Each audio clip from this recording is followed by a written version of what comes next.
people. That's striving. That's being a trailblazer and explorer, going into space, mathematics, quantum mechanics, the secrets of the universe. It's all there. Life is fiery with its beauty, its incredible detail. Tuning into it. They want to shut in your mind talking about Justin Bieber. You'll never defeat the human spirit. You'll never defeat Shkreli. You'll never win. Never. On the advice of counsel, I invoke my Fifth Amendment privilege against self-incrimination and respectfully decline to answer your question. Big data, machine learning, blockchain, artificial intelligence, digital manufacturing, big data analysis, quantum communication, and Internet of Things. The spirit of humanity is rising, and it is going to defeat you. You think you're strong, you think you're scary, you try to mimic what you can only imagine in your mind. Look, I'm gonna be 100 with you. I love this shit. I love the hustle, I love the chase, I love the money. Don't be scared to get to the money at all times. NVIDIA's not a hardware company. Do you think it's a hardware company? NVIDIA is a hardware company. You guys are saying the same thing. This is hardware. You guys are saying the same thing. Hardware is different from software. Martin, This is something like hardware because you can hold it, touch it. Cassava Sciences is a true, once-in-a-lifetime, generational opportunity, a small biotech. How many children do you have? 23, 22 baby mother. Real bad man. Who I think embodies this type of NPC thinking when they're proven wrong is Jason Calacanis. Let me read about some of the things he said about me over the years. Palmer Luckey, hideous, a moron. Palmer Luckey is just an idiot and a troll. He is dumb, so dumb. A nigga like me, man, I love the game. I love the hustle, man. Be feeling like one of them ball-playing niggas, you know, like Bird, Magic or something. Yeah, you know, a nigga got dough. A nigga could leave the league. But if I leave, the fans still gonna love me, man?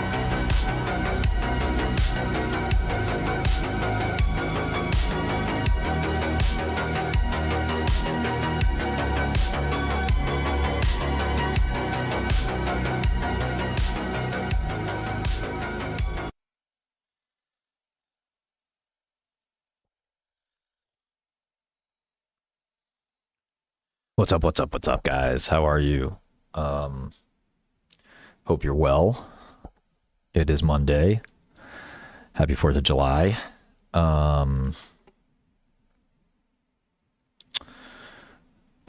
Yeah. Let's get right into it. Markets are up slightly. Not too much news over the weekend. All eyes on memory, AI, Korea in a lot of ways is one of the main focuses for traders as they try to see, is the AI bubble over or is it just getting started? We don't know. Good morning, AL. Good morning, Brandon. And good morning, Real Fidel Cashflow, of course. Cryptoface, Yuddy, Luke, Paolo, Beaver, Jubbing, Ryan, Beaver Boy, Alex, Bandit, Rick. What's up, guys? How are you? Wyatt. Good morning. Let's get into it. Yeah, so Thursday we had a big memory kind of related sell-off or meta related sell-off, AI related sell-off. There's also whispers in the memory community about what's going on there. Parsing all of it as usual, not so easy. It's a mix of things going on. Obvious question is, if Meta is going to do their own cloud, why the hell do they need CoreWeave and Nebius and those guys? You know, that's something that is very worrisome to traders who were long those names. At the same time, it makes you wonder if maybe that's actually bullish. If Mark Zuckerberg, of all people, who wants to build a business, or Meta of all companies, wants to build a business and thinks there's enough upside there that, isn't that bullish?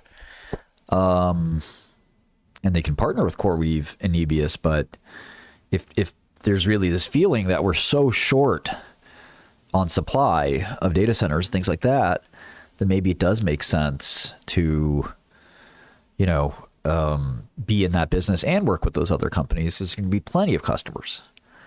I think that's the thesis. Now, companies are wrong all the time. In fact, they were wrong on Metaverse. So it's not really clear that, just because Meta believes it, that really doesn't mean anything, does it? We have to actually see it in the marketplace out there. And so how do we tell if demand is going up?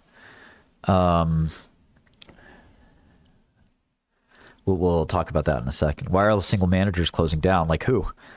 Who's closing down? Who's closing down? Put some names on it.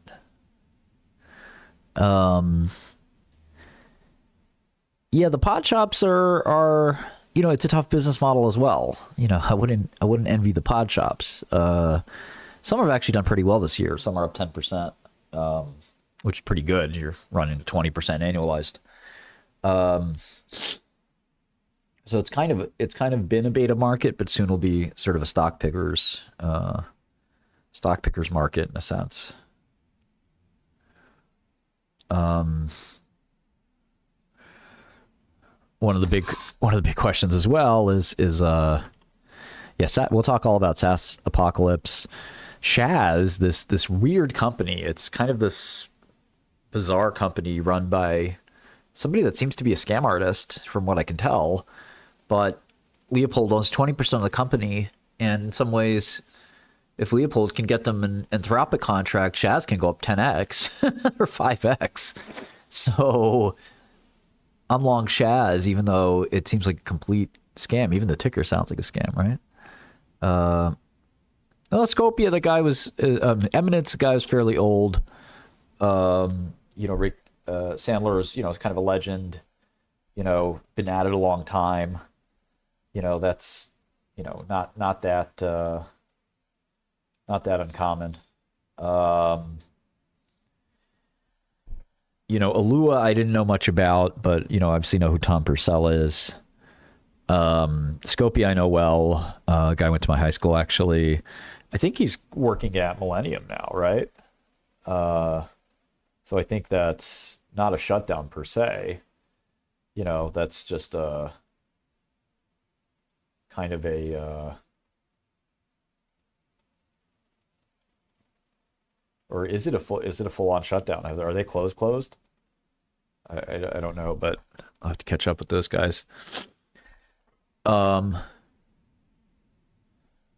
Yeah, I'm not sure about gains this year, but sort of overall P&L. I don't think that guy has. Yeah, I'm not sure what he has or doesn't have. So I don't even know who Andrew Tulloch is. That's the guy. That guy worked for Miro, right? I want to call him the Golden Boy. Zuck has a lot of Golden Boys.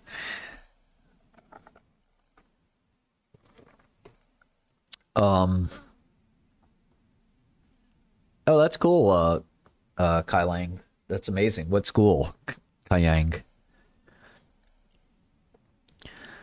I think the hedgies that are closing, this is like a really intelligent question, unlike the rest of you. I'm kidding. I love all you guys. Smart questions, dumb questions, doesn't matter. Somebody else, one person's smart question is another person's dumb question. So, and one person's dumb question is another person's even dumber question. So I don't mean to sound arrogant. But anyway, getting back to the hedgies, ultimately, I feel like there's something you have to do in hedge funds that's really hard, which is you have to change a lot. It's a DJ Khaled song. I've changed a lot. But in all seriousness, you do have to change quite a bit every few years. You can't sort of, by the way, I'm very congested. I had a brutal night, sniffling all night. I just can't get rid of my cats. I have too much loyalty to the game. Morning, good morning. So you really do have to change up your strategy. I mean, I don't know of a hedge fund that's done the same thing and stayed in business forever. That's pretty hard to do. You have to constantly be kind of moving and shaking. You know, if you're just doing one thing, you know, forever and ever and ever, you know, there shouldn't be alpha in that because the other guy's going to do it too. And the Tiger Cub system is sort of a good example where, you know, Tiger Cubs changed a lot. You know, here's my hedge fund list. You know, I would say Elliott is one of the few guys that really hasn't changed much. But even he's done LBOs. He's changed into a few different things there. Yeah, exactly, Kev. You know, Millennium's changed a lot of strategies over the years. Obviously, Citadel is, you know, kind of known for that. You know, TCI is an example of guys that haven't changed that much. But again, you're looking at returns that are somewhat market correlated. You know, if you want uncorrelated risk and uncorrelated alpha, you're either going to have a really small amount of alpha, which is what Elliott has delivered and has delivered really well. Or you're going to have beta, which is TCI. Or you're out of business. So you really have to change things a lot and, you know, shift around what's working, what isn't working. And it's uncomfortable. You don't think I want to be in biotech for the rest of my life? It's easy for me. You know, I love biotech, but then guess what happens? You have too much assets under management. You have a hard time shorting.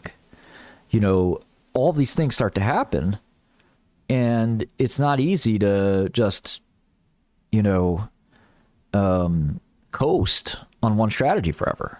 You could return to some of the old strategies sometimes, like binary events or something like that. But if you think you're going to do the same thing for the rest of your life and just compound, I don't think that's going to work unless you're dealing with a very small amount of capital, which no trader wants, and no good trader. This is the thing I want to tell you guys that's really important. No really good trader or investor will keep a small amount of capital. If you are good at what you do, you will compound very quickly. It doesn't really even matter how much you start with. You know, if you can put up 50%, 100% numbers, you'll have 100 mil before you know it. The problem is most people can't, and I understand that.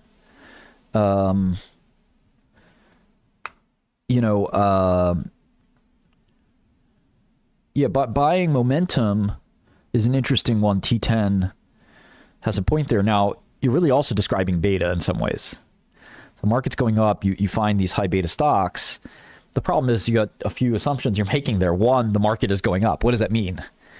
You know, it's kind of like calculus. You have an instantaneous velocity, you know, but the stock market is not calculus. This is not the Cartesian plane. We like to sometimes think it is, but, you know, the market at any moment, you know, can turn on you. And so we feel like we're in a really bull market, but are we assigning a meta description to phenomena that, you know, we're experiencing because we're humans and we want to label it. We want to say this is a bull market. Does that mean anything to the price of Micron or Nvidia or any other stock in the next 2 hours? I'm not sure it does. You know, we're in a so-called bull market. The software stocks are getting killed. So, you know, it's very nuanced. I would be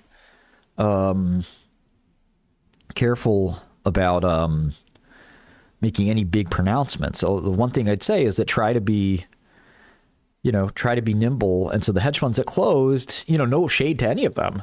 A lot of brilliant people, a lot of rich guys, you know, adapting and changing. You know, quantitative investing is one of the biggest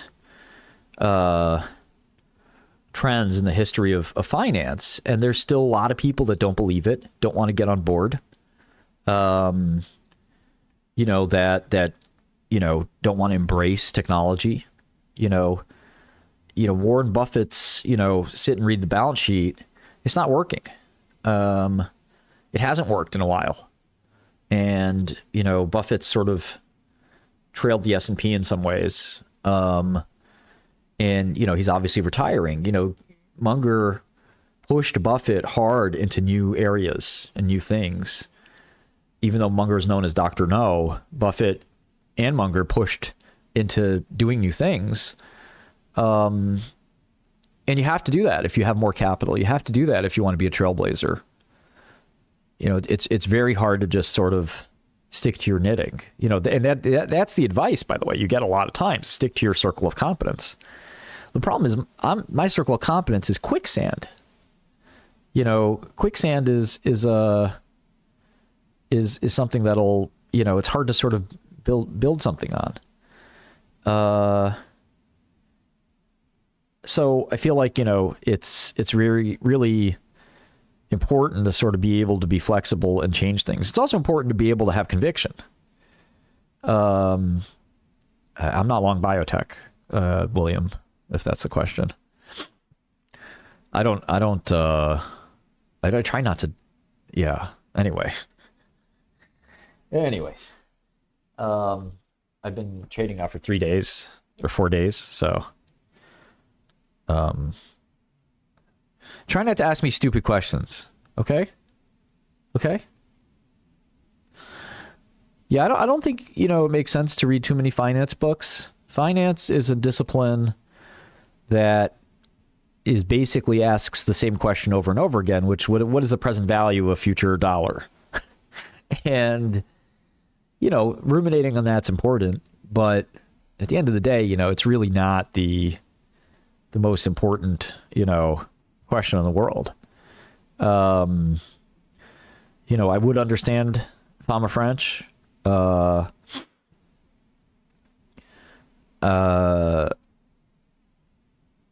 would try to understand the basics of finance, but at the end of the day, I think it's much more important to sort of train your brain to do complicated and abstract things. I don't think you're going to get huge wins out of finance. I do think common sense is also really important. Experience. There's this book, Trading to Win. I think maybe the most important thing in finance and trading is just getting out of your own head and seeing the market clearly and not being objective. And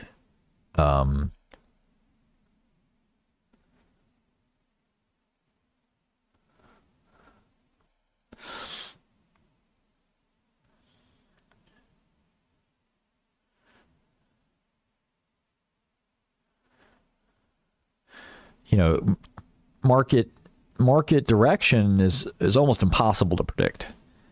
I've rarely met anybody that can do that well. It's you have instincts, and sometimes you get confirmation bias, and it's hard to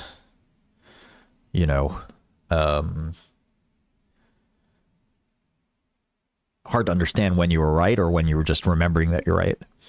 I don't believe the gamma squeeze exists.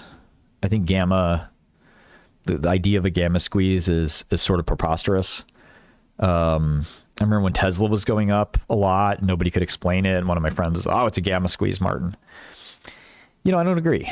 I have a lot of smart friends, particularly that one. But, the idea of a gamma squeeze is a bit silly. Traders are always looking for the best price. And if some market force like options or something like that is, that's a good idea, Dusty. If some market force like an options buyer, an option seller is creating a lot of common flow, well, the price is still going to be fair because the other market participants are there to keep it in check. Yeah, dude makes a good point. Some strategies do work better internationally than others. All right, let's look at the most By value, which I think is probably more important than anything else, Micron's traded the most. There's information in that in and of itself, but Micron had $1 trillion. SanDisk up 5% as well. NVIDIA now green. Meta up 2%, as is SpaceX. Tesla's up 1%. Broadcom's up 4%. I kind of think Broadcom's a short. I'm short a little bit.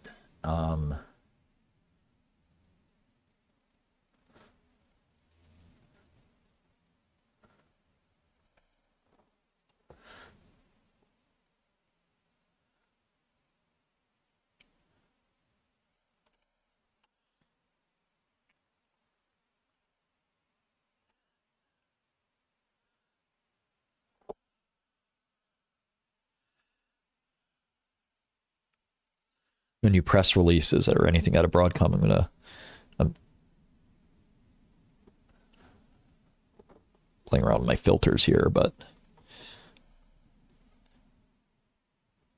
Broadcom to develop and supply ASIC products for Apple. Well, that's big news, isn't it?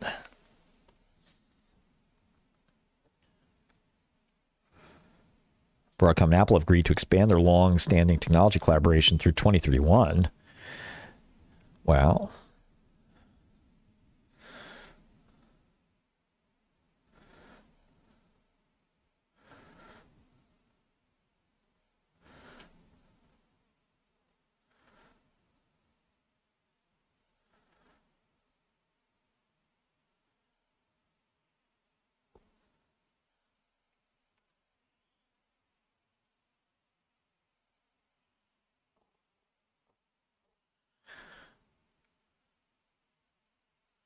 Anthropic talking to Samsung about a 2-nanometer chip. Don't spam my chat. Don't you ever spam my chat again. Ever.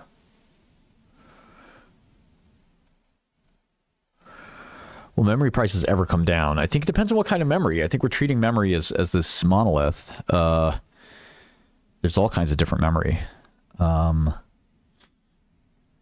Avago or Broadcom,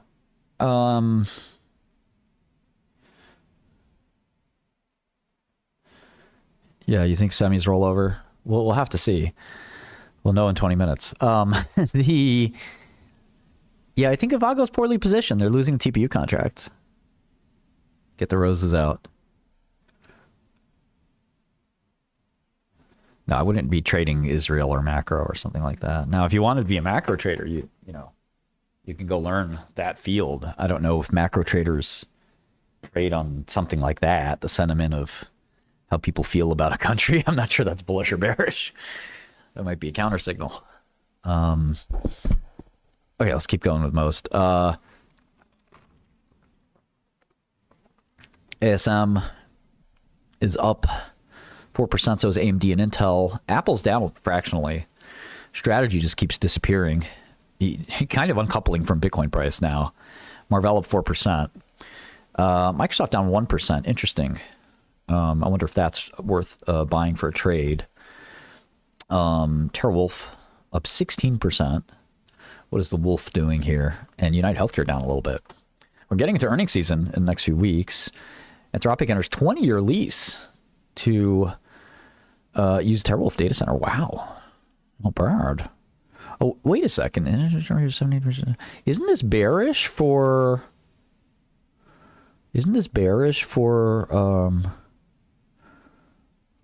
the other guys?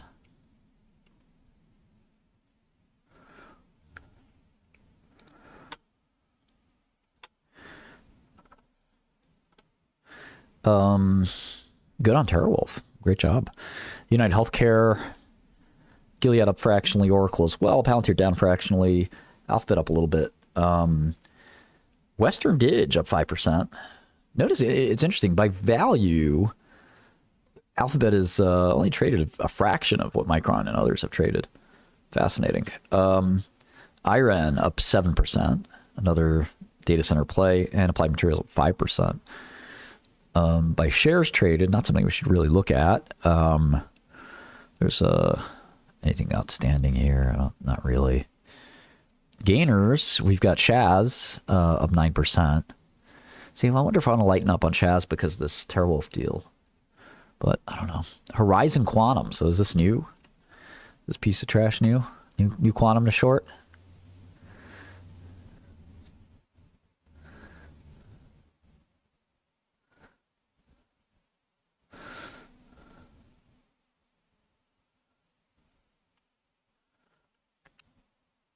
I don't know Ed Zintron, but I don't think he knows what he's talking about. I've seen his stuff. I mean, it's just not a professional.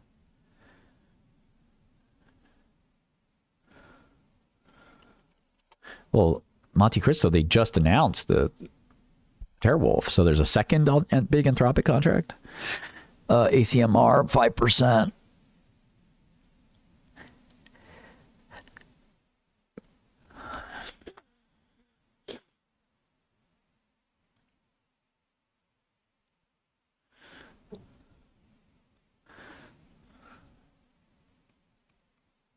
Datadog down 4%.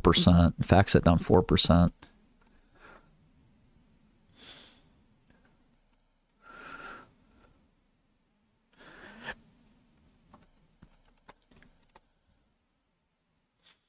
FactSet reported.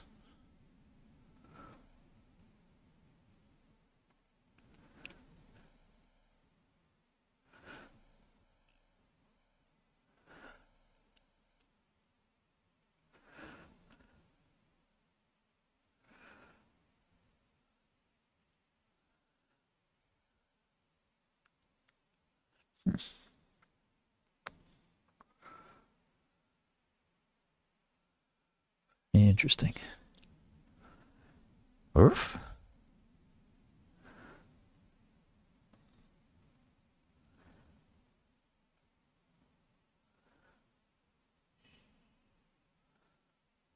Yeah, I'm not sure, Leonard, what you mean. It depends on your max loss and stuff like that.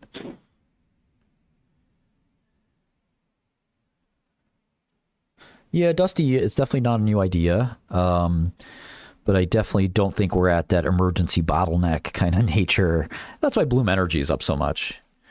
You know, Bloom is now one of the biggest companies in the world for that reason.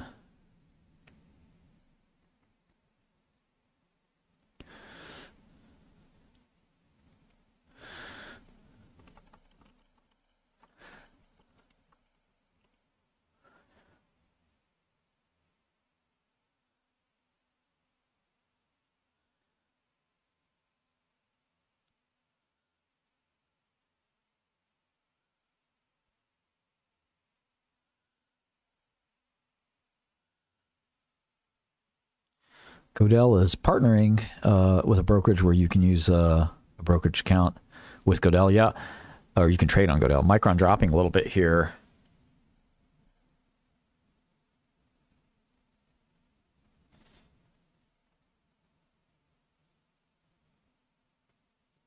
Let's see if some of these other guys are too.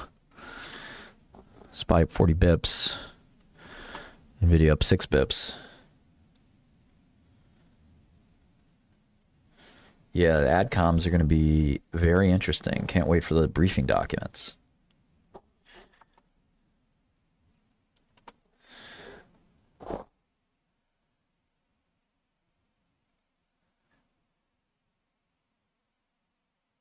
Capper is, the ball is jacked. Briefing documents are like and the PDUFA is by new binary.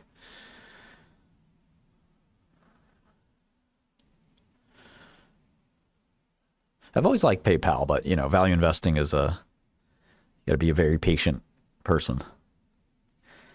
And the internet has a limited attention span, so there's a lot of, not a lot of people want to sit and wait.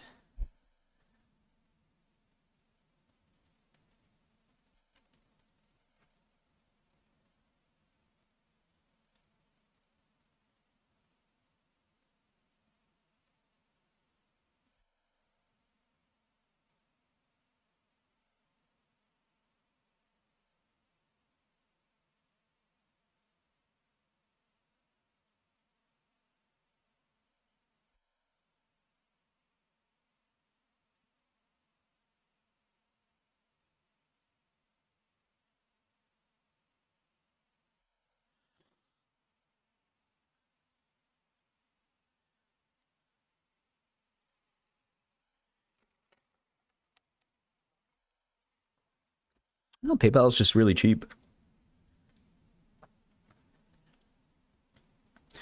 You know, a lot of people have given up on it.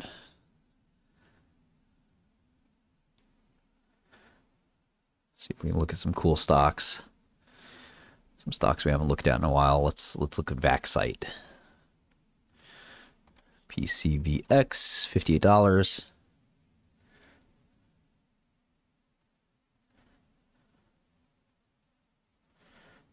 Interesting A1. Yeah, I don't believe her for some reason. Not a big soccer guy. I haven't really been watching the World Cup, no. Too European for me. I hope America wins, of course.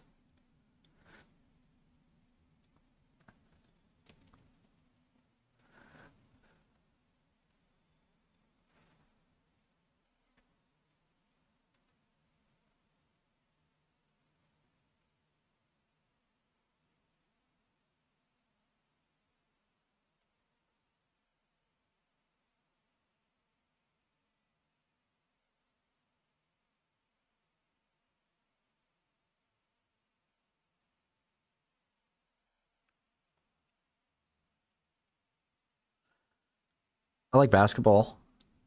I am from Europe. My parents are from Europe. I'm from Brooklyn.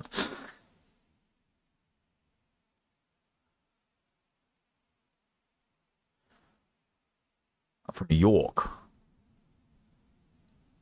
Don't you ever forget it. Yeah, Albania's a little different. But no, I still am. Shum Kafe. Boah.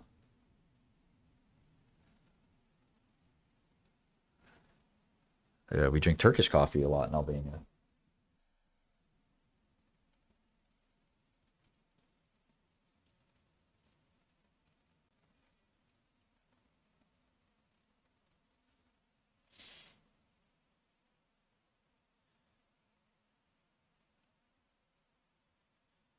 Yeah, I wouldn't say I'm a Knicks fan. You know, the Patrick Ewing era of the Knicks kind of broke my heart enough that just wasn't that exciting to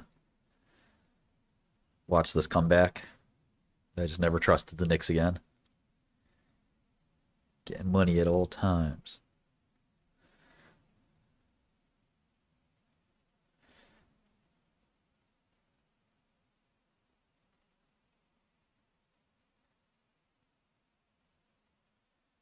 F goes in and out of full screen on what system? Oh, my system. Texas starts trading today? I thought they were already up and running.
The Capper News being the AdCom? Yeah, of course.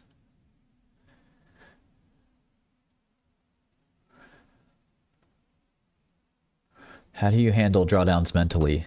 I mean, the best way to handle drawdowns is to not have them. Which, unfortunately, does lead to limited returns, too. But, you know, there is a style of trading where you just don't take, substantial losses. You're constantly stopping yourself out of everything. It's not a terrible, if you find yourself having a hard time, with drawdowns, it's not a bad way to handle it.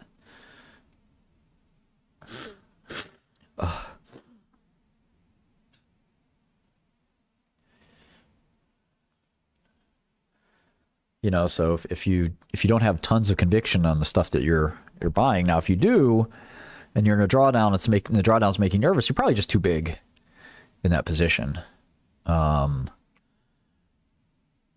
you certainly can't take advantage of the lower price. You have to either set a stop where you don't have to exit all of your position. And one of the things that, you can always buy your position back later when the dust clears a little bit.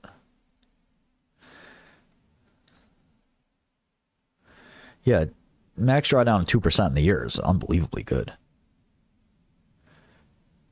Well, beta you can hedge, right? It's more about negative alpha that gets you in trouble. You buy a stock that's going against the market because you just bought the wrong stock, right?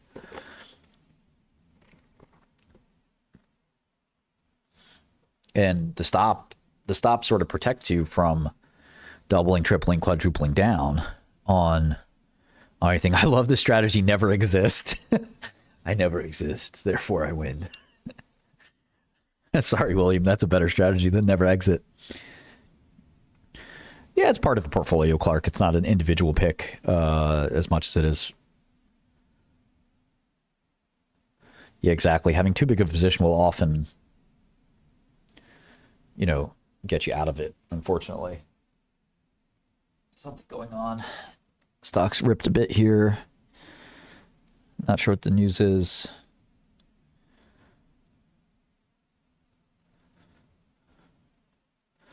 Could be anything.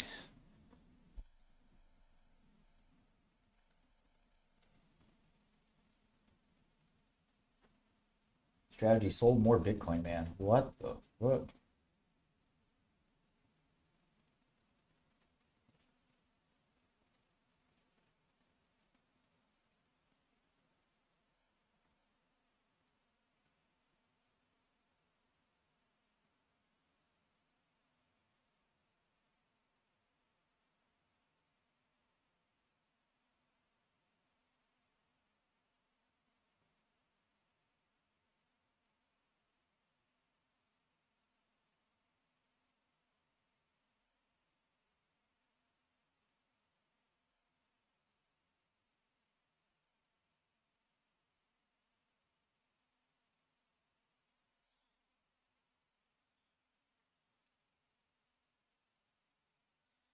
There is some news, situational awareness, take a stake in SK Hynix offering in the ADR. Not sure. The Enco 2. Not sure how much of that is news, but something.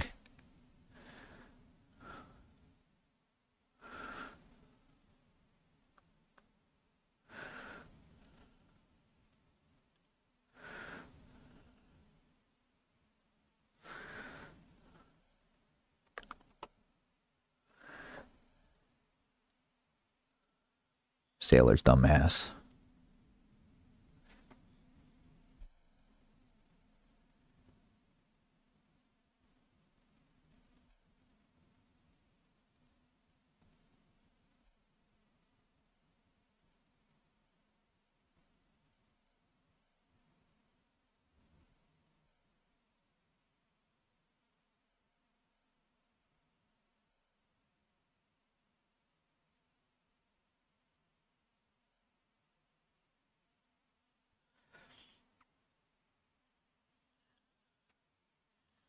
Dead cat bounce.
Yeah, dead cat bounce is the idea that sometimes a asset that's gone down will bounce just out of almost visceral for physical kind of reaction and then return to going down. Yeah, I mean, it's really kind of a nonsensical concept. Not really important. Feels like the market's going to dump on the open here, but it's a 50-50, obviously. I'm not sure I have any more instincts than anybody else. Part of it to me is NVIDIA being down. A lot of interesting memory and chip stuff over the weekend. Nothing earth-shattering, but lots of little tidbits. I'm ringing the opening bell from the White House. Let me ring it. I'm gonna ring it, guys. Get off the bell. It's mine. I'm ringing that. I'm not sure, Sam. I probably have a small position going into it. But it's definitely, yeah, it's a quantum cat. Okay, and they're off.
I wouldn't say I'm bullish on NVIDIA.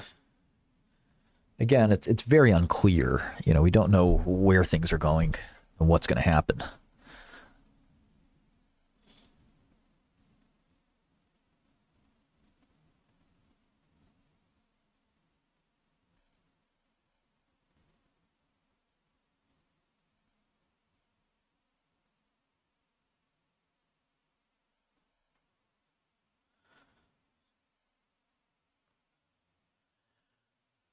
Oh, awesome, Dusty. Thank you so much for trying it. We're going to make sure we add, I think, after hours.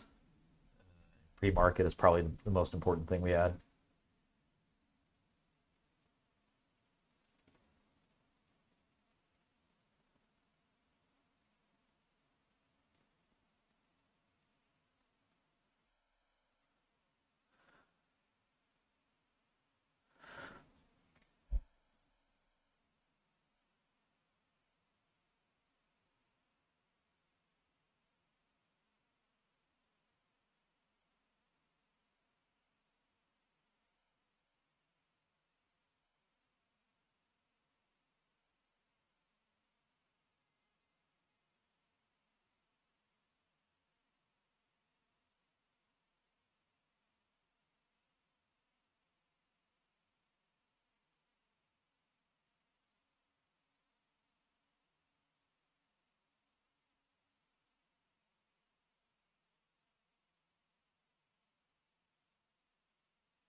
Okay. Some stocks are rallying a little.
Microsoft reduction in force.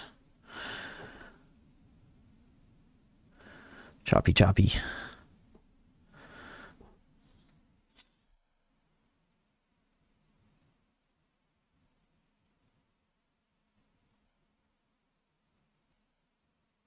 Choppy is good for traders. We like choppy.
Yeah, I saw the crazy Sivers situation.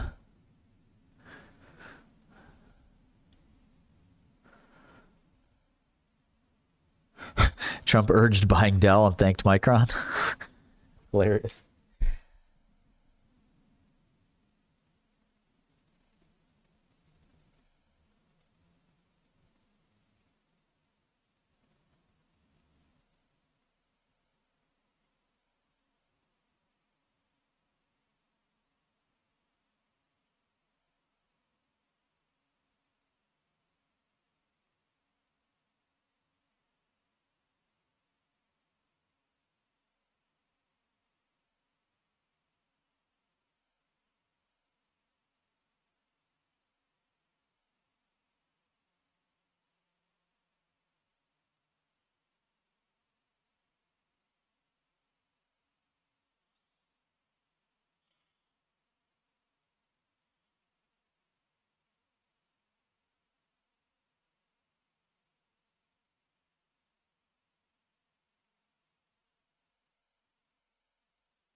Yeah, I'm not sure if Accenture's bottomed or not.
Back to war? I don't think so. I only go to war if I feel like I have to. You don't go to war just to go to war. There are people who do that. I'm just not one of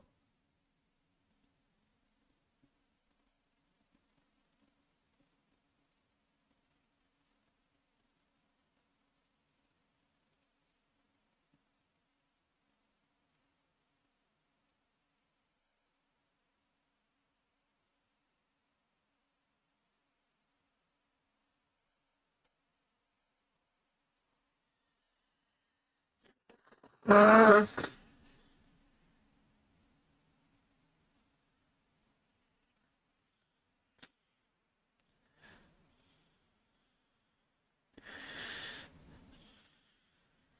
Yeah, Apple's tricky. I mean, people will put off buying a phone on the margin.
Rich Dad Poor Dad. I've never read that book.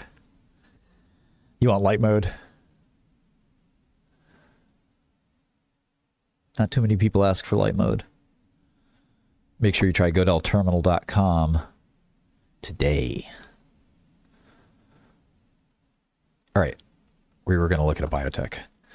PCVX.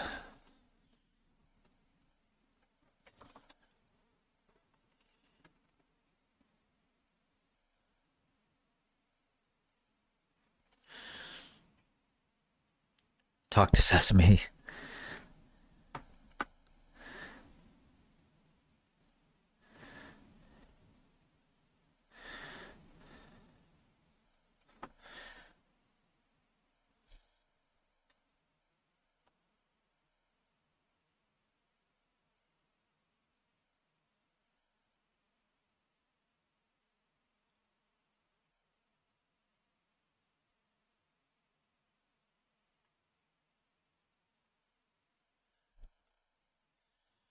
I haven't looked at Eldon.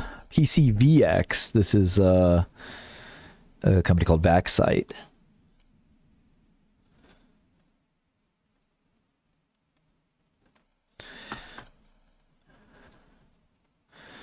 So it's a $57 stock, 144 million shares outstanding.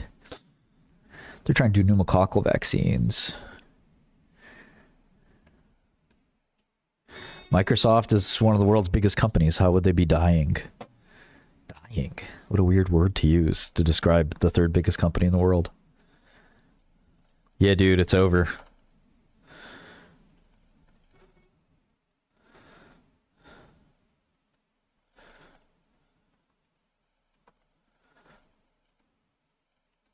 So they have a huge amount of cash, 8 billion market cap, 57 times 144, 8.3 billion market cap, 2.7 in cash, enormous amount of cash. The company also has 261 in PP&E, which is kind of interesting. That's property, plant, and equipment for any home gamers. Has spent 2.5 billion on the company that's called accumulated deficit. Company was called SutroVax, part of the Sutro group of companies, if I was not mistaken.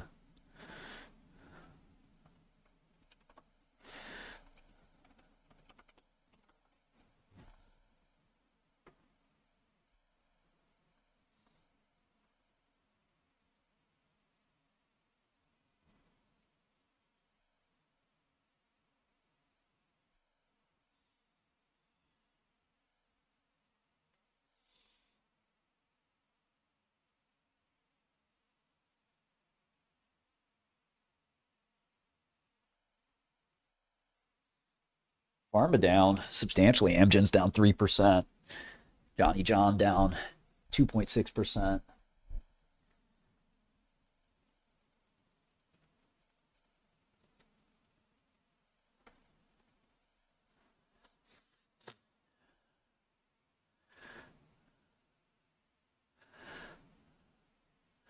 Semi's just rallying, but, you know, NVIDIA is laggard. Barely up. Micron's, you know, not that strong of a response here. The NVIDIA delay rumors from SemiAnalysis, you know, I would imagine they're true. They may not be, but I think other people have confirmed them. Several confirmations on that. What's up, Martin? Mr. Krivman.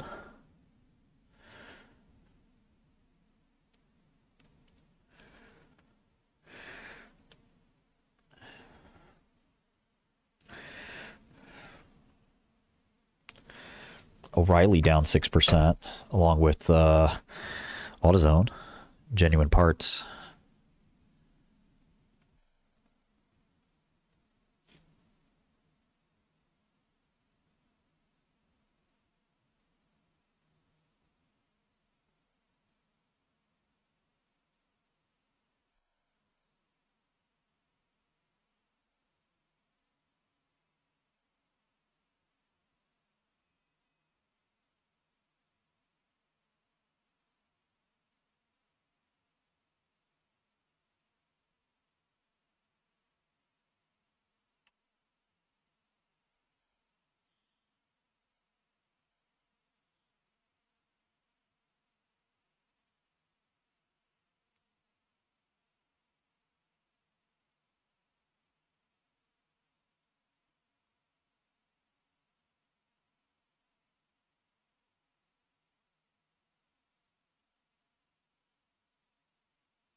Eisai, well, Eisai is a big company, so I want to call it a cassava. I am long Micron, but it's acting so weak.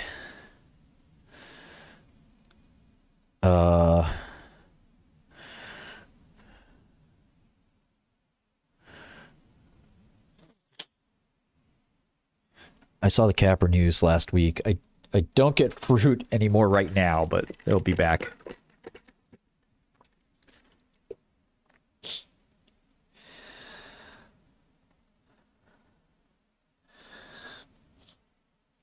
How do you avoid getting bald? I don't think you can.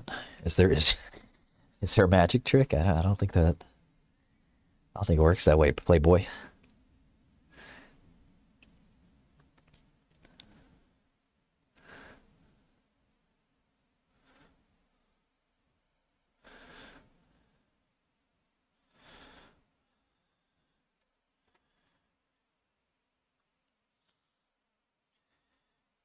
Okay, so let's see. Vax A1, Group A strep.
Yeah, be careful with finasteride, right? Be careful.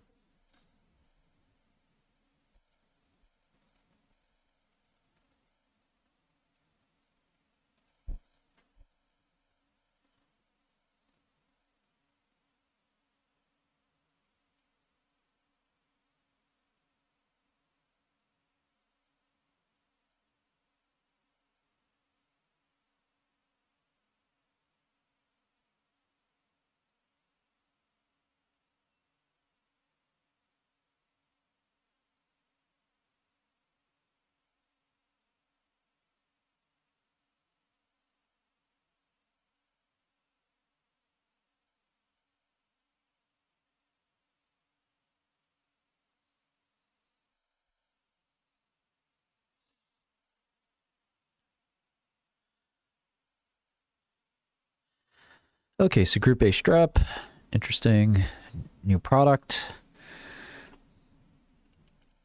Opus 1, Opus 2, Opus 3. This is Vax 31. So this is could this be their main product?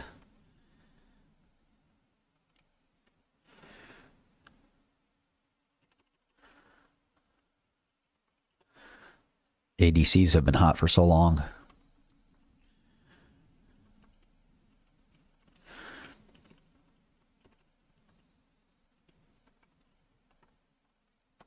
Oops.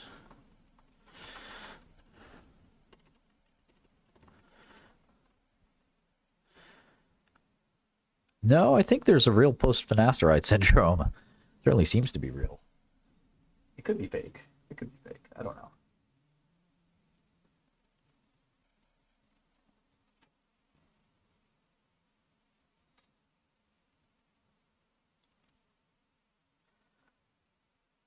Bloomberg and Godel are a little bit different. There is no open source terminal. OpenBB is terrible. Terrible product.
I think this family has good hair, but I've definitely been thinning quite a bit.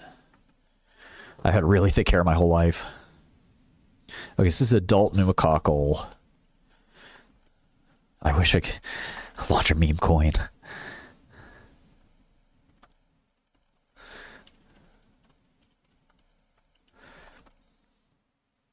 Okay, they're doing infant too.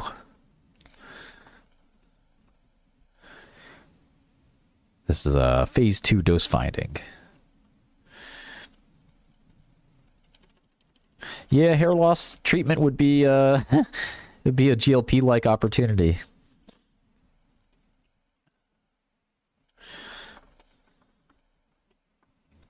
So these guys want to compete with Prevnar. Prevnar, best-selling vaccine in the world.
Bloom Energy's been rallying furiously.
Yeah, don't trade. Best way to keep your hair for sure.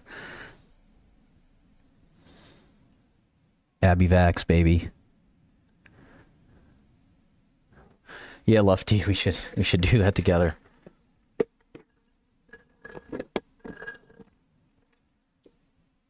I know Ms. Kiff. Okay, we're getting a little bit brown here.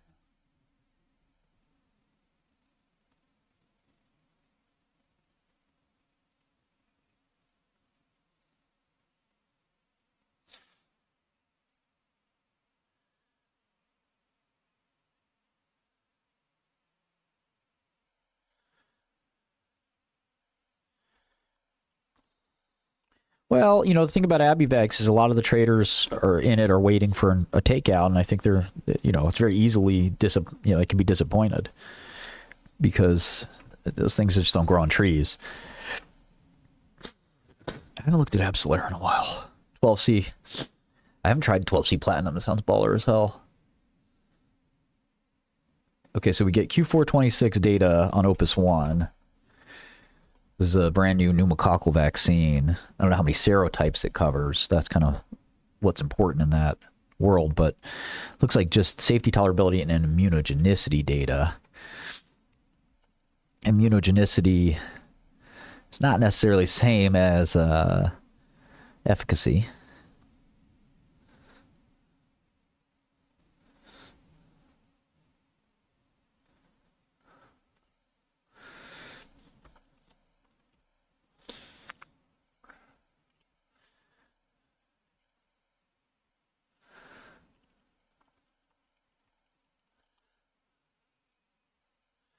Yeah, I don't know, Andre.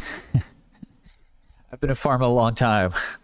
It's not that easy to have that kind of takeover,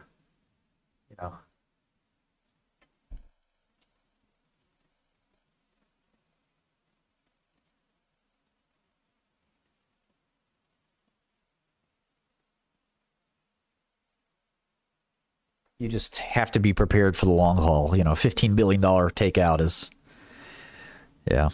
I don't think you can market on Wall Street Bets. I don't think you're allowed to.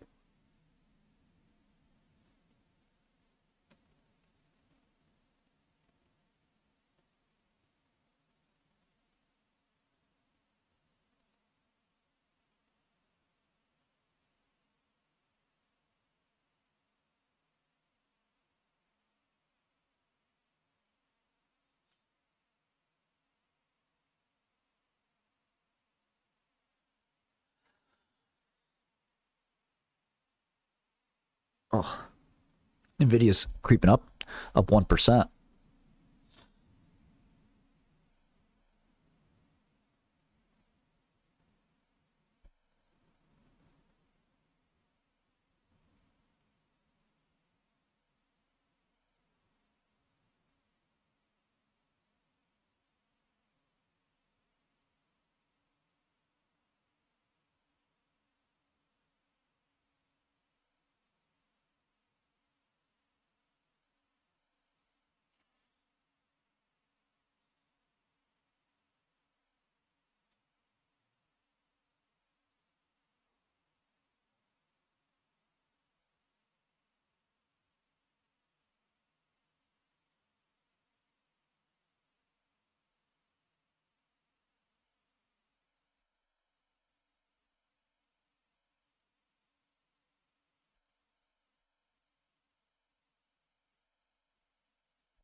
Yeah, Novo should definitely buy Abivax, man. That'd be real smart. Novo is just not a well-run company, dog.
Nope. Nvidia shaking off. Well, I want to say Novo fumbled it. They've been back and forth. Novo was winning for a while, and Lilly came back.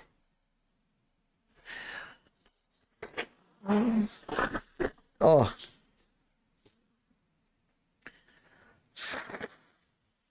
Sorry, guys. I've had terrible allergies all day and all night.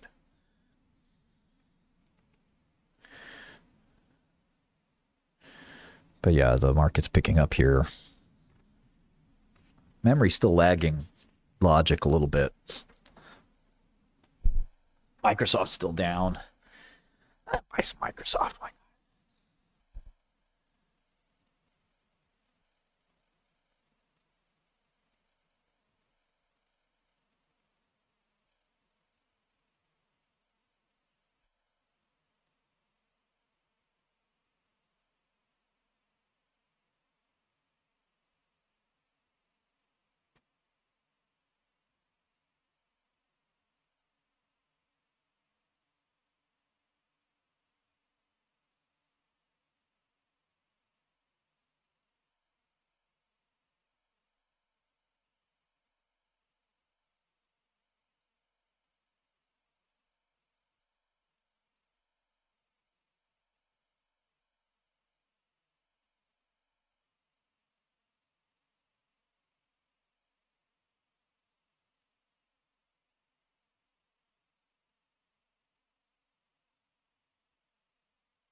I think it's supposed to be more serotype coverage, yeah.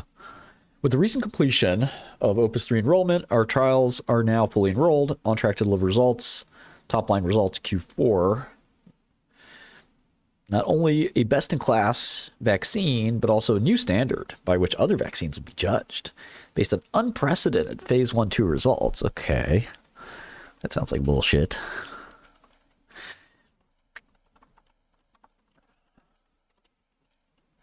I wish there were some meme stocks I could short, man. That Beyond was so profitable, but I think the Wall Street Bets crowd has been wiped out. Dried out and depleted.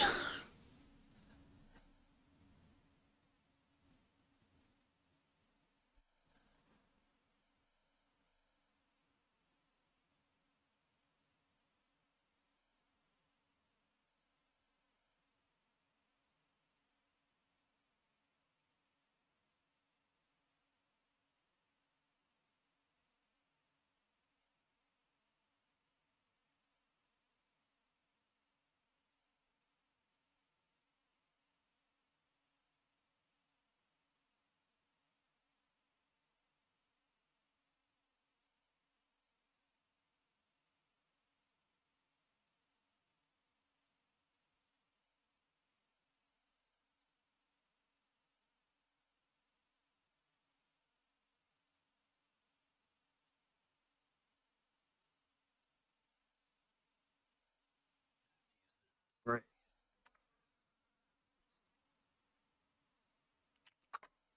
Carrier sparing platform. What is the carrier sparing platform? No diphtheria?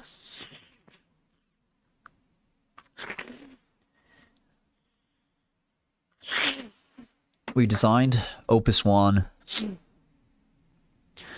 non-inferiority against Prevnar.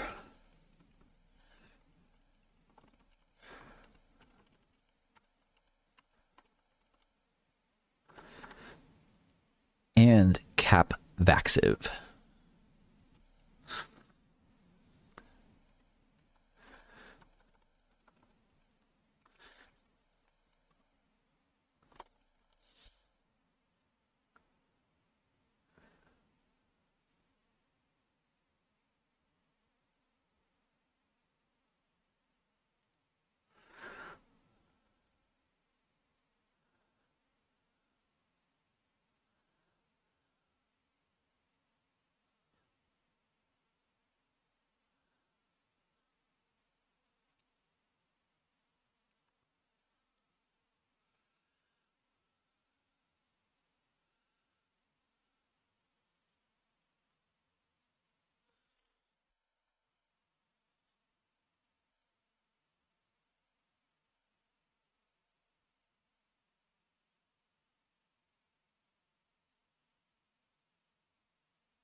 Oh.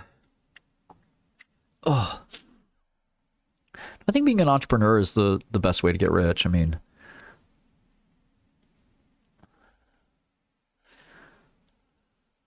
trading and investing is certainly not bad. Better than flipping burgers.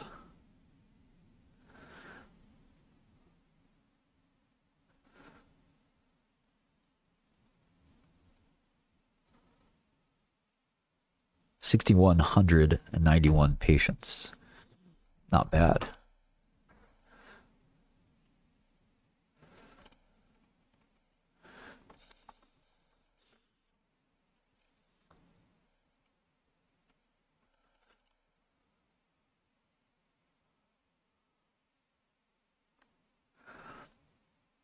I'm not sure if shorting is negative in the long run.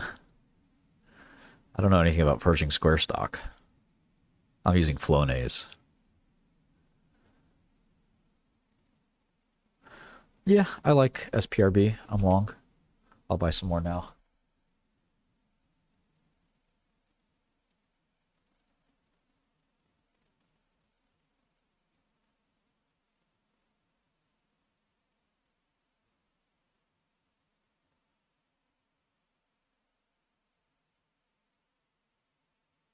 Somebody wants to sell some.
Opus 1 is the main study, and we'll get the big endpoint at the end of the year, so this will be a huge binary event.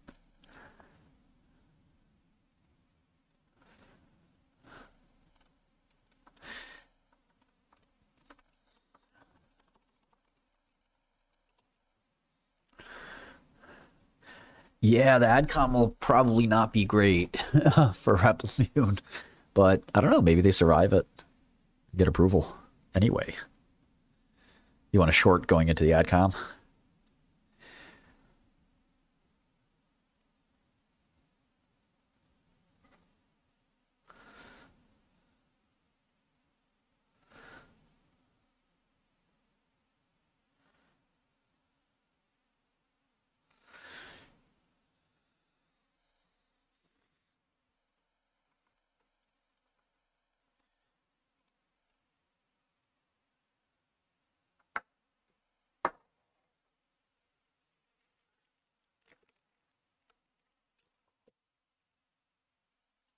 Spruce was never a $2,000 price. You're just looking at an old reverse split and stuff like that. Oh.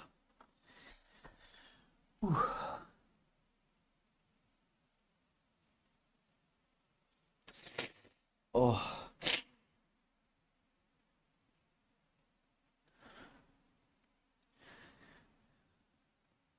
Yeah, they definitely got cooked.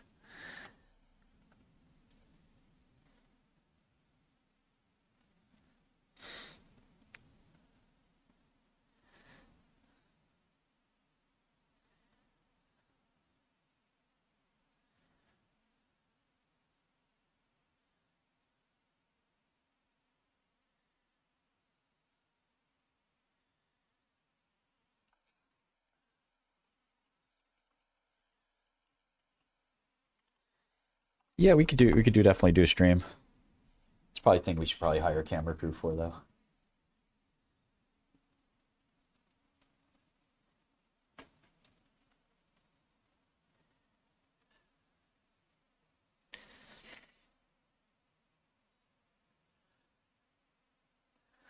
I doubt it, by the way. I doubt it.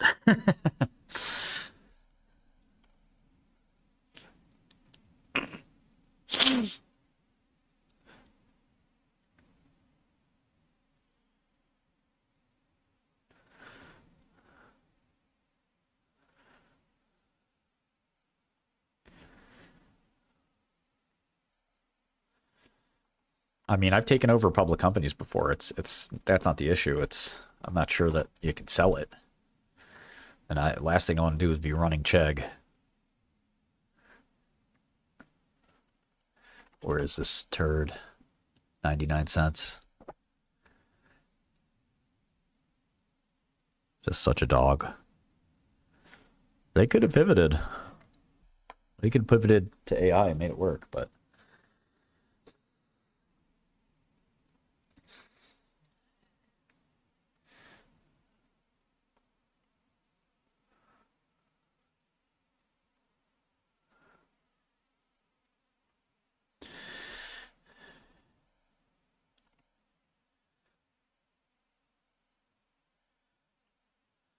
I don't know if what'll happen with the eBay GameStop thing. Most hostile takeovers don't work out.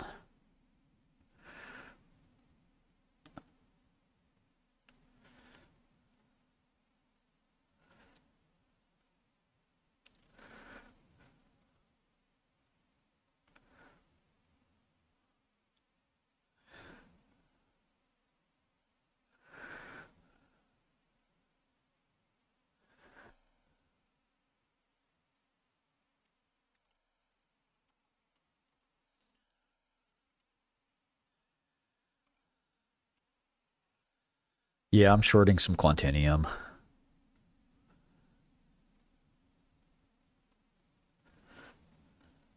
JP Morgan and Morgan Stanley are not the same thing. A long time ago, one came from the other, but they are very different at this point.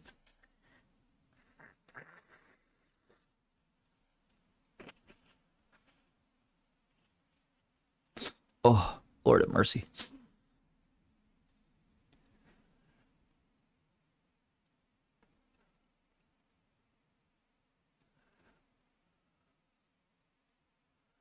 Okay, so we have some pretty good understanding of this company. Now what do we do?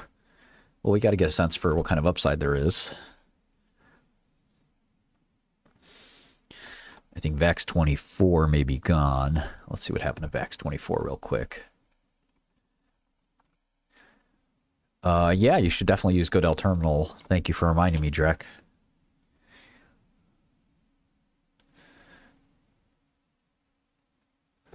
Looks like they deprioritized this.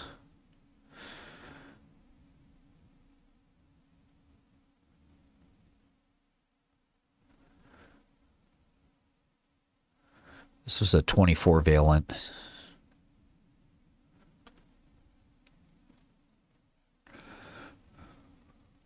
And then they have VAX XL.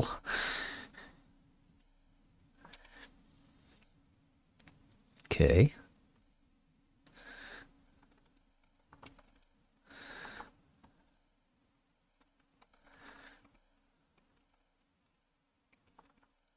Oh, that's funny, Jacob. You should tell him to call me. I'll give him a job.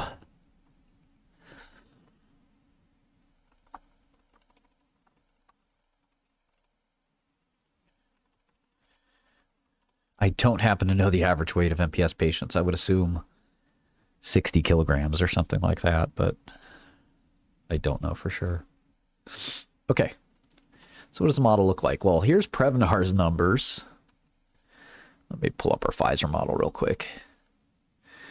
I think if anybody who mentions Nancy Pelosi usually gets banned from my chat. It's not really a serious thing. Oh, you can't be serious, right? Wasting our time with that bullshit.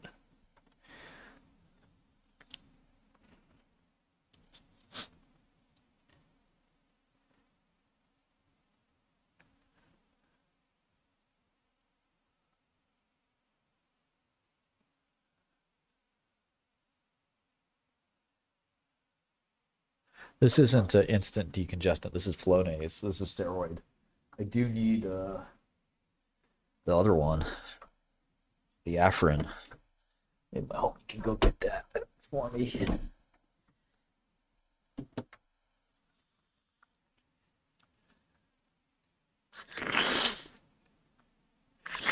Yeah, it's basically chud talk.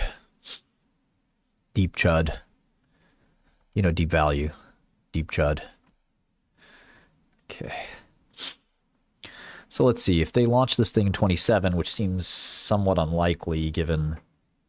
Well, they'll have data by the end of the year. All right, let's assume they launch late. Well, they still... The thing with vaccines is you need to go get on ACIP recommendations and stuff like that. So this is a fun model because you're basically saying what happens if they take over the entire market from Prevnar, which doesn't seem very likely. Oh,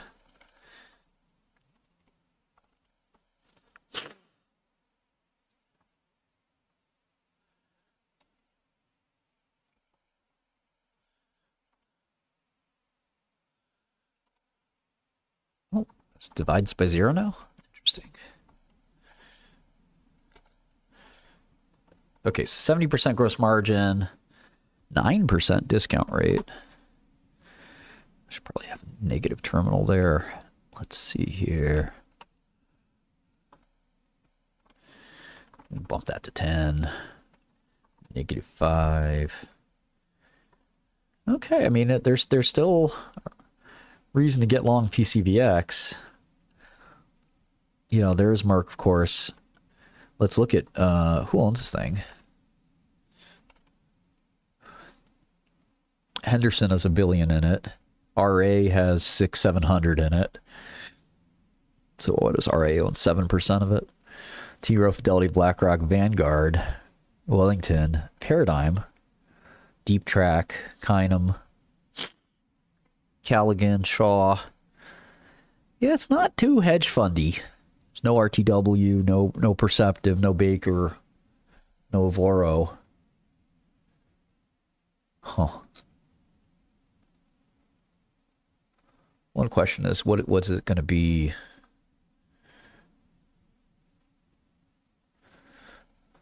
What's 6-7? What is that? Why are you typing 6-7? Don't fuck with my chat.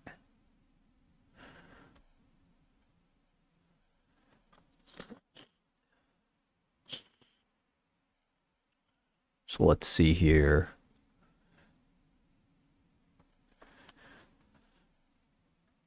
So one question is, what is Pfizer doing, right? I'll ban you from my chat if you don't want to be here. It's a lot easier for me to ban you.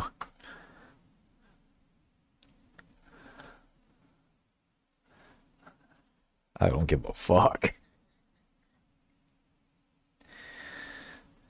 Margin of safety. I am margin of safety.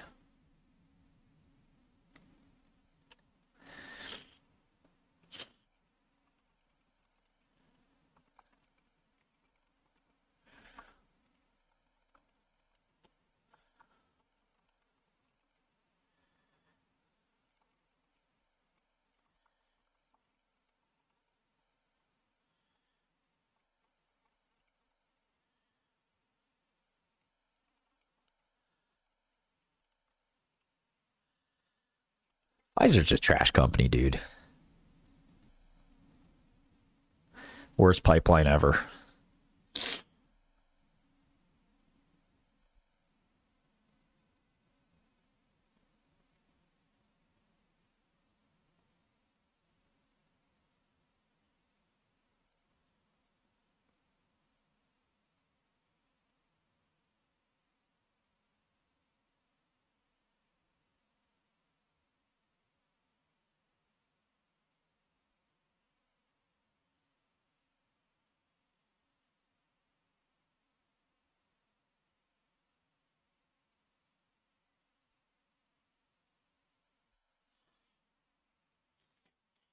Oh.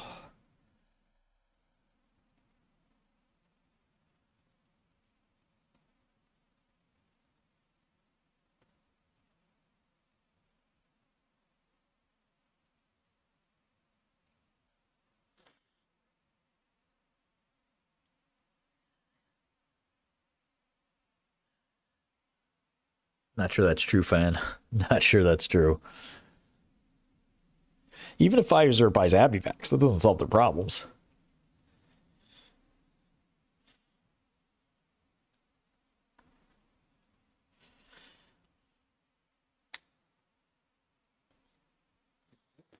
Oh. Okay, so Pfizer has a 25 valent in phase 3.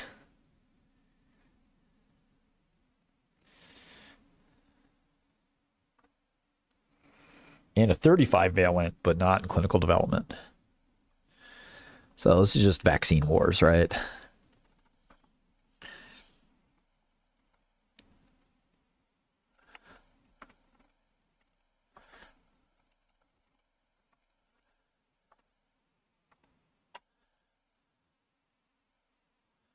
I haven't looked at EQ in a while. I was bullish on it last year. It's probably still good long.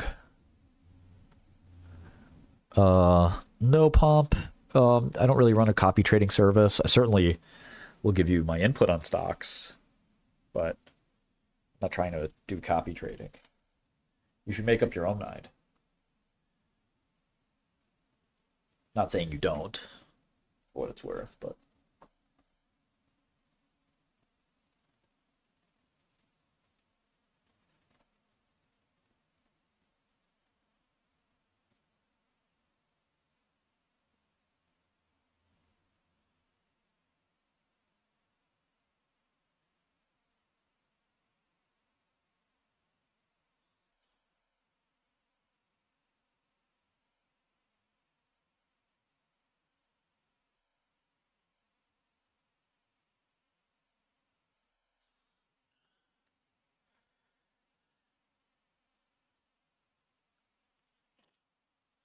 You don't think I employ hardware engineers, Sixjot?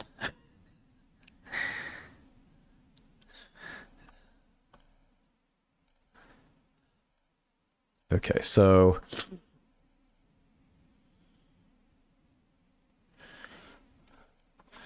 all right, so let's see. So if they get some market share, they basically, okay, so basically the stock's pricing in 30% market share versus Pfizer and Merck, which sounds about right.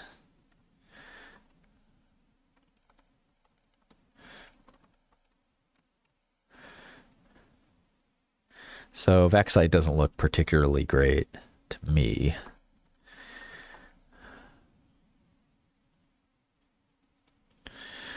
Anti-vax pharma trader. First of its kind.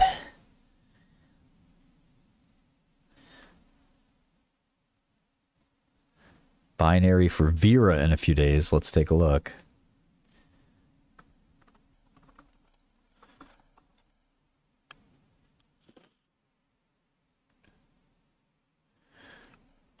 Who's Eddie Furlong? Okay, here's Vera. Stock is $41. I don't know anything about this company. Make a brand new model from scratch. 10 models a summer. 10 models a day for 6 summers.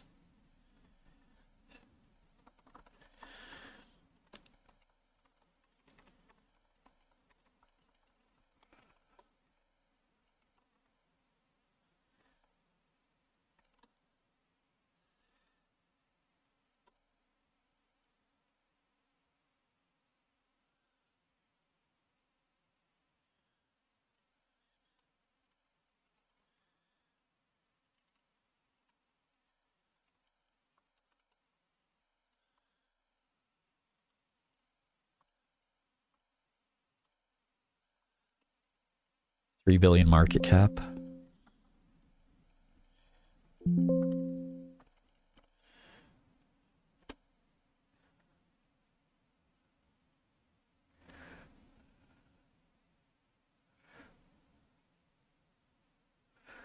Yeah, I don't know what to tell you, Sixjot.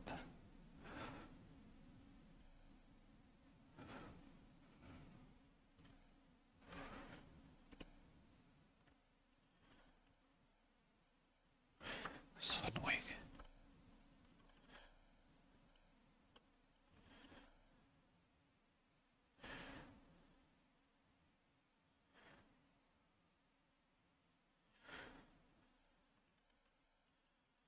Six Jot, not a big fan of silicon photonics.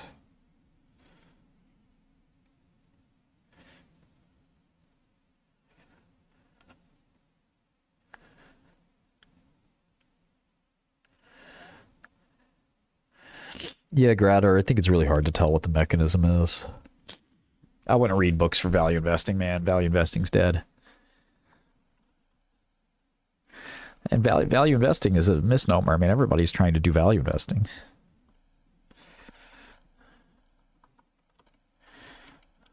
Who isn't trying to get a good value? I only buy overvalued stocks. That's what I do. Let's go, Micron.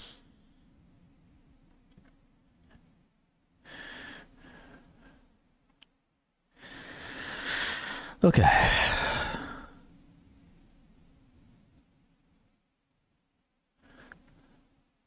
Value investing has always been dead, to be frank.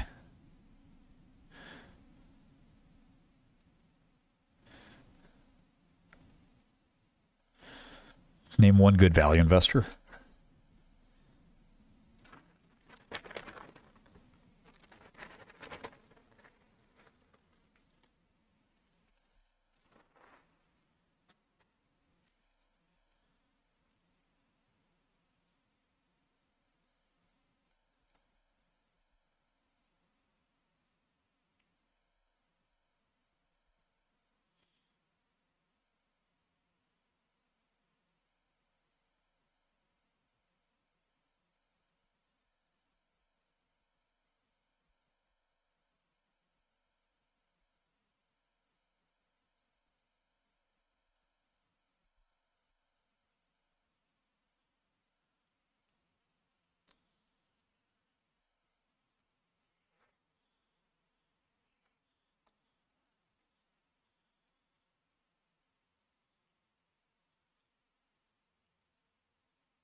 Well, what happened was I showed up in New York City. I went to Columbia Business School. But I had a professor that I ended up working with named Ben Graham. And Ben was my mentor. He taught me everything I knew. He taught me to only pay a discount to book value for every stock. That I was just going to buy. If the company had $75 of value, I would pay $40 for it. And before long, I got $75. And that's how I made Berkshire Hathaway.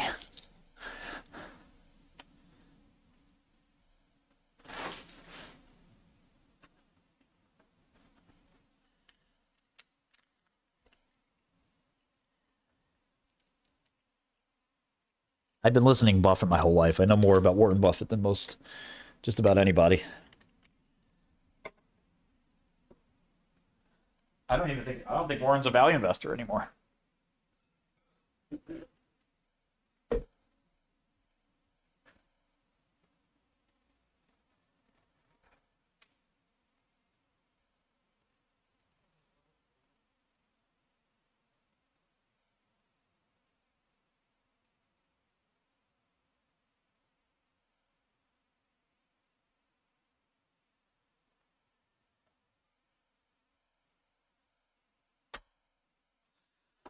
Spending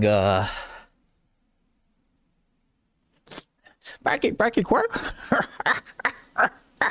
Now that I'm 90 years old, I'm on my deathbed. Let me just tell you. All right, I'm not going to be misogynistic.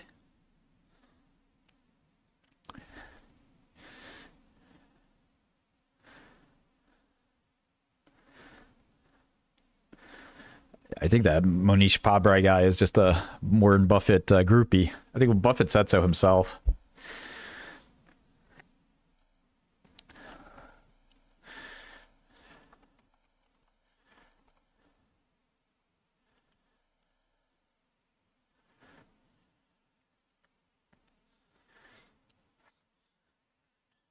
Yeah, I think Pabrai is a scam.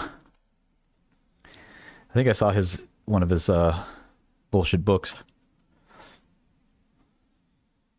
Well, Warren Buffett's one of the most successful investors of all time, so I wouldn't say he's more successful than what you can achieve. I would say more successful than what you will achieve, most likely.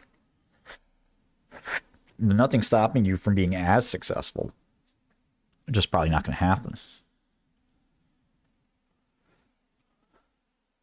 And there's nothing to shit on. I mean, but I think Buffett's the best investor of all time, but he's not a value investor. And again, value investing is just a silly misnomer.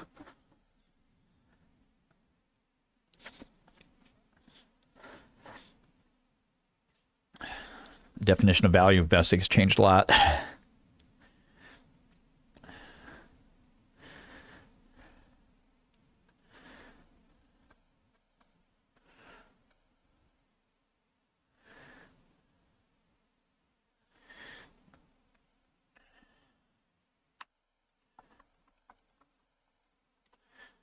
I don't know who Anthony Bourdain is. Isn't that a chef?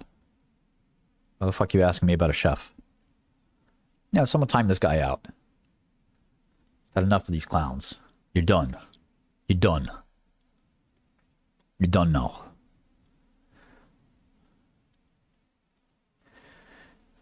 Okay, so what is this Vera all about? When did they get started?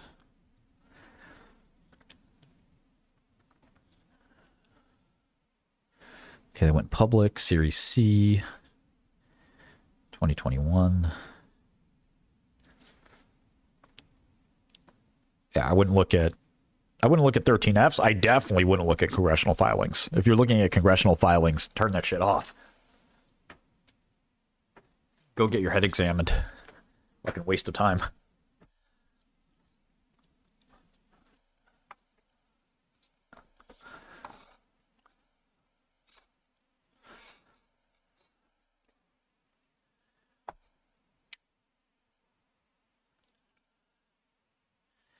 Okay, Sofinova. Oh, Abingworth.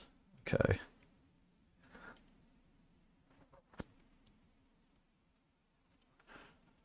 Etacicept.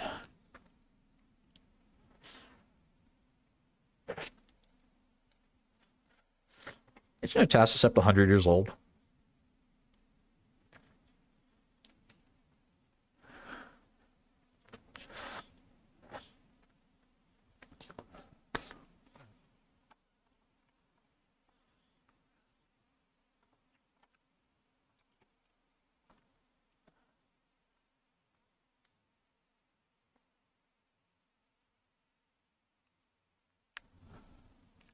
Two thousand 2007.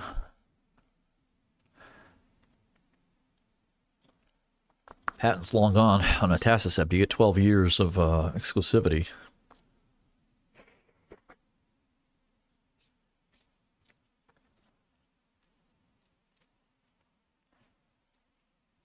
That's not true. I'm still looking for discounts to book value. I look every day. I look at my value line. I got my value line. I got my 10 Qs sent from the company. Printouts. My secretary gives them to me. I don't know where she gets them. She probably gets them from the internet somewhere. I don't know. I don't have a computer.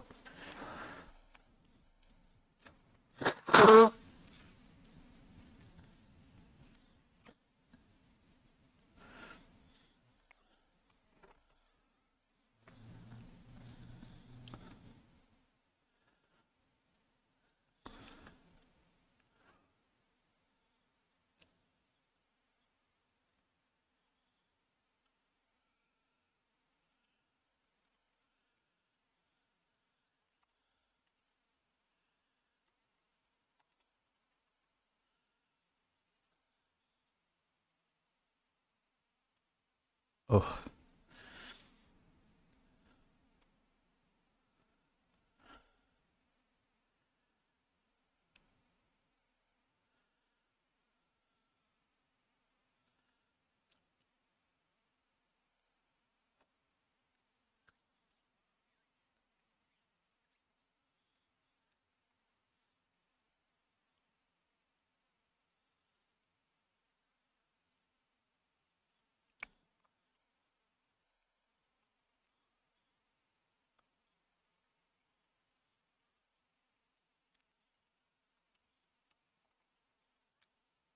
Someone put the Lao Wang in timeout.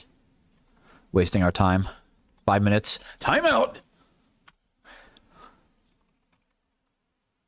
So they're doing IgA nephropathy. It's a disease I know pretty well.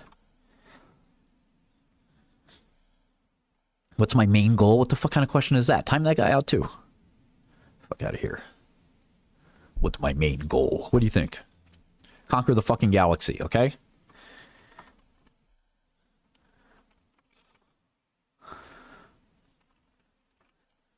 I am bullish on memory, but I'm cautious.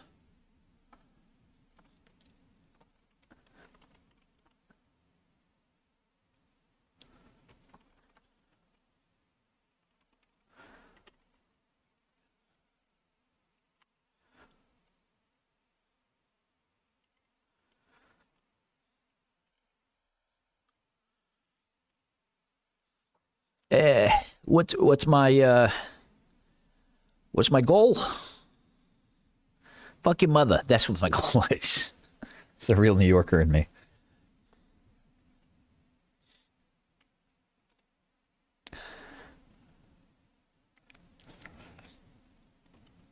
Thank you. I've achieved my goals for my life. I can do it with your help, and I've achieved my goals. Thank you.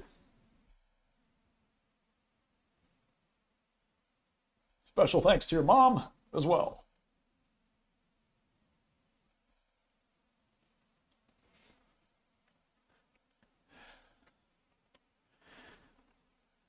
Terryology, yeah. That's Terry. That's my boy Terry Davis.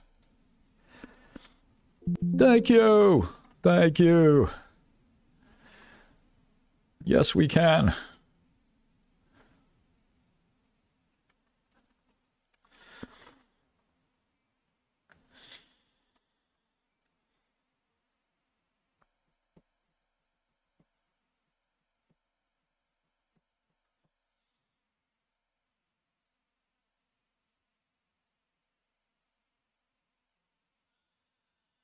Oh, oh.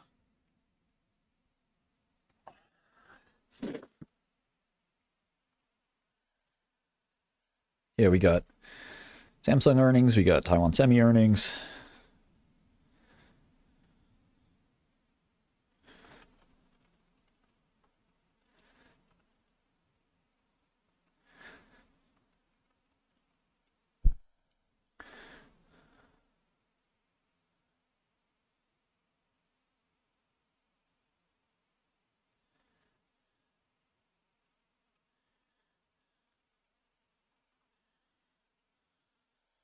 Yeah, China's great, man. China's a real country.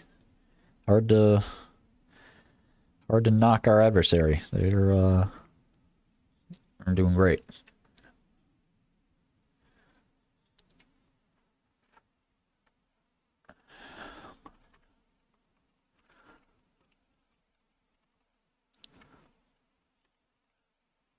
Anybody can be good impressions if you practice. I just don't have the time to practice like a fool. If you listen to enough Warren Buffett, it just rubs off on you. You listen to every single YouTube of Buffett. I would strongly recommend that, actually. Pretty good idea.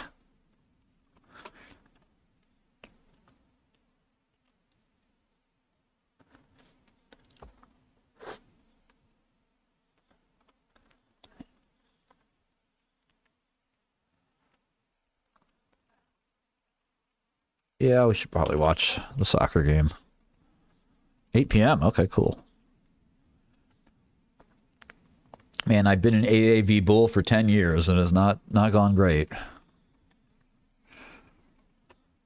I bet you Buffett's good at math, sure. I'm not sure he's doing abstract algebra, topology, but I'm sure he's good at arithmetic.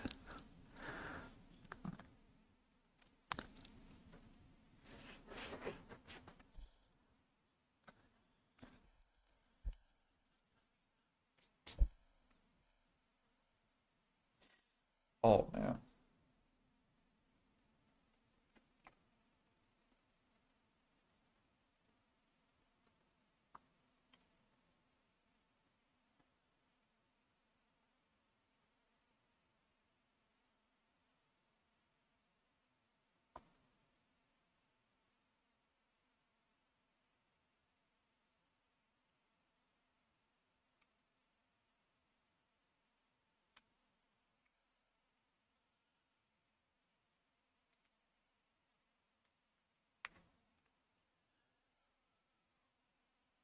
That's pretty funny, Kev. Yeah, just a little category theory. When I look at the generic groups, I try to figure out what symmetry is and how we relate that to rings and Galois theory. Galois proved the quintic has no rational solutions, but well, me and Charlie, we disagree. If you project them into a Jacobian field, you can actually get solutions. Now that's not the complex plane that we're calling these Buffett numbers. It's a new group operation. It's similar to tropical geometry. I was talking about it with Simons. Me and Simons. Oh yeah, we go way back.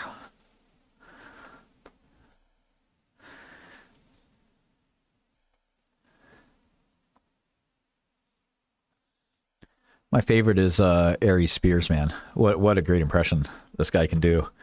He's generally just a great comedian, but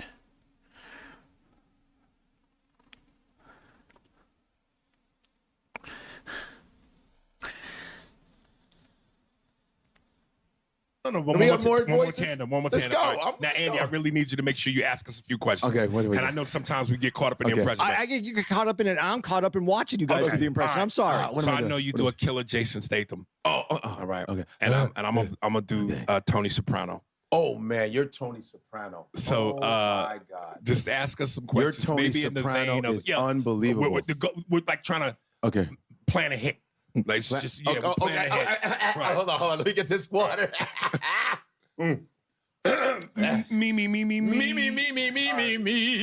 Okay, here we go. Okay, the thing that I see that's the difference between you guys is that, Jason, you actually do your hits and you have someone else do them, Tony? I never fucking do the hits for myself. I got guys for that. Christopher, Paulie. Fucking Uncle June and Johnny Shack. If I get caught, then I'm going to fucking jail. What's going to happen to my kids, Benno and AJ?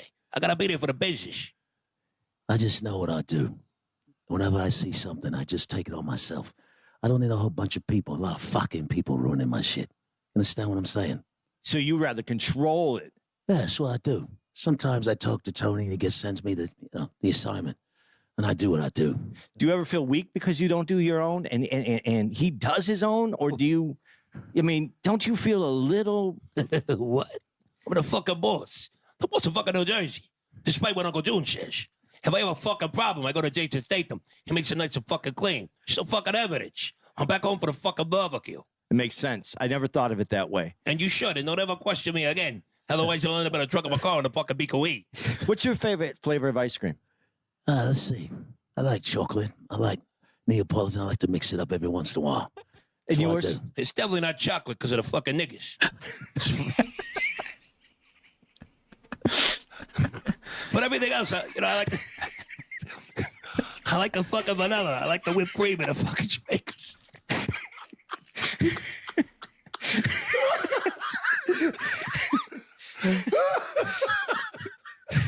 Fucking eggplant flavor. They're fucking eggplant. They got a new ice cream called mozzarella. Can't fucking wait. They should come out with Italian flavors. Fucking strawberry and manigot. Oh, fuck. It's only so funny because you could see Tony Soprano saying it. It's so good. I did. Oh, that's it's good. Yeah, so this is what we do. Ice cream. I don't eat too much ice cream. As you can tell, he eats a lot of ice cream. I go, take a shit fucking fucking ice cream. Because we're talking about ice cream. It's so fucking stupid. This fucking guy's got a fucking six-pack. He's got a fucking body like a fucking tank. Well, me, I bathe in ice cream. I lather in it. I gotta stay in shape. Stay in shape. Last question. Jason, we see you're a good guy who does bad things, and we don't see you getting all that much ass, but Tony is knocking shit over left and right. Tony, do you... Like, is it me or does that nigga look like Joe Camel? Am I the only one to see that shit? He could finish a whole stick of chapstick in one use. But like I said, I have LL, Snoop, DMX, Jay-Z. I'd have LL do the intro because he just got that cool, suave swagger. Like, LL seemed like he don't even need a woman to be turned on. He can stand in front of the mirror, chest naked, and turn himself on. Like, he be standing there, DJ, hit that track for me. Yo, what's up, baby? This your man, LL Cool J. Ain't nothing like when you put vanilla ice cream on your chest, let it melt down in your genitals. I got my man Snoop Dogg, DMX, and Jay-Z in the building. It's about to be real sexual, real erotic, baby. Hey, yo, Snoop, holla at me, it's your man, LL. Hey, yo, 1, 2, 3 into the 4. Snoop Doggy Dogg taking condoms out the door. Ready to get up in you, so back on up. Grab a condom, cause I'm ready to fuck, bitch, fuck. Having 3 hoes is some gangster shit. You know how a dog do when a gangster pimp. We don't sweat shit, cause we know we can't be faded. We just sit back, debate it while getting our hair braided. Nate Dogg, Warren G, Daz, and Corrupt. We gon' rep till we die, that's why we throw them things up. For shizzle, my nizzle, and the LBC. You know my name, Snoop D-Go. Double G. Yo, it's your man DMX. Where's my dogs at? Where's my dogs? Yeah. Yo, I done told y'all dogs about fucking with me. I done told y'all dogs about fucking with me. When the dog starts to bark, it's followed by the bite. That's when you feel the pain. And you head for the light. Don't get upset, nigga. That's If you actually know, and I won't stop here until the dogs throw. I bring that real style, baby. if you actually know the music, this is so accurate. Yo, Jay-Z, holla at him. Talk to me, man. It's your boy in the building. It's Young Hova. Homie, I told you the game's over. I got it locked. Oh, yo, shit, stop. Zed Stock called a persona made for martyr. Think you got it locked on barber. I'm taking the game further. I'm Croy when I hit, hella out when I switch. I'm like Ike Turner, and with love when I'm pissed. If you having girl problems, I feel bad for you, son. I got 99 problems, but a bitch ain't one. It's your boy, nigga. Yeah, the problem is that the reason it's easy to impersonate these guys is because they're impersonating somebody too. 33% mean reduction in proteinuria, not that much. Not clinically meaningful.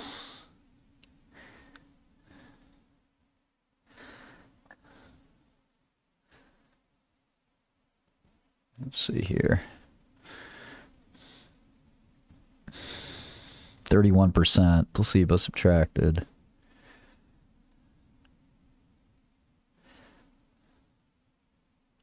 That's their week 36. Looks like I missed the primary.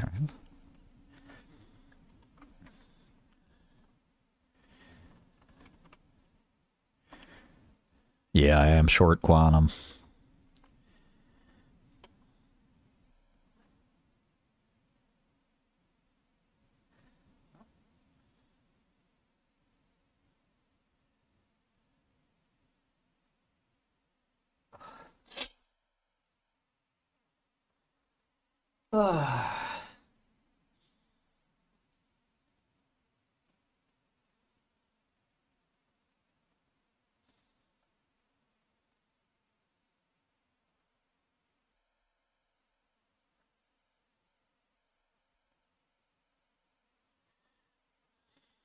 Yeah, I see the dump. I see the dump. The fuck?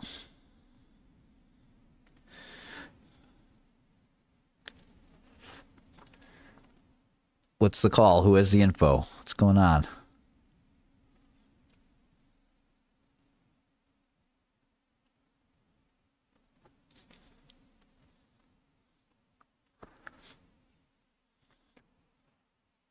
Yeah, I'm short quantinium.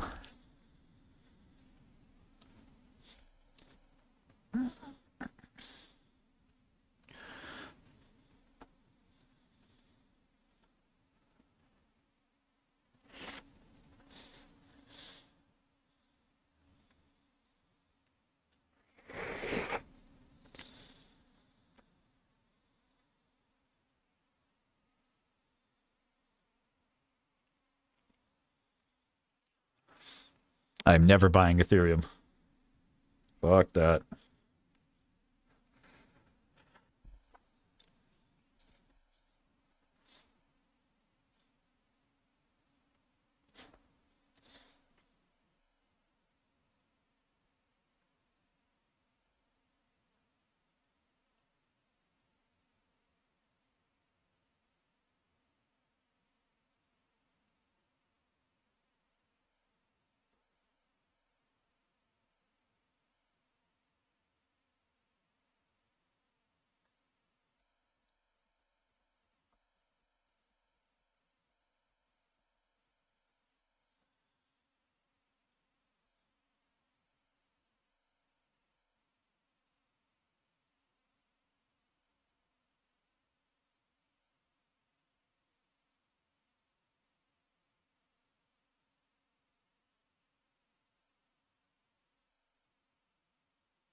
don't think anybody deleted your message. Sometimes there's YouTube issues.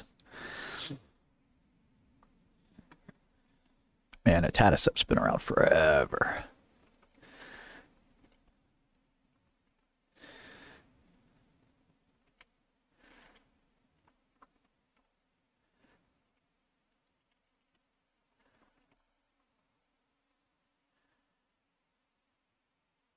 See who owns Vera. Venbio, biggest shareholder. About 8%. Deep Track, Deerfield, Kynum, 0.72. Yeah, it's sort of a hedge fund hotel. Not too bad.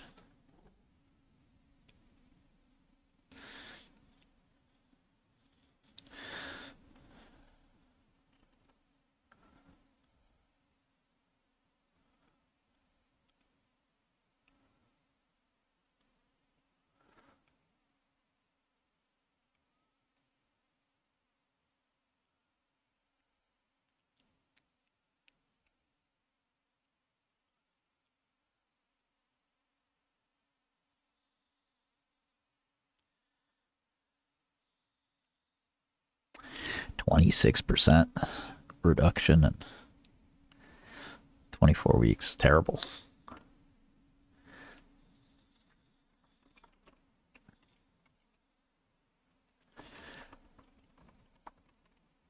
Revenge. Revenge will be ours. I lost so much goddamn money in Capricorn. Okay, so I don't know that this is that exciting. Let's keep looking.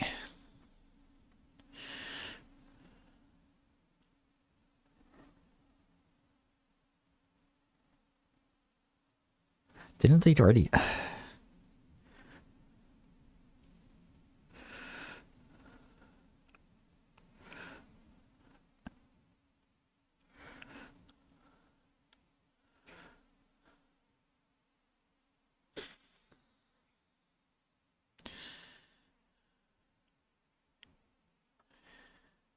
$48.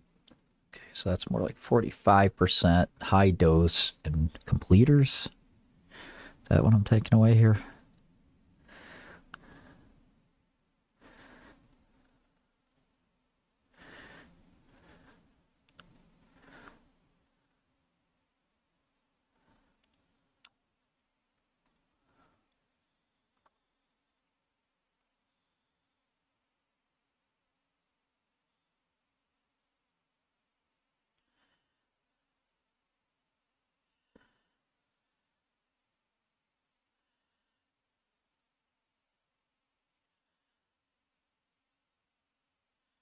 I don't think you can change time zones. You can go around. I mean, time's the same for everybody, right?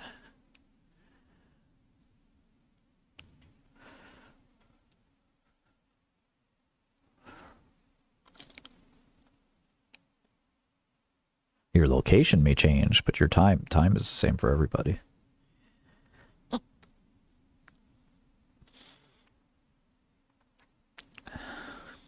Okay.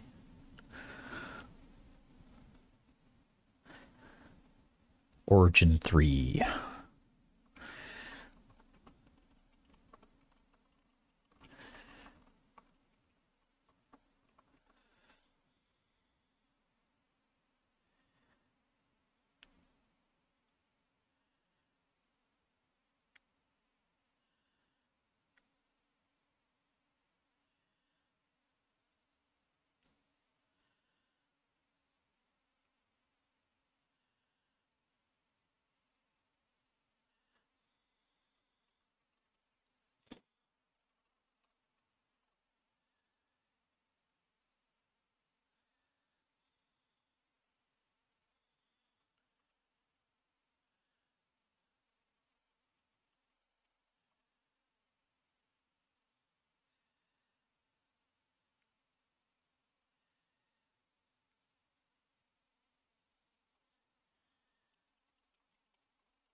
They've been waiting on this trial for a while.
I don't know anything about ClearPoint.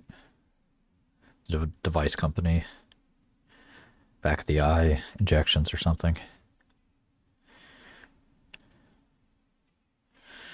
Okay, 2025. All these guys do is offer stock. Classic Biotech. Submits BLA. Huh?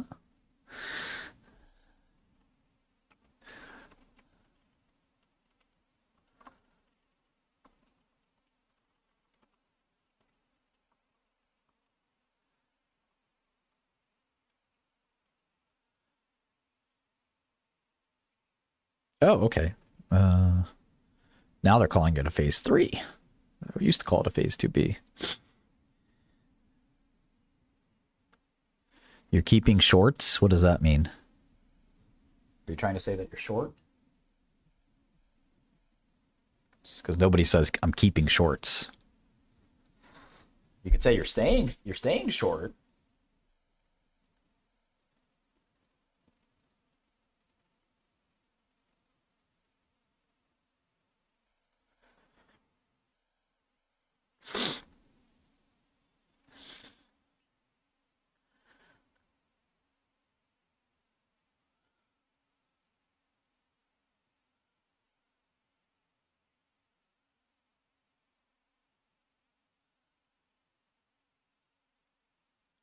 Wait, is this new data?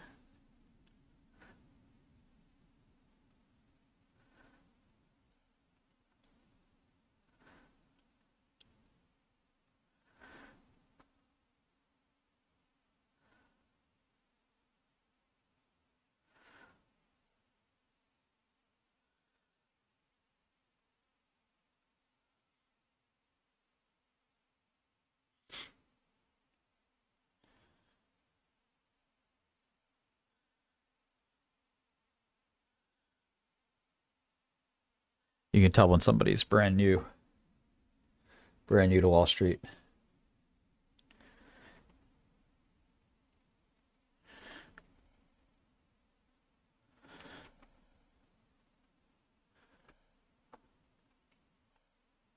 %, 42 versus placebo.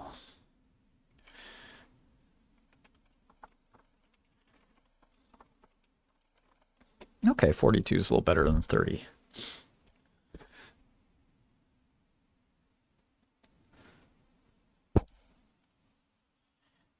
So what is this, the PDUFA that's coming up?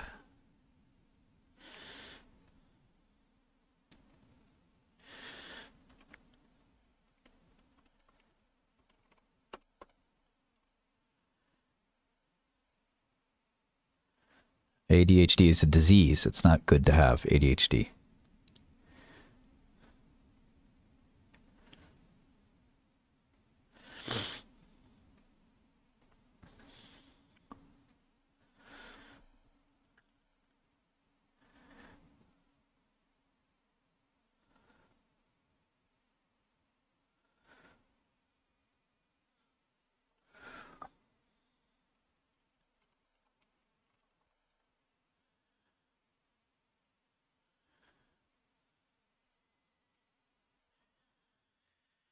Okay.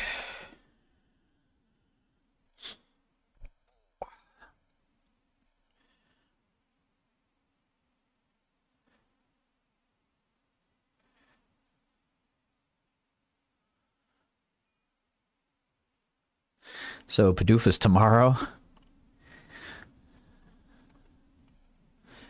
That should get approved.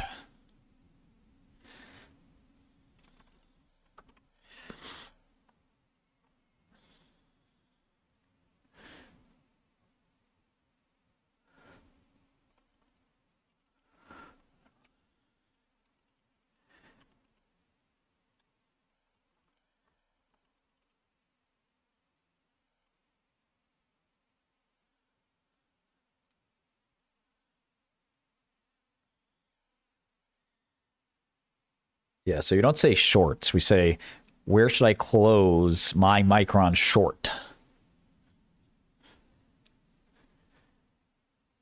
I don't know how you get 30x leverage.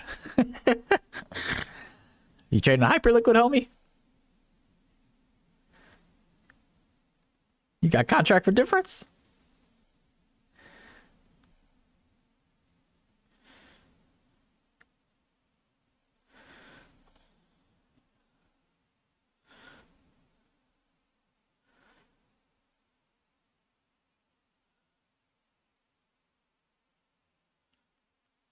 Yeah, I don't know. It looks bullish. I mean, I don't. You know, this is $1 billion market. It's not. What's a perp? The fuck's a perp? Perpetrator? You a perpetrator, dog? Yeah, man, I think it's attractive.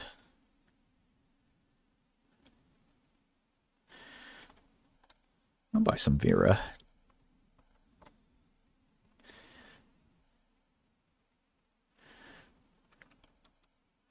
Probably do financing.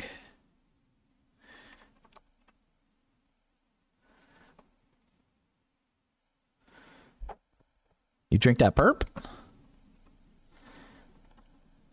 Sorry, man. I'm not used to fake finance. I know what a perpetual is. You trading single stock futures, dog? But why?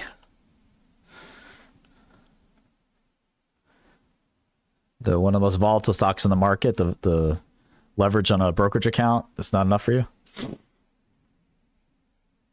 What, you retarded? Tell me you're retarded.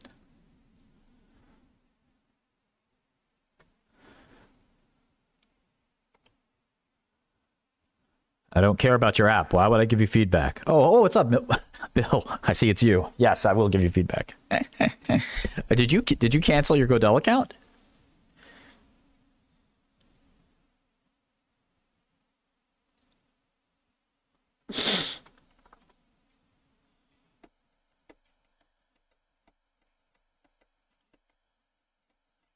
I need that 500x.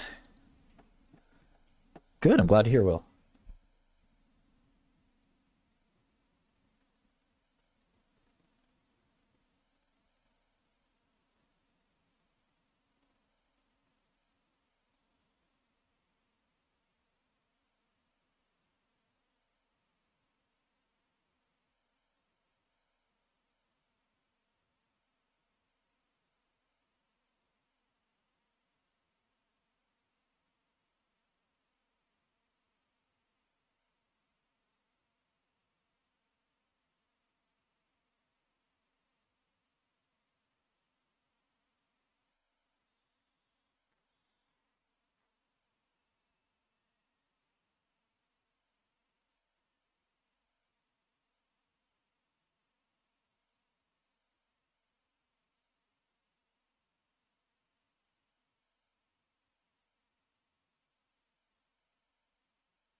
Okay, thanks a lot.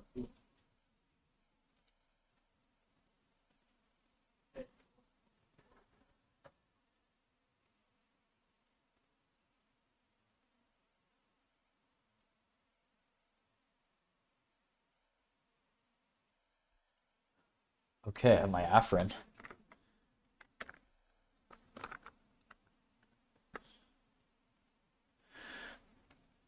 Right, there you go, Spud. Wagwan.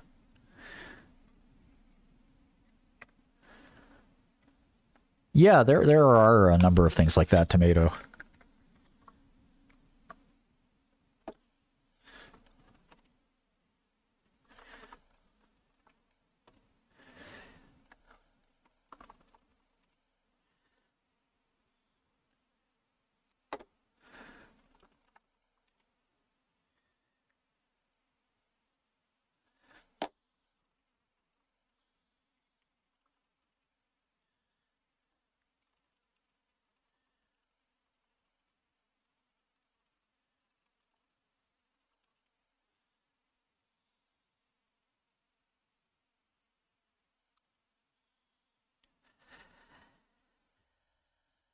Yeah, exactly, Spuds.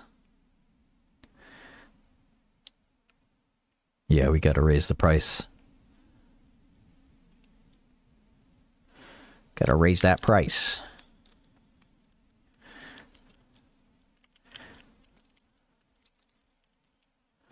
That's what I do. I'm a price increaser, habitual.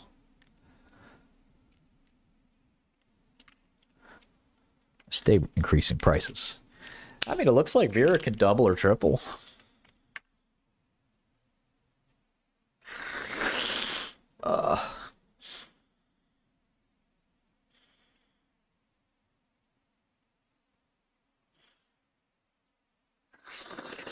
Alhamdulillah.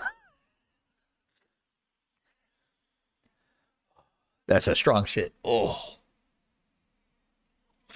Oh, man. Oh, straight to the brain, bro. Real bad, man. Oh. Damn. Now I'm ready for a lot more work. That was good. Clarity, instant clarity and focus. Yeah, consumer stocks are dropping. You know, that's consumer and healthcare is kind of your safe haven, but you see all the green in tech.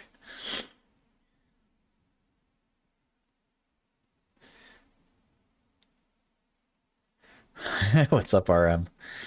No, I'm just taking some Afrin.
Jim Norton. Let's see. I'll take your advice here.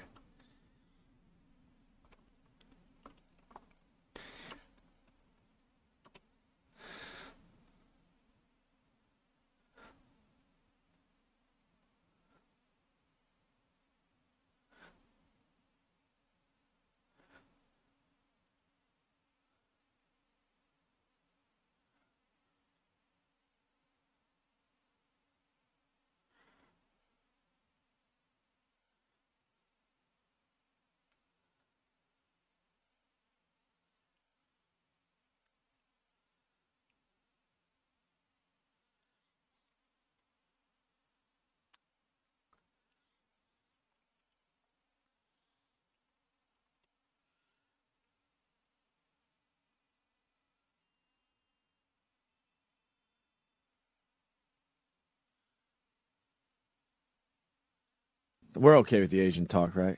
It's just been my yeah. experience. Yeah, whatever. Kind of boring. Michael in Manhattan, what's up? Yeah, Opie, you have no idea what you're talking about.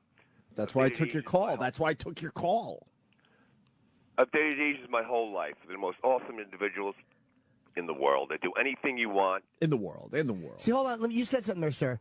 Is it because a lot of guys that like Asian women, I always wonder if it's because they're from typically submissive cultures. And are you a dominant guy that likes submissive women? Well, to a point, but still, it's just the fact that I've got yellow fever, first of all, but in my whole life I've basically dated them. And it's just like no argument with them. You know, white bread chicks, you know, white girls, they're ridiculous. They don't care about the money. They don't care about anything. They care about your happiness, taking care of you. You know, and on the same token, I'm not using them as a slave or anything in that aspect, but I'm just basically telling you it's. And I'm attracted to them, but it's their nature. But you see what you're saying, though? You're not saying one thing about them being funny or them being they interesting. Are funny. I'm they just are saying funny. the first qualities you're looking at is the submissive nature or them taking care of you. Point. No, I'm not. I'm just going by what you said, sir. I'm not missing the point. You said that. Well, relax, Norton. Okay? I'm relaxed, but you're telling me I'm missing the point, and I'm not. Well, yeah, you are, because you're not listening. You're basically just talking over it. Okay. Oh boy. Okay, then what do you like besides the fact that they care only about your happiness and they don't argue? Go ahead. I told you already. I'm attracted to them. Right. That's me personally. You're asking me why does everybody like an Asian? I have no idea. But you can't just say you just date them or you sleep with them and you don't marry them. I didn't say that. No, Opie did. Was I talking to you, Norton? Yes, you just were, stupid. You just were. Hey, don't give me this stupid crap, pal. Listen, you got the fucking job. Oh, sorry. Let me bow and put your slippers under the bed like you like. Go ahead. Sorry, dominant male. Go ahead, alpha. Not dominant male, you moron. Ooh. I'm basically telling you what my. What's the matter? You don't get enough arguing at home? You have to argue now with me? Norton, keep talking. I am. Yeah. I'm talking about Asian girls, you moron. I'm listening. I know what you're talking about. You keep saying moron. Do you use that one around the office? He's a moron. About you, village idiot. I don't live in the village, stupid. I don't care, moron.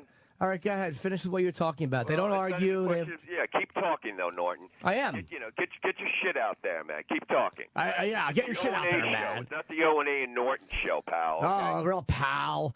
Yeah. But you want to find a partner that argues with you like this, that you'd know how to do it, instead of just finding someone that listens to you and nods. I was talking to Opie, not you, you dick. You were just saying it. You brought out. You just said Norton. Force your opinion into it. I asked you a You're question. Not listening, and you're constantly talking one long sentence. I asked you a question. I said, I asked you a fair question. I wasn't talking to you. I don't care. I'm here. I'm talking to Opie. First of all, stop with that fucking awful inflection. I'm talking to Opie. Inflection. Now sit there and deal with your crap. Go ahead. Talk to Opie. Annoying.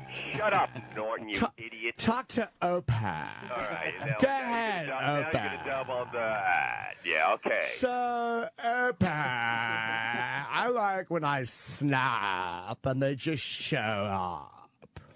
What does that mean? I'm making fun of your inflection. That's what it means. You sound silly. No, it's not a question of sounding silly. Yes, it is. Explaining myself. I know, but it's the way you said. I'm talking to Opie.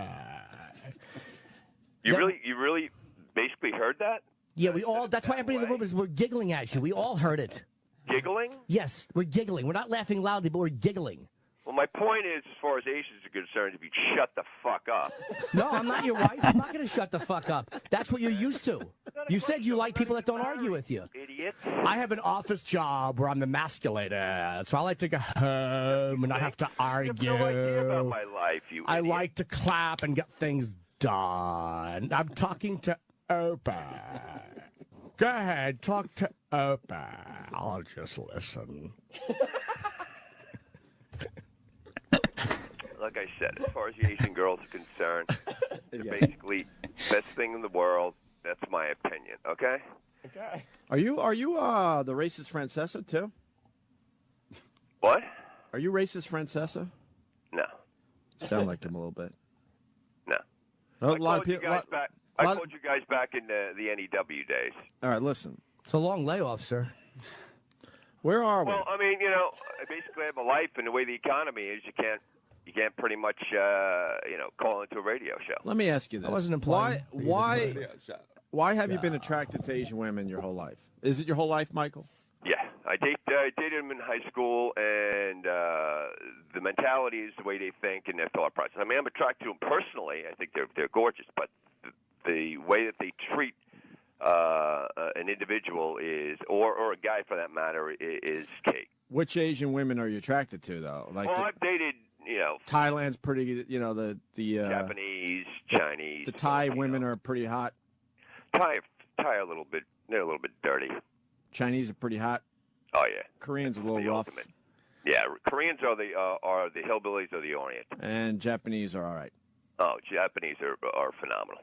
I've just never been attracted. It's not that I don't think they're like I would never date an Asian chick. I just never have. I don't know why. I've never met. Have you, Jimmy? Did you ever date any? Did you ever go out with them? Nah, I mean, I even sexually could, because again, the thing that where they're kind of submissive, which I'm not saying it's a bad quality, but I haven't had that many experiences. There's a couple I've liked and just haven't. Nothing's happened. I like when there's a mixture. I fell hard for half Korean, even though I said Korean's not the better ones, but half Korean, half Dutch in college. I fell hard.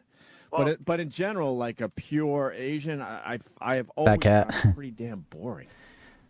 I mean, but that's just my experience. Are you talking about ABC, American-born Chinese? I mean, or yeah, I don't speak ABC. How else am I going to communicate? Got letters for these things. Yeah. Although there was a girl. Some of the Vietnamese girls growing up weren't bad. Yeah, they weren't bad either. They're filthy though. Like the ones running down the street naked after napalm. I don't know. I mean, it's just been my experience. I don't know. I pretty much have been hands off. Do you like hardcore Asian porn? Is that the only porn you What like? the? Yeah. Oh yeah. Jesus, this guy is so into Asians. It's All right. Fever like you would not. Well, that was. Thank you for suggesting that. I not sure why I'm listening to that during work. Look at this company, Tavardi. Looks like a big old piece of trash.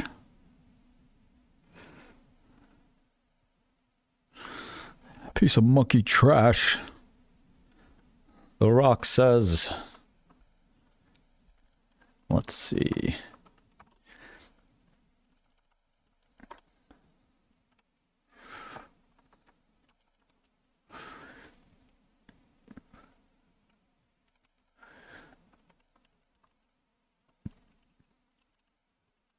Basically trading at cash.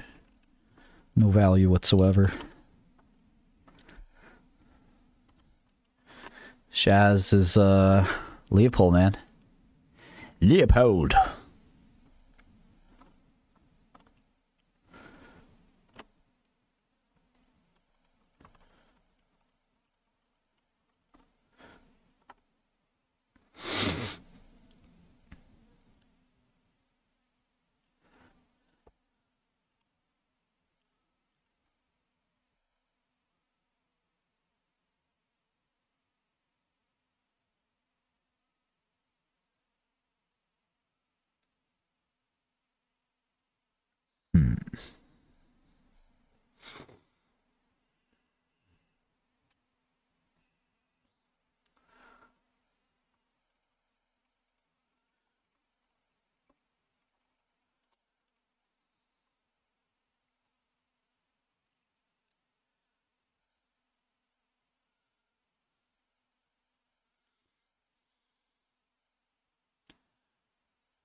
That's a pretty safe trade, money man. On money with Manan. I mean, it's not going to go up or down too much from there. You might get 10% out of it. I don't see Micron doubling anytime soon. I mean, it could. Never say never. Good.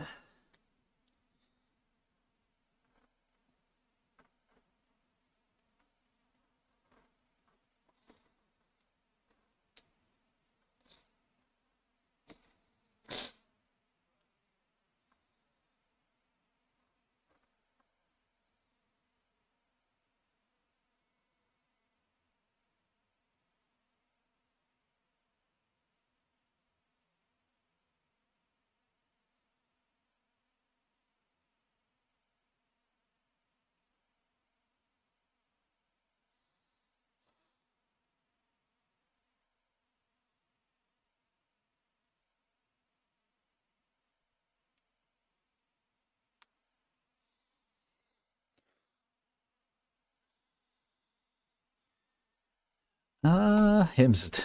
I don't think Hims is a $50 billion company. No.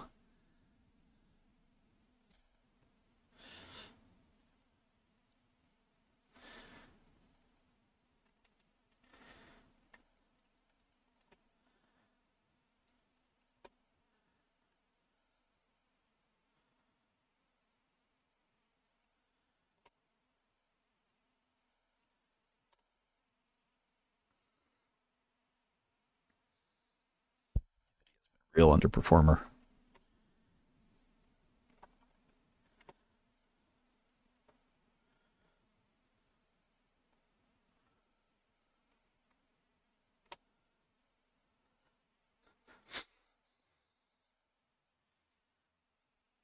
AMD's best performer last month. Nvidia continues to underperform.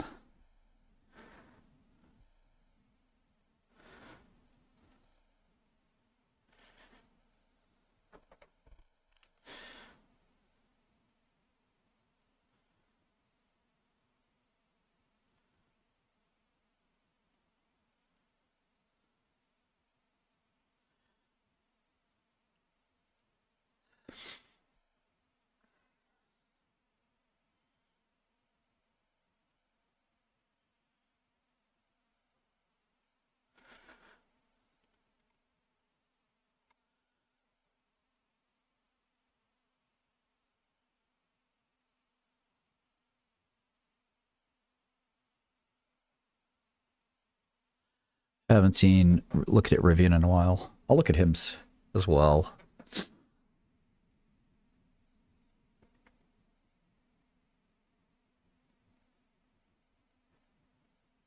Still like BioCryst, Abivax.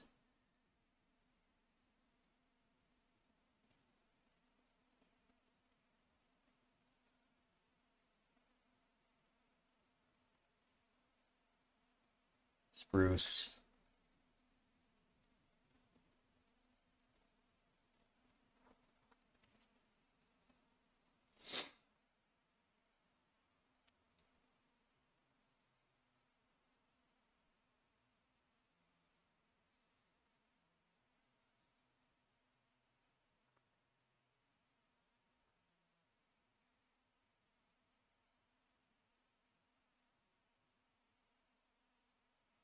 What's up, Humphrey?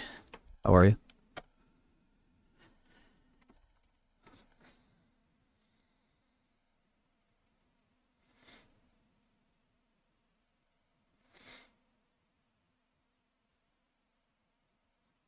Yeah, I'll look at Cytokinetics as well.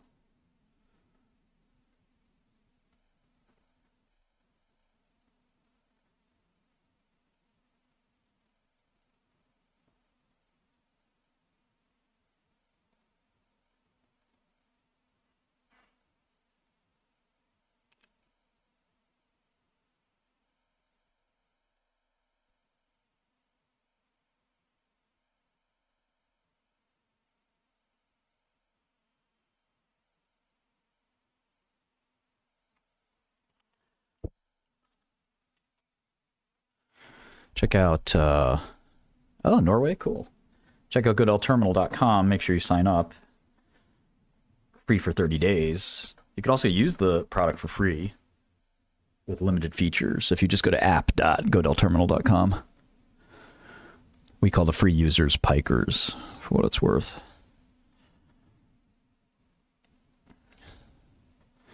Wonder if Oklo's is short. Oklo is how you say it.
Weekly candles?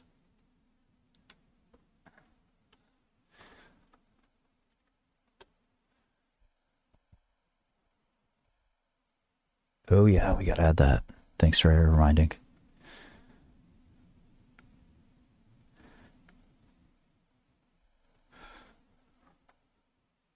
Michael Burry doesn't know what the fuck he's talking about. The guy hasn't made money in 10 years.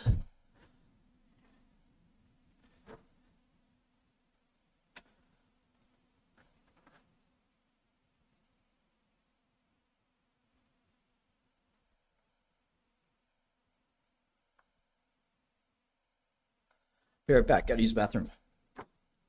Don't go anywhere.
Okay, put the cat dragged in. Low, low. I don't think they can see you, so. Good morning. Almost good afternoon. What's up? What up? What up? People didn't like me as much as Caesar Milan. Pretty funny. Mm-hmm. Yeah, for all the people that made fun of me for having low IQ, you're right. having low IQ. I don't know. I think somebody commented on one of the last videos. They were like, "Oh, this guy's an idiot." I'm like, "Yes, this guy finally sees me for who I am." You know. Well, you know. Dude, happy 250th birthday to the United States of America, the best country in the world. Are you kidding me? Let's go. That's the first thing I want to say. Yeah, we gotta do some event tonight for the Cup. We really gotta rent out a place and Godell subscribers come. That could be an interesting situation, a little Godell NYC meetup. Why not do a 40-40? What do you mean? 40-40. You know what 40-40 is? I have no idea. What is that? Hove. It's a Jay-Z's club. And you could do downtown, not too far downtown, 25th Street. And you can just basically rent a little room with, it's a bar or club. I think some of our people would appreciate Casa Cipriani's, Zero Bond. I don't know if that's a place to watch the game. Oh, okay. Yeah, totally different thing in mind. Yeah. The game, I'm talking about the fucking USA. Yeah. I watched Game 5 of the Knicks at Reichenbach Hall. That was electric. We had a huge table. I'm talking about bringing the clients out to 40-40. What was that for? Yeah, that was for Game 5 of the Knicks. Was that not Grafana? That was just you and your friends? It's just the boys. Okay, so no, but it's all right to bring clients. You want to run that. You know, yeah. So if we go to 40-40, and you can reserve a room, and it's like, you know, good for corporate events. They basically will let you do these corporate events that, you know, more or less bring the clients to, and yeah, it's not that expensive. You're basically just paying for dinner and drinks. Mm-hmm. But you know, sometimes you go there and Jay-Z comes through. That's pretty dope. I always tell the waiter or the host, you know, just let Hope know I'm here, okay? in case Hope wants to show up and show love. Yeah, that'd be so sick.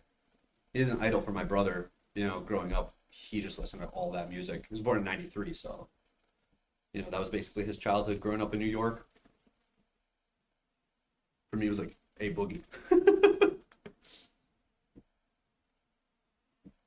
I did see 50 Cent live in Miami one time. It was absolutely insane. One of the best shows I've ever seen. We were going to talk about some AI stuff. Yeah, I'm just reading this thing. You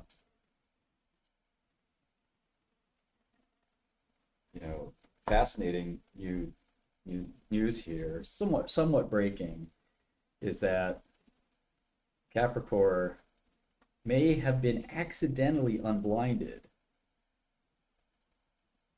Oh man, this is the trade I lost millions in earlier, but late last year. And you know, the kind of crazy,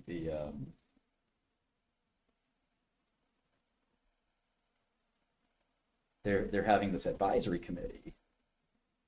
And okay, so basically, you know, everyone here remembers because we lost millions of dollars shorting this stock, and they said that they had good news.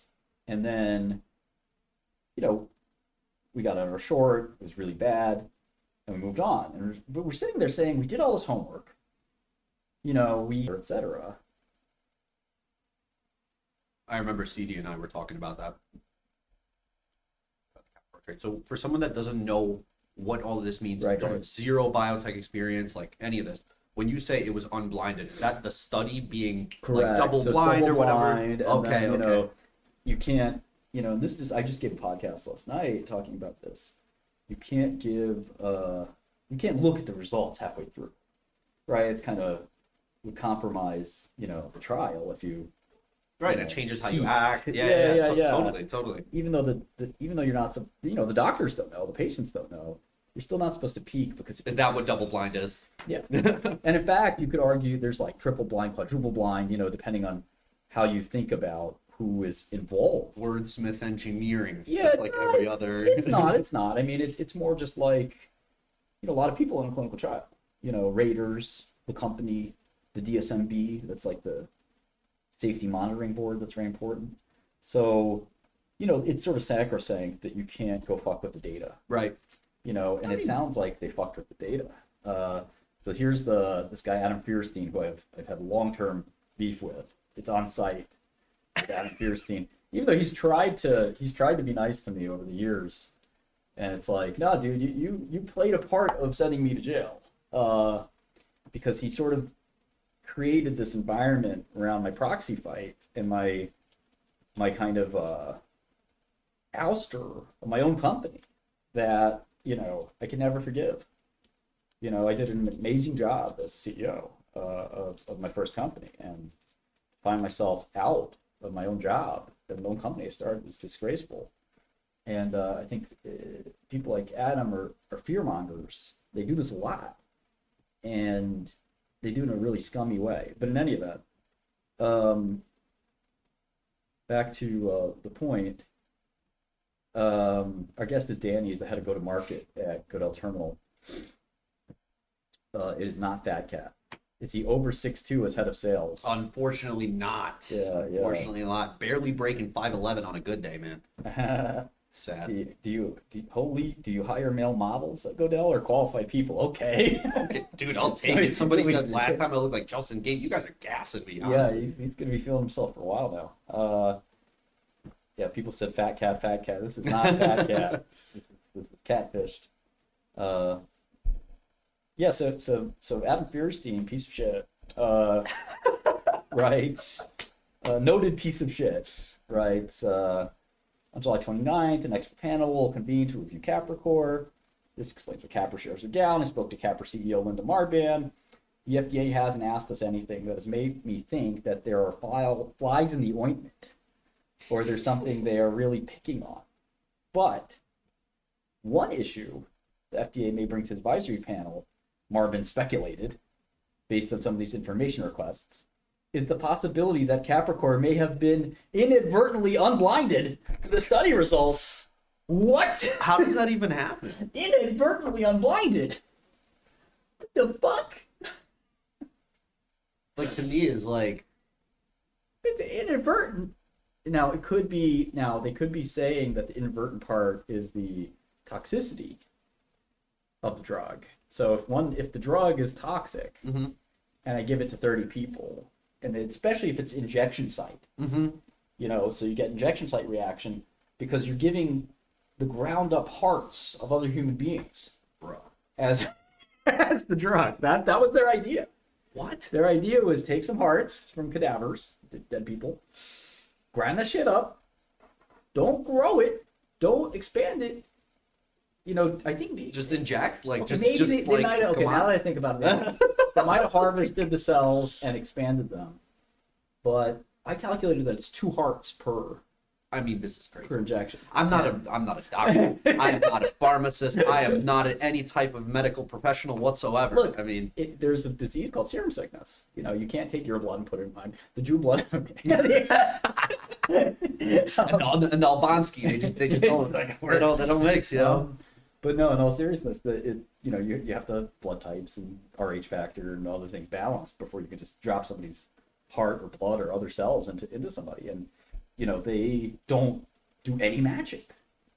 So it really so they don't even look at like my blood type and like the 2 hearts blood type. Why would you do that? So it's a really crazy thing to do. I mean, it's not that hard to go figure that out, but I think it kind of like would sort of hurt the narrative that this is a drug. In reality, that's called it's like a transplant or a, kind of a, I guess you'd call it like some kind of medical device, transplant, cell therapy, something like that. So, they didn't do that. So when you give this drug, as you can imagine, you flare up because it cells from another human. When you give the placebo, nothing happens because it's saline. So, now one of the things you learn in medicine is that after you give a drug once and you form an antibody reaction to it, the second time you give it, it's even spicier because your immune system is not trained to seek and destroy. So, it's sort of one of these like. Interesting. I would have thought it would be more mild because the antibodies are like. No, they remember. Yeah. Okay. The company was not unblinded, and changes were made with the blessing of the FDA, is what they said. We provided all that information to the agency. I think it's probably going to be one of the issues they want to flesh out at the AdCom. That's a pretty big fucking deal. I mean, you can't just, change your stat plan. They changed it. Let me see what they changed it from and to. They changed it.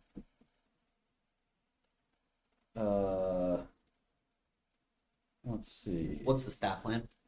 You basically have to say before you calculate whether the trial worked or not, which is a statistical thing. Okay.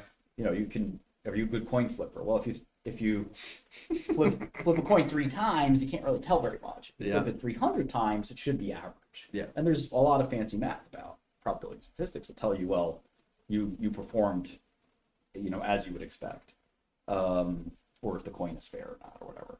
So that stat plan is basically just like this is the math we're going to do, and you have to get that approved by the FDA. Basically saying this is how many times we're going to try. Well, you ahead of time you sort of say, okay, this is what I think the drug is going to do, this is how I think the placebo is going to do, and you present the numbers. And obviously the FDA would say, well, if I'm only going to do 5 patients and 5 placebo, that's not enough to tell. Like it should be a fluke, and I don't need 1 million people and 1 million placebo either. And so what decides that math is called the t-test, and you'll learn this stuff in marketing school. I was literally just about to ask you, like, what decides the number? Yeah. It's a statistic. It's called a statistical test, and the test is, there's a right way to do it and a wrong way to do it, and the FDA, sort of agrees with you. This is a proper way to do it, and they changed it from relative change to mean change, which could be a big difference. I have to get my head around that. It sounds like it's a pretty big difference. So relative change versus mean change. But in any event, the unblinding, you could argue, is coming from patients that are getting this, reaction. And then you would sort of decide that, we're going to do the trial this way. So I don't feel vindicated yet, but this AdCom is going to be, really nuts. So you're saying, like, just because, like, well, not even just because, it's a pretty big thing. Some people are getting, like, a rash or infection or something, and that unblinds the trial because it changes the way that the leadership is acting, because they now know that some people have an infection at the injection site, or like... It's not an infection, it's an immune reaction. Okay. So you could tell who's on what, and, because who's in the injection site. So you're going to pick the stat plan that makes your drug look good. Okay. It's just like sort of saying, well, I watched the game last night. Right. You didn't watch it yet, right? You want to bet on how many points the Knicks scored, over the under, or how many rebounds one player had. Mm-hmm. And if the guy says, well, I want to bet on the, he says, you didn't watch it either, right? Yeah. I want to bet on the Bulls. You say, I'm not going to bet you on the Bulls. So we want to bet on the fourth quarter score, and because you watched the game, exactly what happened. Yeah. So the losing bet. Yeah. I'm not going to bet on the losing bet. I'm going to change the bet to the right bet because I already know, what the right bet is. Convenient. Yeah, sure. It's very convenient, very legal. In fact, last night I was on a podcast because this happened with another company called Chemocentrics. Basically, in those lawsuits that show up in Goodell all the time. Mm-hmm. The class action. Mm-hmm. Who are the goats of this? Rosen law firm, and then who's the big one? You always joke about Levi and Korsinski. They're just like little law firms, like 5 people. And what they do is, if your stock goes down, it doesn't matter what for, any reason whatsoever, they sue you. And they just basically say you did something wrong. Interesting. And what's funny is, every company has D&O insurance. Every public company. We don't have it yet, but I think we should get some. Even private companies can be. It could be smart to do it. So, Levi and Korsinski just sues any company, and Rosen Law Firm sues any company. And these guys sue so much they use the press release as their advertisement tool. Right? So the press releases, I think they get a discount or something because they give so many. That's insane. And they do the press releases because they want to get a lead plaintiff. And if they get a lead plaintiff and they're nominated as class leader, they get to collect. And they get to collect like half the benefits.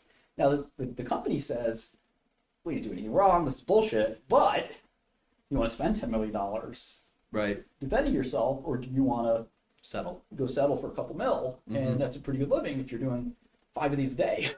And so these guys are just ambulance chasers, and we tend to hate them, but they did this to ChemoCentryx. And it turns out that in the discovery, they found one of the biggest crimes, I would argue, in medical history. And I'm really not exaggerating here. ChemoCentryx had a drug that all biotech traders know called Avacopan, and Avacopan was FDA approved. It turns out that when the trial results came in, they unblinded the trial, they did the stat plan, and they showed a failure. The chief medical officer said, we can't afford a failure. Okay, and he said, let's reevaluate these 8 patients. And they reevaluated them, and it turns out that 5 of the patients, the 5 they needed to reevaluate, they reevaluated. How convenient, yet again. Yeah. That's great, man. And so this is, to my knowledge, the first time this has ever happened, where a drug got FDA approval. Yeah. This Capricorn thing is pretty close. If it's what I think it is. This was proven in court. And so now the FDA is asking to take the drug off the market. Amgen bought ChemoCentryx for $4 billion. Oh, they bought a bunch of bullshit. Messy. They bought a bunch of bullshit for $4 billion, and then they got approval. They started selling it. They're still selling it. It sells pretty well. And Amgen's saying, why do we have to take it off the market? And it's like, bro, Amgen, just drop this one. It's going to be fine. Just discontinue the product or do a new trial or something. Like this is not the hill I would die on. Fake trial data, but really unprecedented in biotech. The only other similar scenario was Sequinome about 15 years ago, and that was diagnostic. That data was fudged, but interestingly, it still worked when they did it again. So it was. So they did another set of trials, and they were like, okay. Yeah, it was fine. Yeah. It was a very accurate and sophisticated test. How they cheated, I'm not 100% sure. It's fairly technical stuff with diagnostics, with the way they did it, but it was a fix. The fix was in. Cassava had a fix too, but nobody's ever slid one past the FDA. I was gonna say it's actually pretty reassuring from a layman's perspective to far as we know. Yeah, exactly. But it's interesting. You were like, I can only point to this one. Well, look at Avacopan they would have gotten away with it. Yeah. If it wasn't for you little. So it's like the survivorship bias, like literally it's the airplane. Possible that there are literally drugs out there that just don't work. That some asshole was just like Madoff did, and this is worse than Madoff because it undermines. This is like health. This is like your life, my life. Like God forbid, you get a thing that has something to do. And imagine a doctor saying, "I'm writing this prescription with the faith that I know that this is a medicine that I think works. I'm putting my MD behind this. Because the phase 3 clinical trial said that it worked, and the FDA looked into it, and the FDA agrees, and it was all sham. That's the kind of thing that undermines the whole healthcare system. It gives credence to things like peptides. Yeah. People say, well, if the shit doesn't work and it's all fake anyway, then fuck it. Let's just take it. Right, give me the Chinese research chemicals. Yeah. So I think it's a really big deal. I think it's worse than Theranos, Madoff, FTX, any of those things. I think actually, the more I read into the Theranos story, the more I actually think she is about 1%, 1 to 5% as culpable as they made her out to be. Really? Yeah. And so the reason here is that if you look at the book that the guy wrote, he's a reporter. He has to make it sexy, right? I mean, that's his job. Yeah. Is to sell books. Yeah. It's literally his job depends on making it the most interesting shit possible. Oh, yeah. So then you go to the court case. Well, their job is a little bit that too, but the prosecutors go to jail if they lie. Yeah. Right? The book guy doesn't go to jail. Mm-hmm. Nobody cares. A little embellish. So if you go to the court filings, it turns out that, this is Better Blanket on stream. Not Fat Cat. Not Fat Cat, I repeat. So if you go to the court filings with Holmes, it turns out that she doesn't really ever get a lot of patience. Why he twirling his hair so gaily all the time? Listen. You guys should see when he takes a scissor mid-conversation. They've seen it.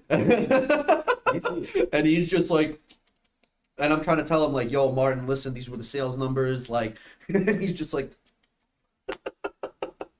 NVIDIA is out denying the semi-analysis report. That is a big deal. Now, of course, they would do that. And, companies like NVIDIA, they have ways to catch up. So the rumor is that NVIDIA Vera Rubin rack is being delayed substantially. I think guys like Dylan are going to stand by their reporting, but the thing about NVIDIA is that could be right. And NVIDIA is the master of kind of like, all right, but here's what we're going to do. And so, they could very well meet their timelines, even if it's a shit show. Mm-hmm. And this happens all the time in semis. AMD said they'd have a rack-mounted computer, rack-mounted data center computer by now, and they definitely don't. So, that AMD chip could be, hugely delayed. Anyway. I assume you've talked about like etched and tiny box. Oh, yeah. Nice. So anyway, that's what's going on in medical world, chip world, etc. But Capricorn is personal. Yeah. So it's very unusual and annoyed. Looks like his LinkedIn pic. That's a good thing. So let's see. You want to talk about software, maybe?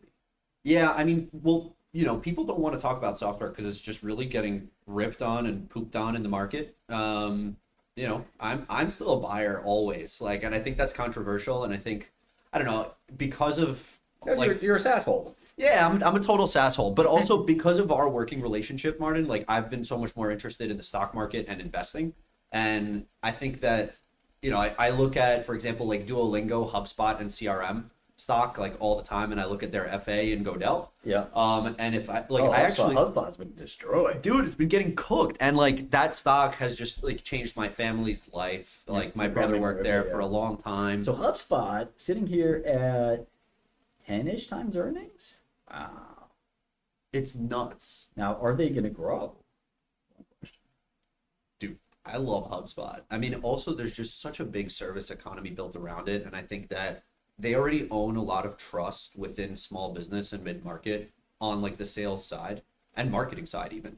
And I think that they're just going to crush it with building the right agents, as corny as that sounds.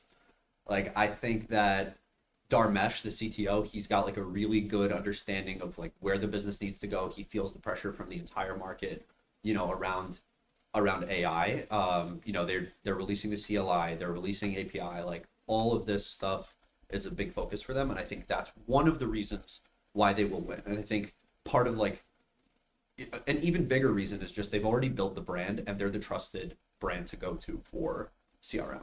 Well, isn't Salesforce? Yeah. Salesforce is great for like, the big enterprise, they actually crushed it like in the very beginning with just being the only CRM with custom objects. So it was just like the only answer if you're a really, really mature company, like massive operations, ERP integration, like that kind of stuff. But HubSpot just crushed it in the beginning with like SMB and mid-market. And then now they already have things like custom object. They're just so mature as well. You can really support a big enterprise sales organization using HubSpot's Rails. A lot of older businesses will definitely want to stick to their Salesforce guns, but I don't know, I'm a big HubSpot bull. And another reason that I'm very bullish on HubSpot is just because a lot of smaller businesses are going to be opening up over the next few years. And I think, that just doesn't stop. I think with AI, that accelerates too. A lot of people are going to be like, all right, I'm a 1-person organization, 5-person organization. I need a CRM. Like I have to reach out to 2,000 people, just little old me. And, you need infrastructure for that. And I think HubSpot has built an amazing brand around that and amazing technology and infrastructure. So. Yeah. So who else is out there? And tell us about the impact of vibe coding, because you do vibe code. And these tools are thought to be like relatively simple. So what stops somebody from vibe coding a HubSpot, and why, like we pay for it, what is the reasons that, they'll be able to get, charge firms like ours thousands of dollars a year? Yeah, I think they're going to only continue to be able to do so because they provide a compliant option for us where I don't have to maintain anything. I don't have to go and worry about like, oh, what about the audit trails on like the deals getting moved throughout the pipeline? Like, I don't have to worry about like, you know, any of our data going outside or somebody hacking into my computer where I manage the database. Like, imagine our CRM was hosted on my computer. Like, that would be so dumb, right? Like, it would put one point of failure, right? All of the data stored on one computer is just really stupid. But then another thing is just, I tell Claude to go into HubSpot and do things for us using HubSpot's API. So HubSpot's API is pretty flexible because I gave it all of the scopes within HubSpot in the private app. But you know, the actual MCP works too. It uses a little bit too many tokens, but you know, it still understands exactly like what calls to make if I want to, you know, understand like our close rates or understand like how long our sales cycles are taking, or you know, what types of clients close versus what types don't. It knows what, you know, fields to go get and what information to pull back. And if I don't have access to something through the MCP, it's able to get it through the API. Very, very liberal permissions there. So I'm still not sure why I need HubSpot and I can't do it myself in a sentence. Yeah, What's the main reason? It's just an easy button, and people love an easy button. Yeah, that's all it is. Yeah, that works. I mean, I think that's not wrong. Yeah. You know, and so from a stock perspective, I think the main point here is, what will it take for people to get there? And I think it's going to have to be something like, basically they see a few more quarters of growth, and you get through the vibe coding era without, you live through it basically. You don't see any downside, and then you sort of say, whoa, not only did I miss the growth of last year where the stock was down, you know, but I also have to catch up to the fact that the multiple, not to, you know, overuse that term, but this idea that, you know, we were going to pay less for cash flow for these kinds of companies. Now we have to go back to what we were paying for cash flow for these companies and the growth we missed while we were worrying about it. Yeah. So, you know, it's kind of an interesting long opportunity. I think a lot of people are trying to find the companies that are the most resistant to you know, SaaS disruption. But, you know, and that's its own interesting question. You know, I've always liked Adobe because it's relatively SaaS proof, I think, or I'm sorry, AI proof.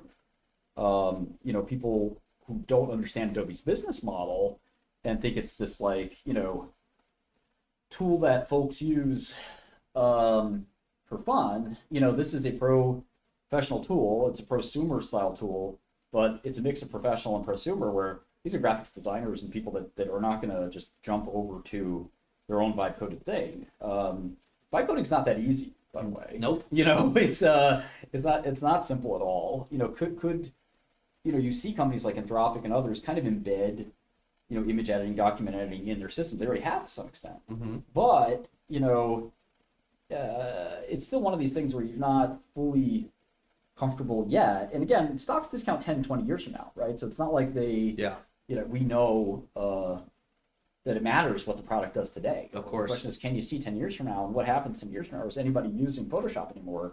And I think the answer is yes. Because I think the users that are using it are trying to get a, you know, sort of the perfect kind of, you know, system. Now, people still use IDEs, although IDEs are now shifting a little bit to terminal. Have you heard of GIMP? Yeah, of course. Yeah, I mean, I thought that was just like a mass, like, free alternative to Photoshop. Yeah, nobody used it. Yeah. I feel like, you know, I could programmatically edit images like through one of these. You know, you could. The question is, you know, one of our old programmers was saying that his friend does wedding photos professionally, and they don't use, you know, Photoshop yet because they don't use AI yet. Because, okay. I was like, huh? Because they, you know, it doesn't have the quality, the features that they need to do their job, and that's a professional user. Interesting. You know, the person at EA, the person at, you know, Sony, the person at Electronic Arts, or Take-Two or something, you know, they're using this stuff as a professional. They really need the layering and the special anti-aliasing, every tool that you can imagine. And sure, you could theoretically vibe code it, but it turns out that, like, if it doesn't look right, it's not that simple. And AI is not very good at sort of image stuff because it can't see. It doesn't necessarily know what the quality looks like. So, Figma's down a lot. Somebody writes, I use GIMP 2 regularly. Yeah. I'm sure you use you use Linux too. The rest of the world is not you. The rest of the world wants the one-click solution where they're just pressing a button and they're on it. Another thing with companies like HubSpot that facilitate auditable workflows, like for example, instead of me running a repeatable Python script on my computer that says, hey, grab from this database of our 2,000 contacts, based on these rules, email only these 600, like a workflow like that, people definitely want an easy button. Like people like me, imagine, like I didn't write a single line of code. Vibe code, that's difficult. Exactly. Yeah. Like I just learned what a DAG is yesterday, Yeah. Adobe tried to buy Figma, did not end up buying Figma. I think there is an eventual place to sort of pick at these stocks, But again, I think we tend to think about AI as like what's going to happen today and tomorrow. What are my friends doing? Yeah. When that's not really that relevant. What's really relevant is, in 5 years and 10 years, what is OpenAI and other companies? Some haven't probably even been started yet. Yeah. What do they look like? So let's say there's a company that just wants to do image editing. Maybe it's Midjourney. Maybe it's, there's a handful of them out there, but none of them are very good yet. But, will it be the kind of thing where you say, I do a photo shoot of Danny for the cover of Forbes, and the photo editor of Forbes says, make Danny look better. That's it. AI does it. Chat got my back, bro. Chat got my back. Right. You don't have to, if it's a photo shoot of me, they definitely have to do that, but they may not want to. But 11 Labs raising at $22 billion. Somebody mentions 11 Labs in the chat. Unbelievable success story.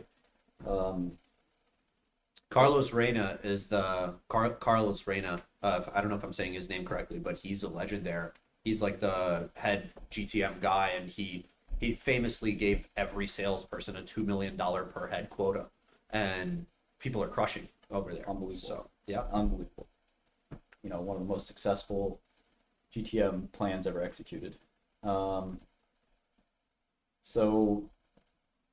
Getting back to some of the stuff, I think that, the AI company that sort of lets users do that, and the machine knows what to do and understands your vibe, and you can simply say, well, no, you went too hard on the eyebrows, keep those real, but, get to change the lighting in the room, something like that.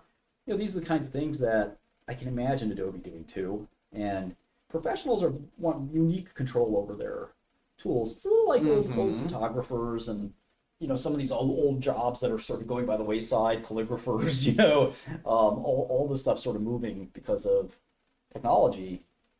So in a way, you're certainly looking at Adobe as in the rearview mirror. You're looking at even HubSpot in the rearview mirror because you're sort of saying, well, it's nice to have that tool, but will there come a day where we're post CRM? Yeah. Where it's sort of like, I just log into Codex and it just knows every single status of every single customer through that, maybe the .md file that it's updates on its own. Maybe the interface is an email, maybe the interface is some other dashboard. But the question then becomes, why doesn't HubSpot do that? And the answer is, well, they might, but there's also going to be 50 YC companies that want to put them at Totally. business. Monaco, Revo, Adio, Curtis over at Revo, he's doing amazing stuff. Sam Blond from Brex, he was the CRO at Brex, he went over to start Monaco. All of these are AI, CRM, kind of... Monaco.gtm, right? Yeah, there you go. That's that. There are a couple of AI companies that I'm really bullish on that I think will just benefit from being the picks and shovels, as people say. Parallel Web Systems is really cool if you have private company. Yeah. Parallel's private. So is Exa. They're both just like my understanding. Guys, take it easy on me. I'm not technical. These are services that allow your AI agent or whatever to go and search the web effectively. I think these businesses are going to make a ton of money. You know, it's all about just being the tool that Claude likes or the tool that Codex likes to use. It's the easiest for the machine to get a response back, and you optimize for that.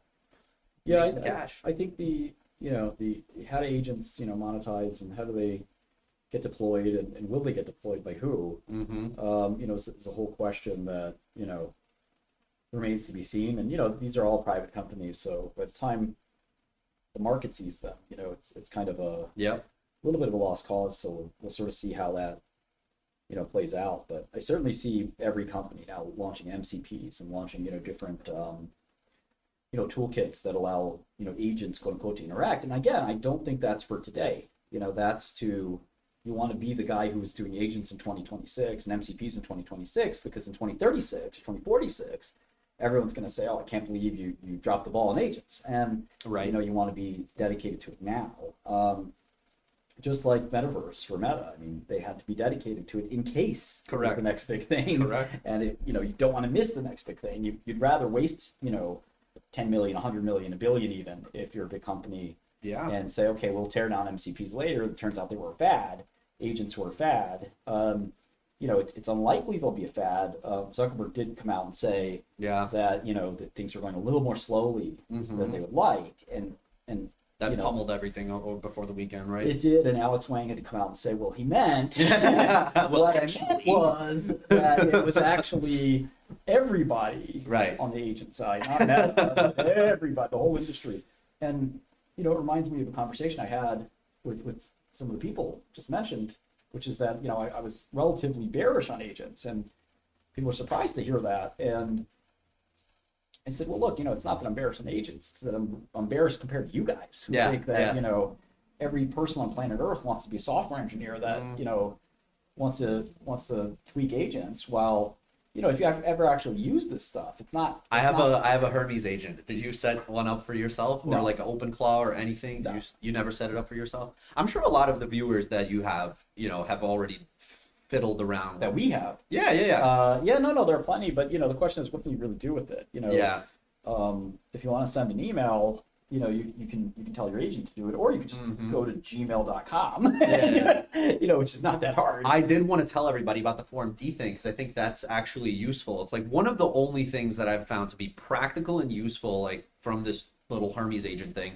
It sends me every day a summary of all of the FormD filings from the day before. So it hits the SEC API. And this is actually something manual that I don't want to sit there and do. And also uses heuristics to rank which ones are mainly focused on equities versus this is clearly like bond feeder or credit feeder, like put that towards the bottom. But if this is like equity hedge fund LP, put that in the top 5, right? So FormD, for anybody who doesn't know, FormD is what exactly? So once again, guys, take it easy on me. My understanding is that FormD is the sale of registered securities. Unregistered securities. Registered. Yeah. Okay, so it's basically like you and me are starting a hedge fund. We have to tell the SEC, we're doing this, guys, and it's worth more than 150 M, so watch out. So FormD is any unregistered sales. Okay. Hedge fund included. Yeah. What I've noticed, that actually makes sense, because I do see something like 33 million, like actually, as small as like 14. Then if you go over 150, you got to file 13F. Okay, that was that other kind of little gate that I had in my brain that I was mixing up. So if you pass 150, you file that 13F. That's somebody writes, MCP is the dumbest idea ever introduced. Luckily, it's getting buried soon. I don't know if I agree with that. People, I've seen this discourse on Twitter, because it's essentially once again, take it easy. It's an API for an API. Like, it's literally just instructions for how does this computer crawl this API and get the most out of it. And what it ends up doing, to my understanding, is that it uses extra tokens because it has to basically load that context extra. It's like. Yeah, I don't think it's such a bad thing, and I think you're getting this emergence that's sort of reminiscent of blockchain and reminiscent of other things where you're seeing cool things happening that you didn't expect, which is what emergence kind of means. And you have AI agents that are sort of almost feel like they're alive, kind of navigating all the MCPs out there, navigating all the environments that they can, and poking around the web and doing things, interacting. We're just seeing the dawn of this. In 5 years, 10 years, is it agents that have money and they're trading or they're doing services for each other or whatever it is. And for example, on the Form D side, you might say, listen, I want the most interesting one of all these. Yeah, and you say, I don't want to spare the compute to do it. My Right. Hermes agent could do it. Think about a more computational intensive task. Rank every single, Form D filing over the last year. I was like, a million of them.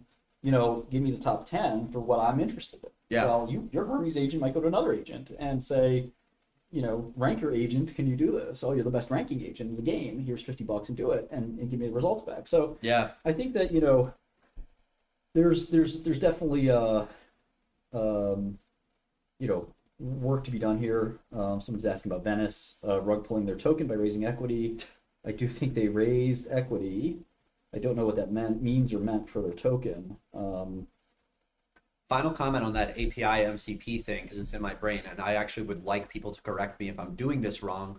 For anyone that has like a lot of knowledge about this, what I've been doing, for example, like we use the HeyReach API. It automates like our LinkedIn outreach, like from me and Zach to other executives and other traders and investors. And what I've done is I just take the documentation from the HeyReach website, dump it in a folder, and I basically say, hey, like always refer to this documentation as how to use the API instead of just, connecting an MCP or, setting something up that way. I just use the API directly and just keep the docs local, and I point the model at the docs. Okay. And if people need to get in touch with you, what's the best way to do that? So my email is danny@dl.software. And you're on Godel too? I am on Godel Terminal, so I'm at Better Blanket, one word.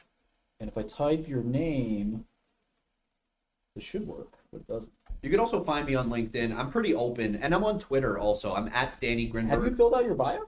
On what? On Godel? No. BIO, ACM, PDF, ACM. Martin's ending the stream because he's going to kill me real quick, and then he's going to turn it back on once I update my bio. Yeah, if you go to ACM, my understanding is you jump on ACM and you fill out the fields. Oh, okay. Some of that actually might be there. I'm looking for your name, so I don't think you have filled it out, but... Oh, okay. You're saying like once you fill out your name, it pops up directly in the Godel search. Okay. Correct. Got and you could just type your name in there, or you could hit you up at Better Blanket. Yeah, you could hit me up that way. Also, on Twitter, I'm at Danny Grinberg it's X now, all in one word. Cool. But yeah, hit me up, guys. I'm gonna get back onto the phones because they're calling. No pun intended. Sounds good. All right. See you. Great chatting. Thank you for having me.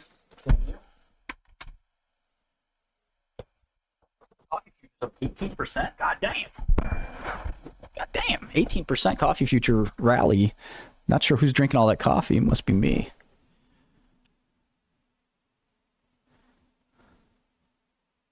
FIFA needs a MCP for the red cards. That's funny. What watch is Danny wearing? I'm not sure. Some momentum cooling off a little bit in the market right now. It is hot in this office. Where's my AC, man?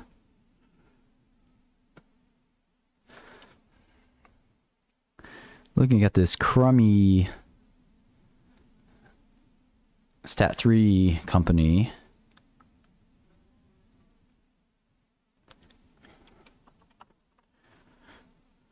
Okay.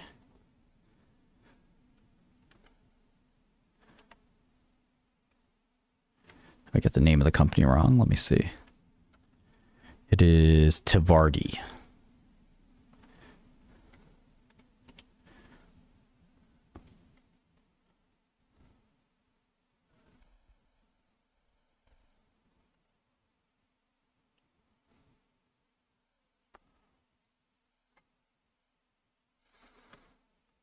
It's the MD Anderson company.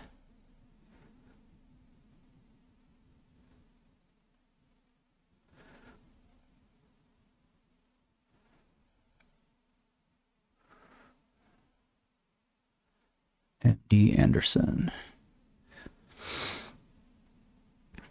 This actually made the disease worse, if I'm not mistaken.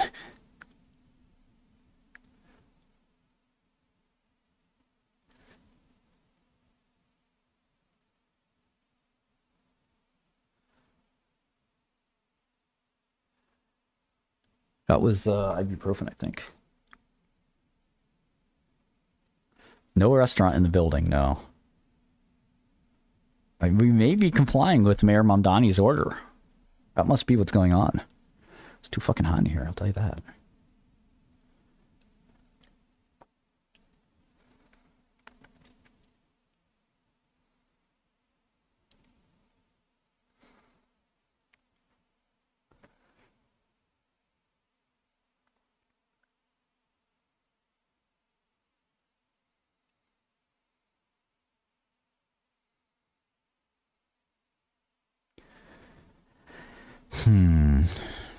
Yeah, not much you could do here. This microcap. Their clinical trial in IPF failed. It doesn't even feel like 78 in here. It feels worse.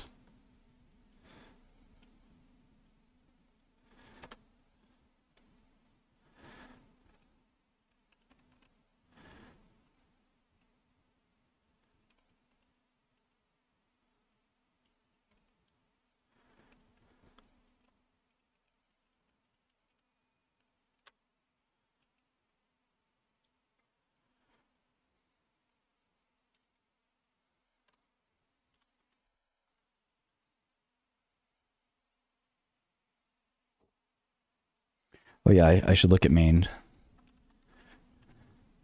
Wow.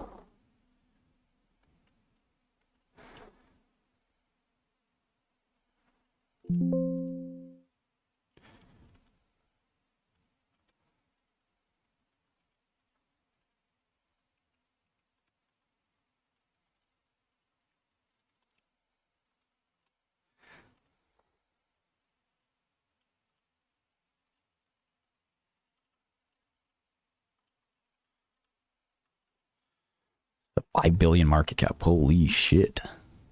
Holy. Survretta is the largest shareholder. Who's SR1? Is that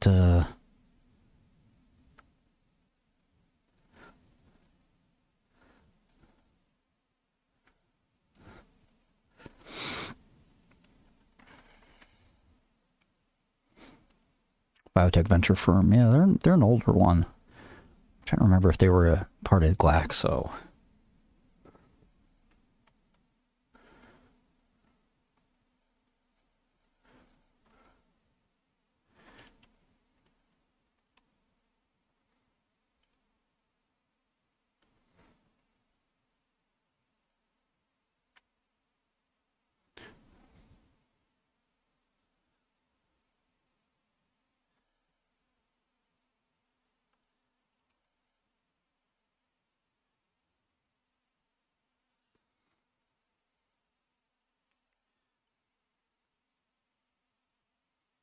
It is a spin out of corporate. Yeah, that's what I thought.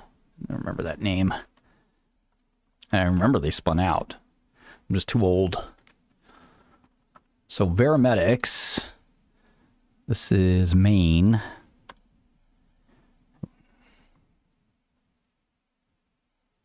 I had the Goblin song that I was writing for my kids.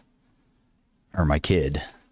It goes, I'm a green goblin. Humph, humph, humph. Humph, humph, humph. Humph, humph, humph. My son, Bud likes it. I'm writing Maine with M-A-N-E instead of M-A-I-N. I need more coffee. Humph, humph, humph. You guys will see Bud later probably as his mama brings him in. As my baby moms. Small baby moms. There's a funny guy on Instagram that I love that is this like jail thing, and I'll explain in a second why it's so funny.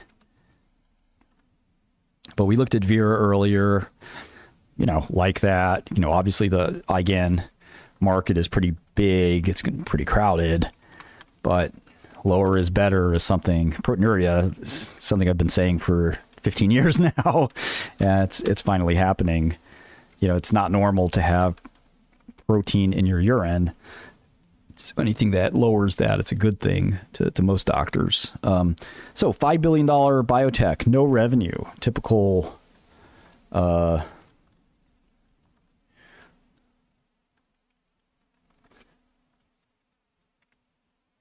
me see if I find this guy. I'm going to bring this guy in for like a weekly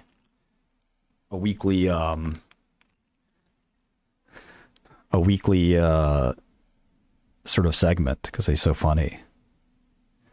Let's take a look. Gangsta, top of the top. This is how guys would talk too. Eyes and grind, gangsta, top of the top. I need you to do me a quick favor, you heard? This kid that bunk right next to me in here, his wife is in the streets, and she got a cat that's about to have some kittens. What I need you to do is to slide out the Bushwick for me and meet his wife and snatch one of them kittens for me for my daughter's birthday. Go and get the kitten from his wife. Make sure you pick out a nice one too, you heard? Go get the kitten from his wife. Then you're gonna bring it to my baby mom's in Bay Plaza in the Bronx. Pass the joint off to her. And then I'm gonna need you to drive her to King's Plaza. She gonna cop me a couple of packs of t-shirts. And she gonna give them to you. What I need you to do with the t-shirts is drop them off to my mom's crib out in Wyandanch, Long Island. You're gonna have to catch that Long Island Railroad on 34th Street. It's a quick 2.5 hour ride. You're gonna be all right. Bring some music. I need you to drop them t-shirts to my mom's. But before you see her, I need you to meet up with my cousin-in-law at the train station. He gonna soak them t-shirts in some dust juice. You heard? Make sure you wear a mask around the process, cause that should kill you. Hey, yo, LAC, you want this hoodie I got on? Hit the button. I'll send you a... That is basic jail guys. He also has this, here's another funny character he does. We got to bring this guy in. I DM'd him. Let's see if we can bring him in. Yo, so one night I'm with this soft-ass nigga Robin, right? So boom, we on the block drinking. Everybody out there, mad niggas out there. So this nigga Joker and Penguin pull up. Now, you know I don't fuck with them niggas at all. You heard? So we getting saucy out there. Everybody getting saucy. This nigga Joker, he getting too saucy. Now I mean, niggas start getting disrespectful. Nigga leans over and tells the nigga Robin, hey, yo, you a side bitch, nigga. You ain't no sidekick, nigga. You a side bitch. You heard? And the nigga start laughing. You heard him and the nigga Penguin. They dying, crying tears. Kiki. Laughing at the nigga Robin. They don't even know Robin like that. You heard? And you know how that nigga Joker give it up. He giving that nigga the diabolical evil laugh like, ha ha ha ha ha ha ha ha ha ha. So I'm like, yo, real talk, my nigga. Psh. So I tell a nigga Robin, I'm like, yo, man, punch that nigga in his mouth, man. You heard? Fuck out of him. We letting that nigga call you no side bitch, nigga. Punch that nigga in his mouth. He like, yeah, but you know I punch that nigga, them niggas gonna try to jump. I'm like, nigga, what you think I'm gonna do? I'm standing right here. Fuck you think I'm gonna let them niggas jump you? Know what I mean? So the nigga Robin goes over there, throws a weak ass punch at the nigga Joker. Know what I mean? That shit ain't even really phase something, but them niggas start scrapping. Bing, bong, bing, bing, bing, bing. You heard? So I see this nigga Penguin, he trying to creep up on the nigga Robin. I see a half full quarter motherfucking Country Club bottle was on the corner. Like, you heard? I don't know if that shit was Country Club in there or piss in there. You feel me? But I grabbed the Country Club bottle. I see the nigga trying to creep up. I just smashed the nigga Penguin with the bottle. You heard? We start scrapping. Bing, mong, ming, ming, ming, ming, ming, ming, ming, ming. You heard? Nigga Penguin, he backs out some motherfucking umbrella. This nigga Robin start running down the block. I'm like, yo, what the fuck you running for, nigga? He's like, yo, that nigga pump. I'm like, nigga, stop running like a bitch. Yo, so one night I'm with this soft-ass nigga Robin, right? Yeah, shout out to STLAZ Slaz. NYC. Maybe we'll have him in person. Bing, bing, bing, bing, bing. So what I'm gonna need you to do is, oh, he's so funny.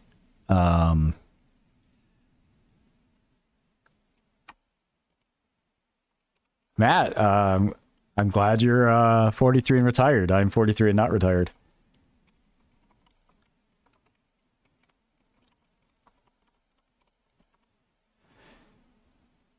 I could be retired.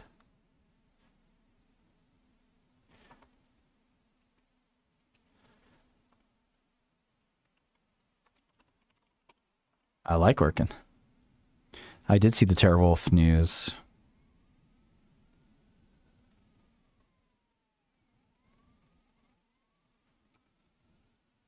Never heard of you. Never heard of no Matt Stevick. I know every successful person. Never heard of you. Never. You understand me? Never. Matt Stevick. The fuck is Matt Stevick? You're not even top 10 Matt. You're not even close to a top 10 Matt. Shh. Top 10 Matts. You already know. A lot of good Matts out there. You know, I'm not even sure you're in the top decile of Matts.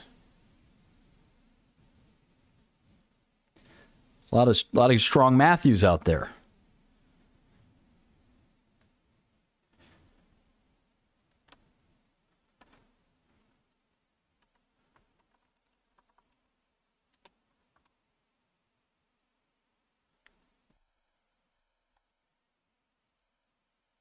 Never heard of this guy, man. Now you an intern, bro.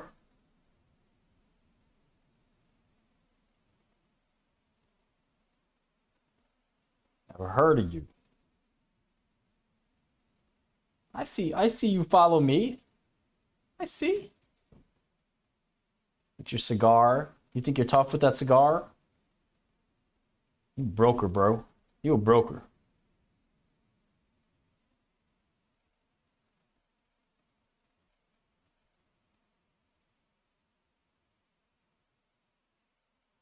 Why don't you go financial plan some nuts? Dusty Crevice. All right, let's see here.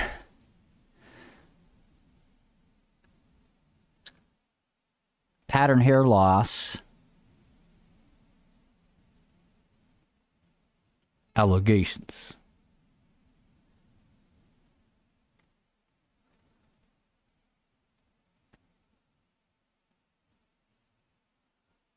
$519, 8.5 meg daily.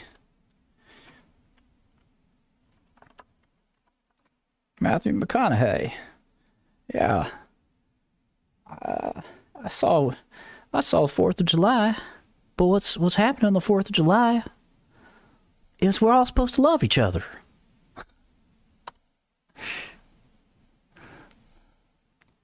When we love each other, America goes better for everybody. This is an exciting stock, man. All right? Pay the fucking attention. Yeah, I take venlafaxine.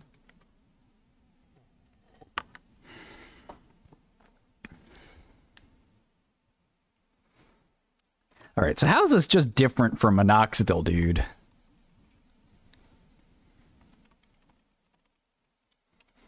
Bagajandro.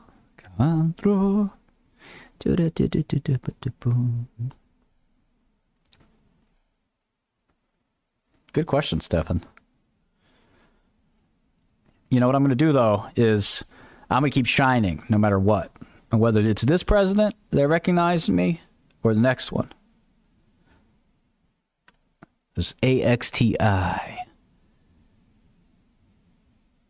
Is this a goodbye? Is this a goodbye? AXTI, are you a goodbye? Or do I say goodbye?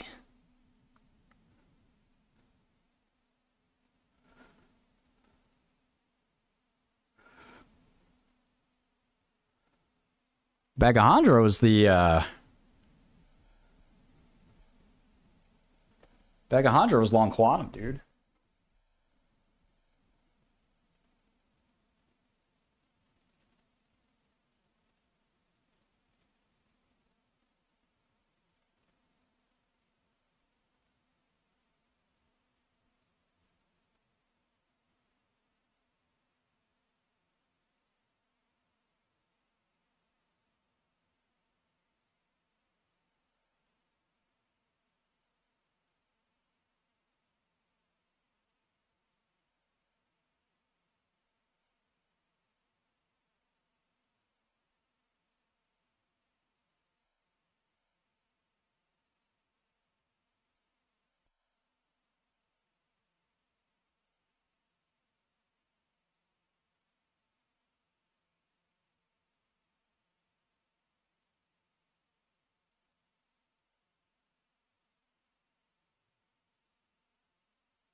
So yeah, is Capricorn faking their data, or did they get a? They apparently got a early look.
I'm not watching the World Series of Poker, for crying out loud.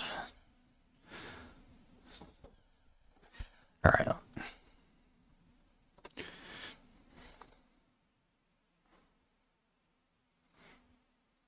Here's the Wikipedia for minoxidil. Okay, so what does this say? Is Zwitterion?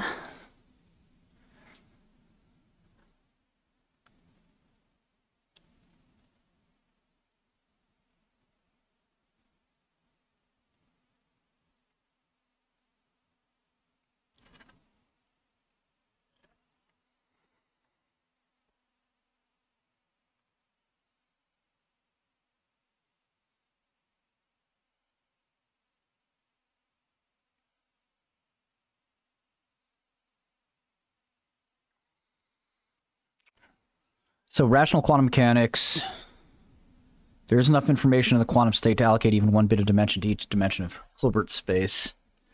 Yeah, I guess so. I mean, I do think there's like Birkenstein bound issues here.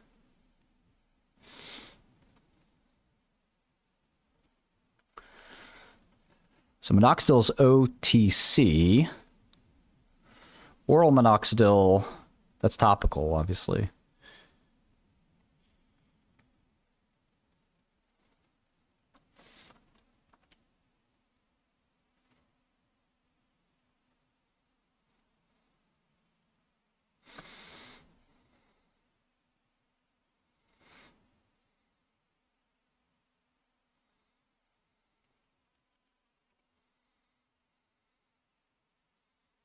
So the Andas are 10 cents.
Ah.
Okay, so minoxidil oral is approved. Minoxidil topical is approved.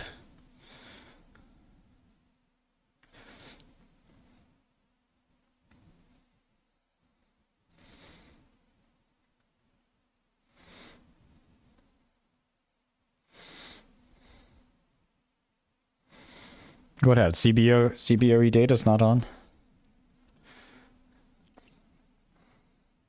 You got to pay for it? Is it entitlement now?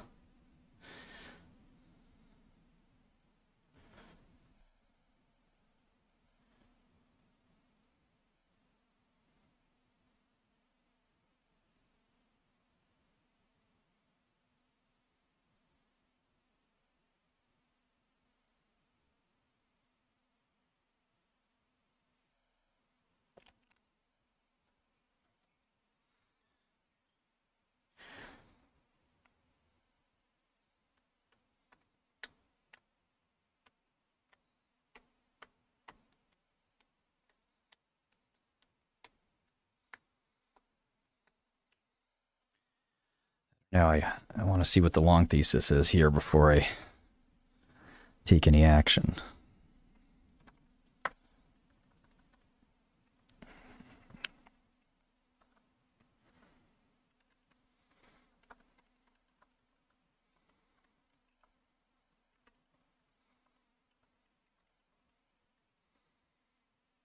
Yeah, it's generic and OTC, but it's not. There's no oral OTC, I don't think.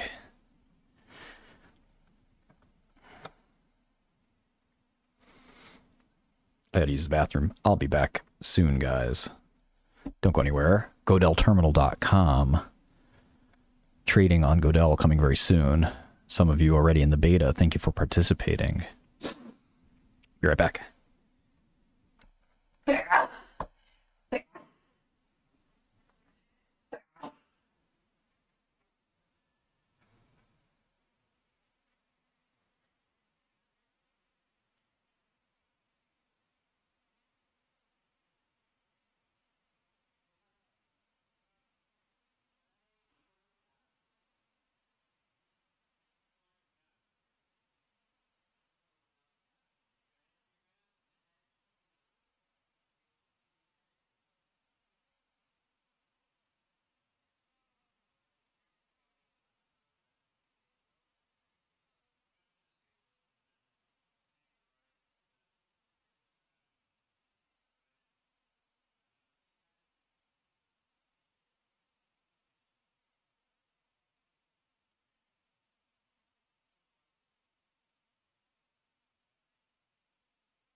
People hating on Stevic?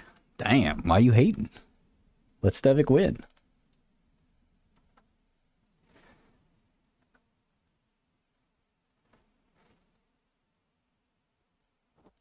Can Stevic win once?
SLS is BS, correct.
I need to do some debugging, so give me like half an hour.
Yeah, it's all Jira.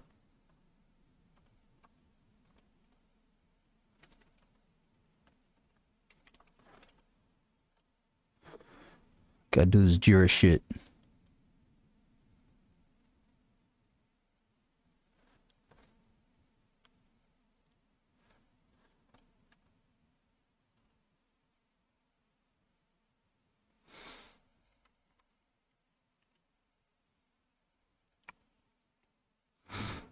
Hmm.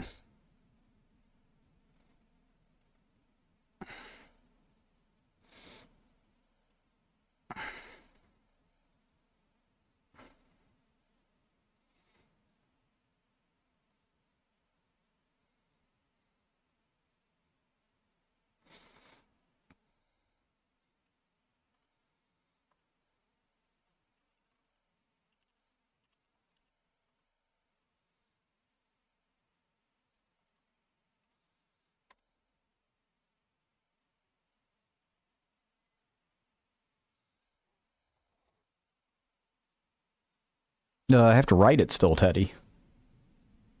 Pretty busy. Lots of other things.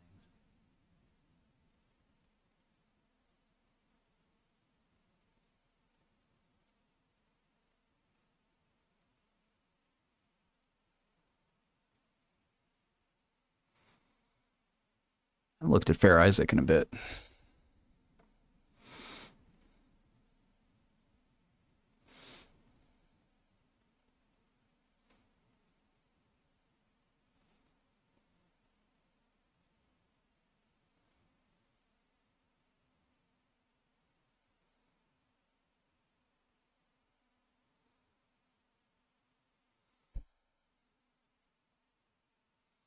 You want AI Trump?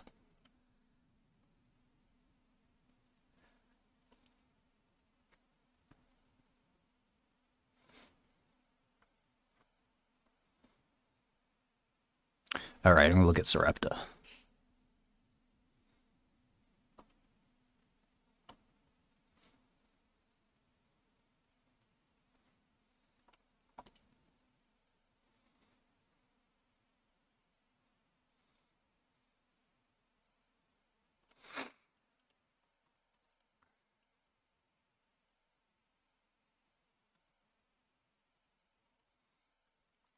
I think I updated this model somewhere else.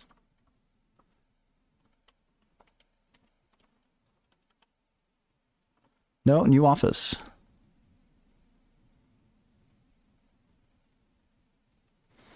Who dis?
I mean, Godel has chart analysis. I just don't use it very much. I don't care about drawing lines and shit.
Alejandro and Matt. I want to really chat with Matt, man. Like, he's cool. He admits that he fucked up on Cassava. It takes a real man to do that, you know? Maybe I should go find his phone number. I have it somewhere.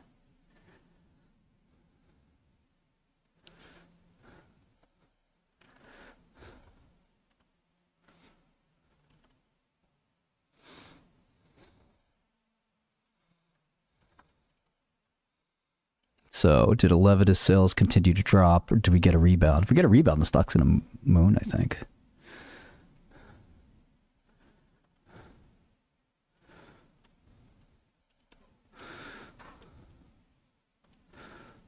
We're going to get our money back in Sarepta?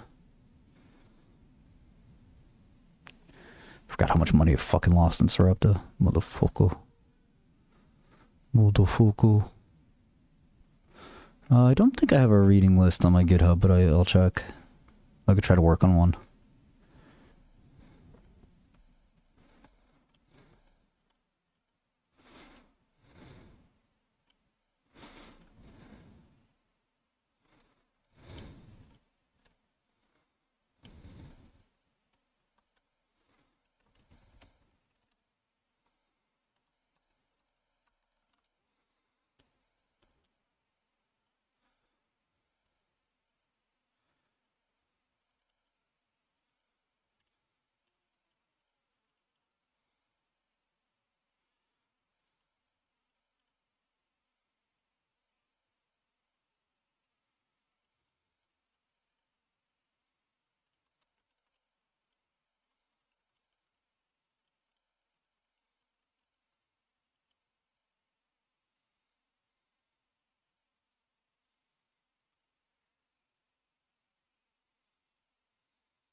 Big Short, SLS probably.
Great Bandit.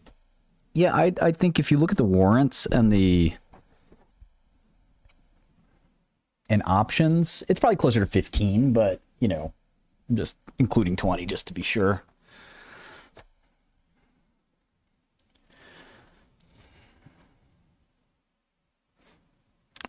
I mean, nobody knows what'll happen in the future.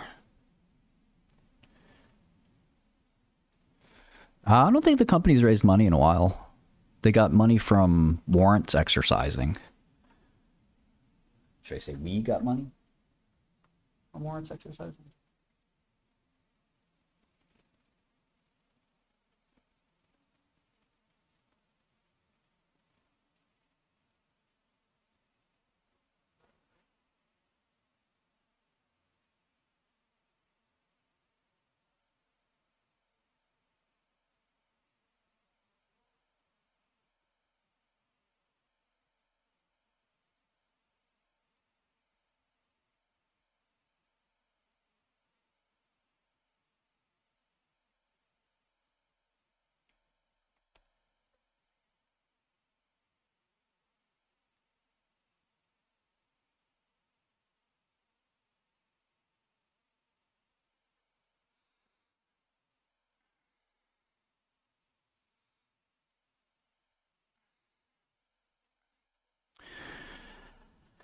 Let's see here.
You guys remember the band Presidents of the United States of America? That was an elite band.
Reiterated guidance. Product revenue 1.2 to 1.4.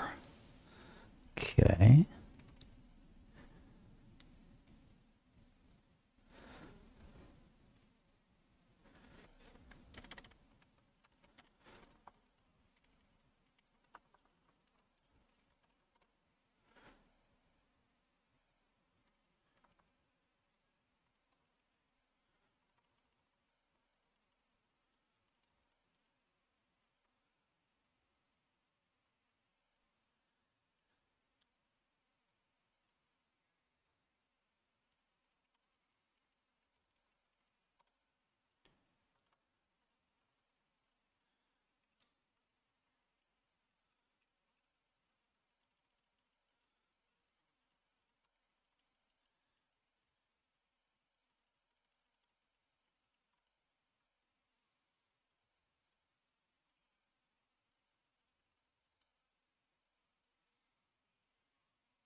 Dentist falling off a cliff.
What's up?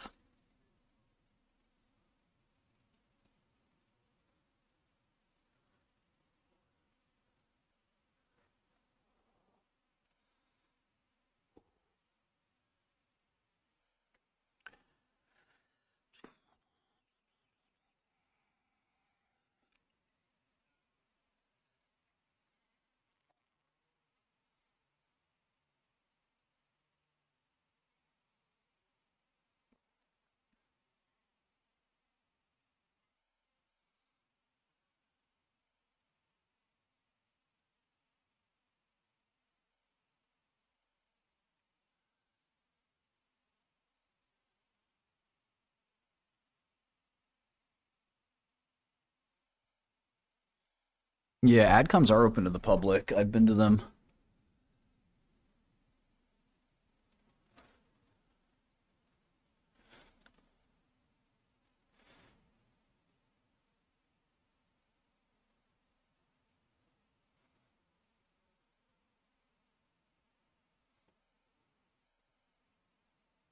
What's up?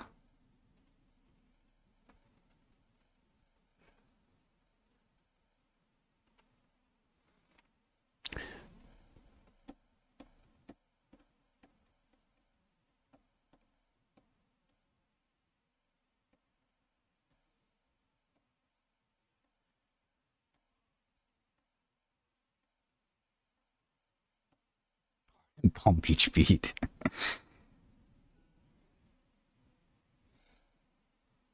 You can kind of tell. I don't know. It's you know, the AdCom is not the FDA. What's that? What's that?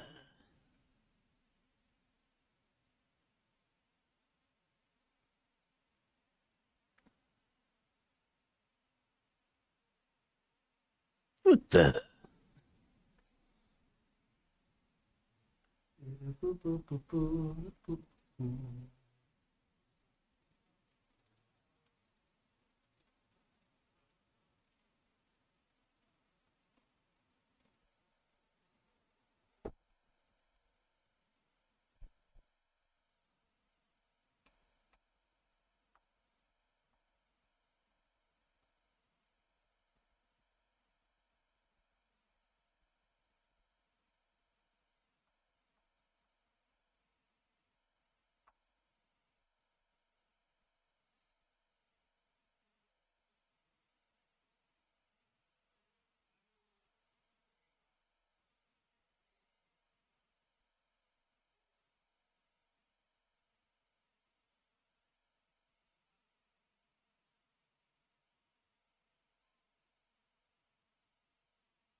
I don't follow AAOI too closely, but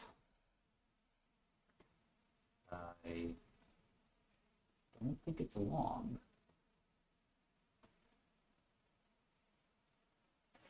But I'm not sure.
Galaxy guys.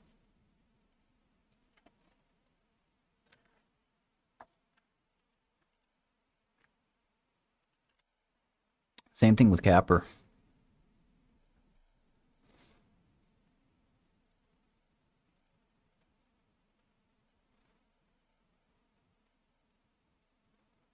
So you want to trade the Julys. Implied vol. That's actually not that bad. You think these are expensive?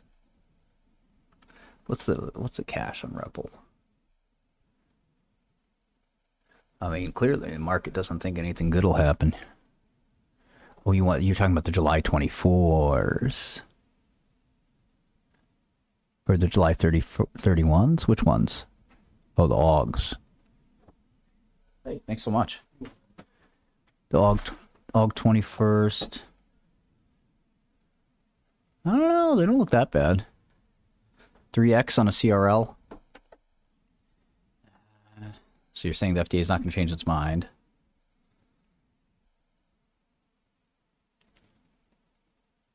Remember when we bought this thing? That was a good call. Pat myself on the back. I like Vera, yeah. I looked at it today. I haven't looked at it before.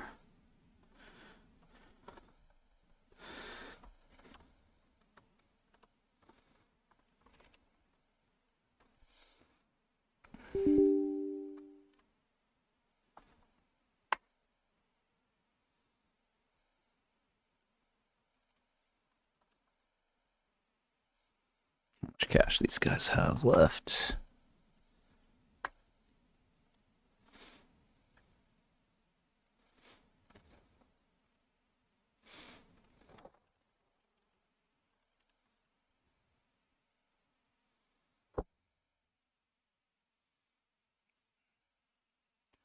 Competitor data for Vera? Yeah. Who's the best competitor? I like Bloom. Otsuka?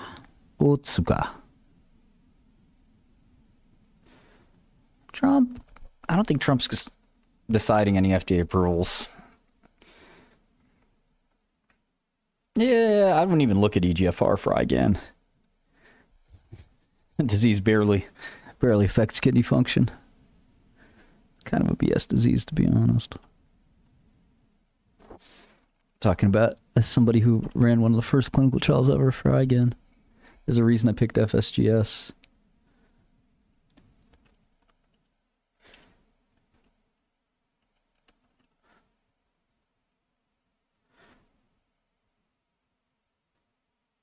Okay, they burned a lot of cash.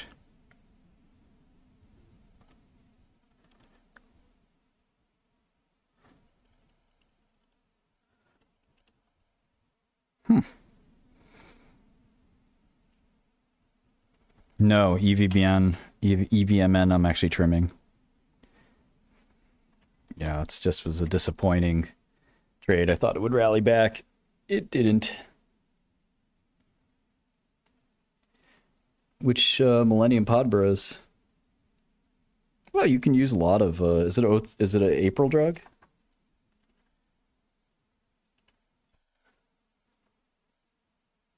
Oh, they got approved. Oh yeah. I've seen this. Why is it better? It doesn't hit bliss.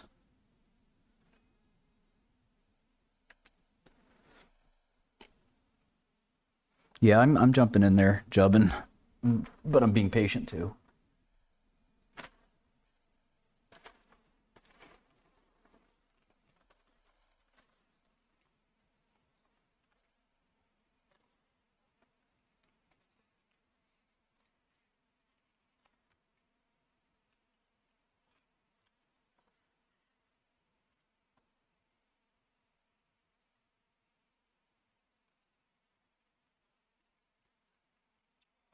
Oh, is that the SMRB thing or whatever their initials are?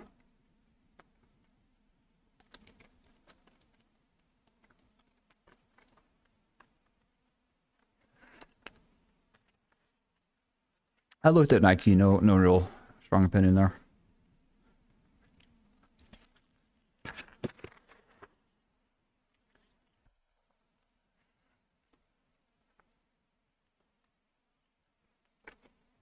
Repl stock chart is like abstract art.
No, not really.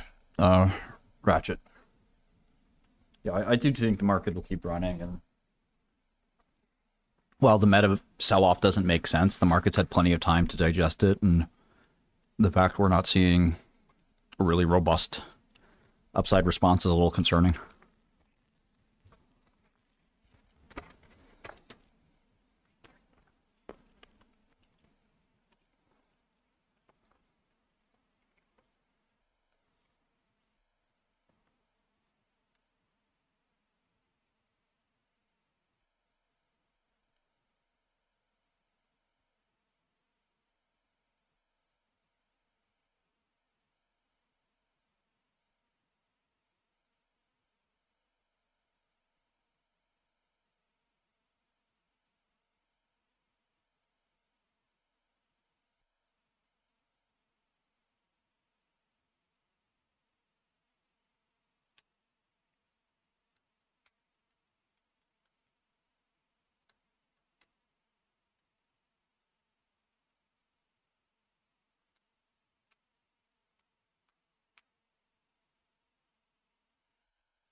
I'm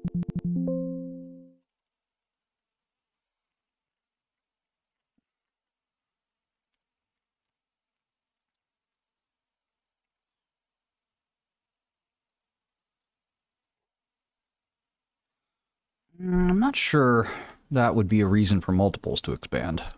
Good question. I have to think on that.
I'm still thinking about it, yeah.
Hey.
What's the point of not using AI for projecting financial statements? Have you tried to use AI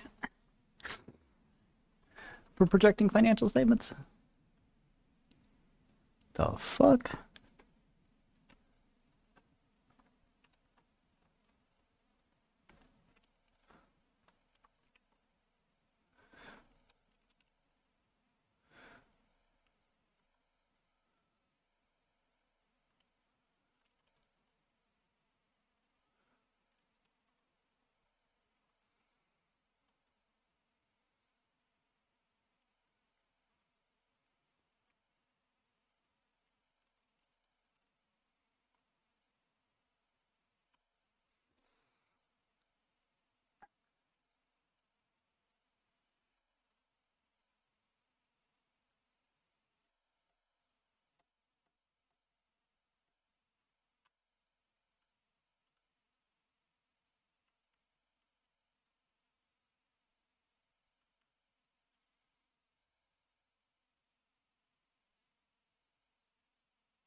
Yeah, Sarepta's still good.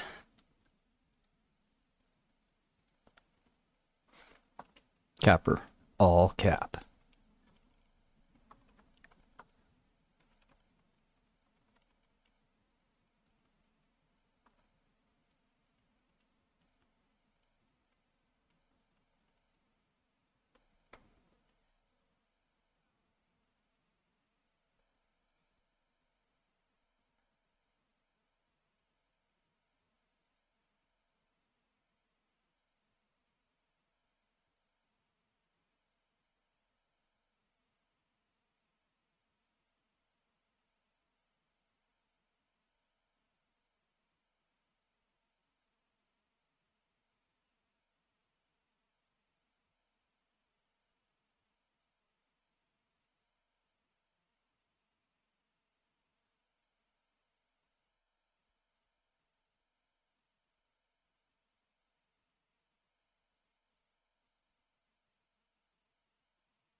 I might sue Capper, yeah. I don't think you can sue when you're short.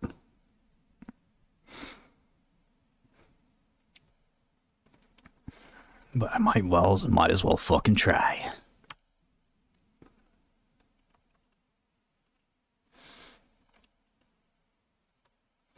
Man, Moderna is on a tear.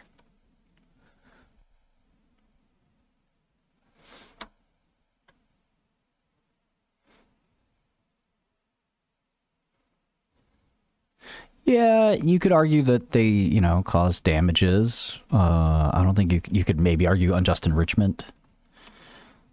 It's not equitable.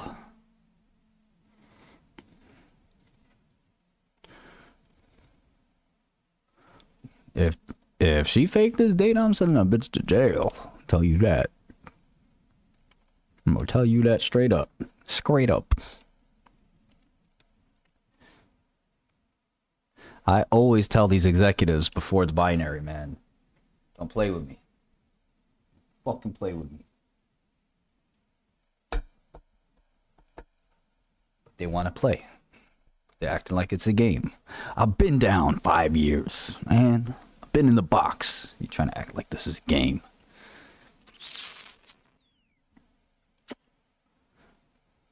Talking about I can fake the data, I can break the blind.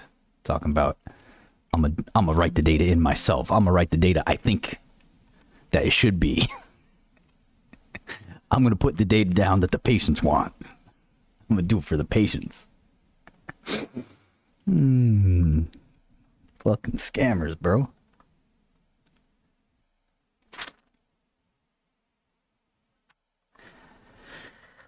Well, we don't have proof yet. We don't have proof yet. But when I get that proof, I'm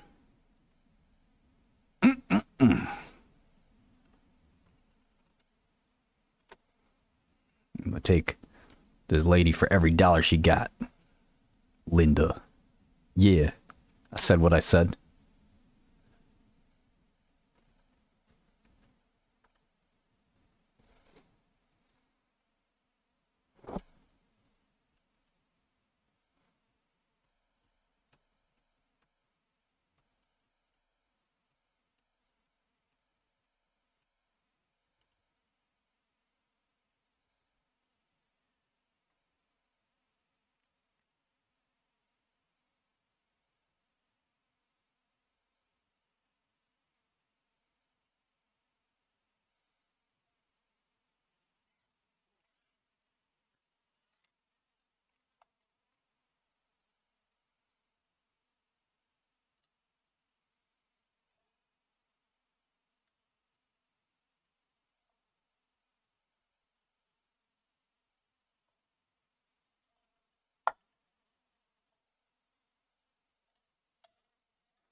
Flagship's full of shit.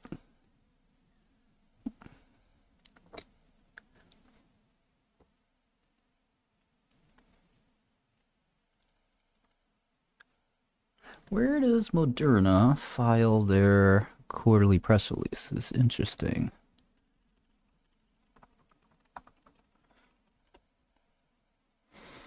Yeah, I wouldn't worry about companies getting bought out or not getting bought out. That's just not something professionals spend a lot of time on.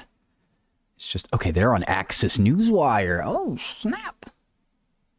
Do we not have Access Newswire in this bitch? No, we do. Access Newswire. Okay. There we go.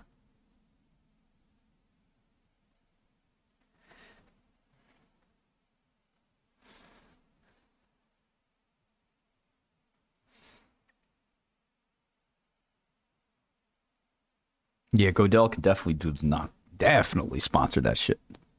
Suing the shit out of them. On GP, on principle, bro. That's on principle.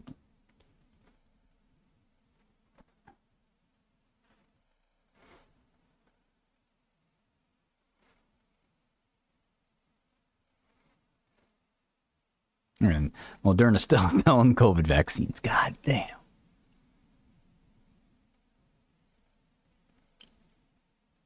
How y'all doing that?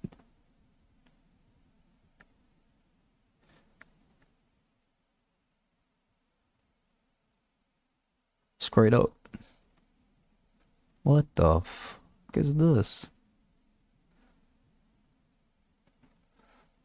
Ghost income statement.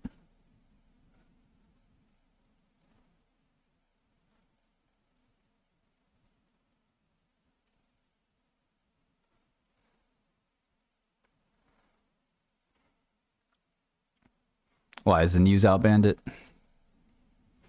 The news out. Straight up. So Galaxy guys, straight up. GG twin.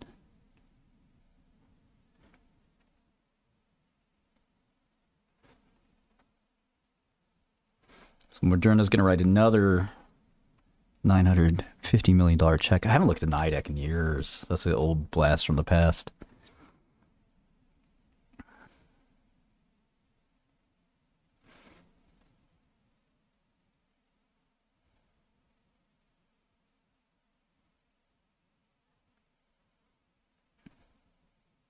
It's interesting. I really have to think about that, Liam. That's one of the few intelligent questions I've received. Propionic acidemia data. Phase 3.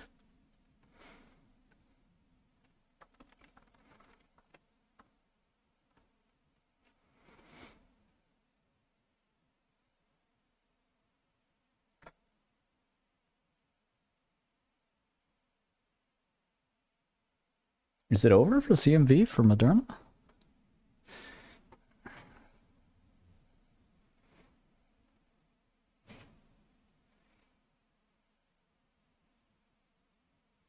Hit that GG twin.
Them next spike. Ooh, a booster. M. Combriax. That's approved in Europe. The Europeans are like, vaccines? Let's do it.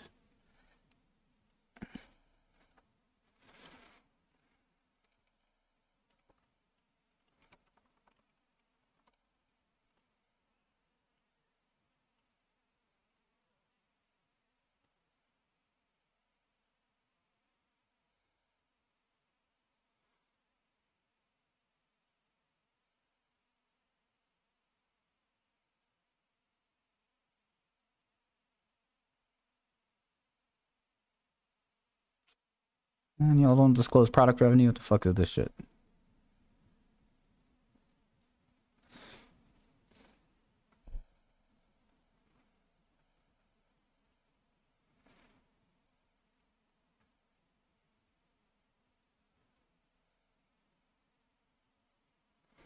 Neurotechnology like BCI? I am based in the United States.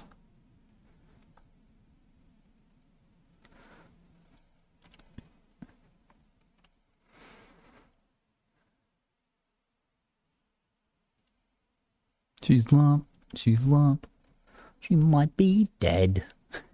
What's the song about? Is it about a lump of bacteria? Seems like it's about a lump of bacteria. Is this lump out of my head? I think so.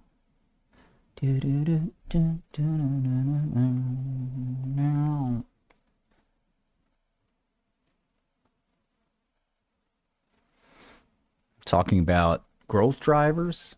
Growth drivers. COVID is a growth driver? What the fuck are you gonna do? Infect more people?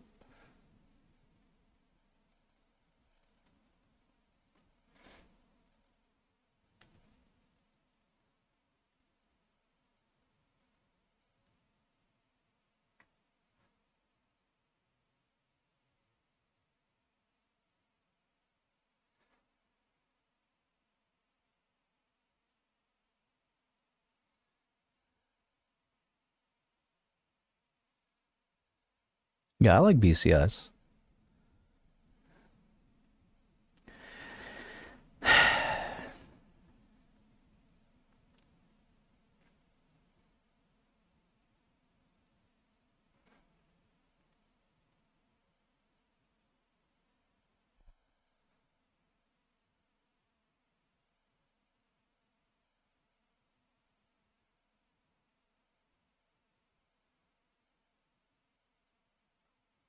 Yeah, Moderna could be a short.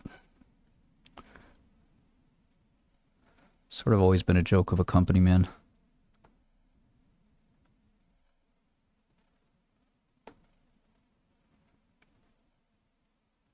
Do da ba do ba da ba ba ba da ba da bum ba ba da da da la da da da da da.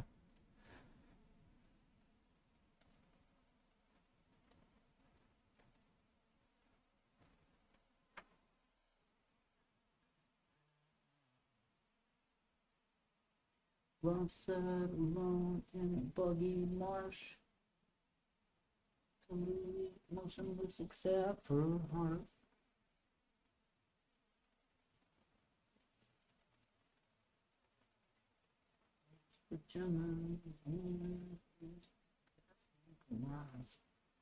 She's lump. She's lump. I did get COVID. It was brutal. That shit's real. It's real as hell. Okay, here it is. 345 million in COVID. All right. 7 million in that other product. Mrezvia. Spikevax.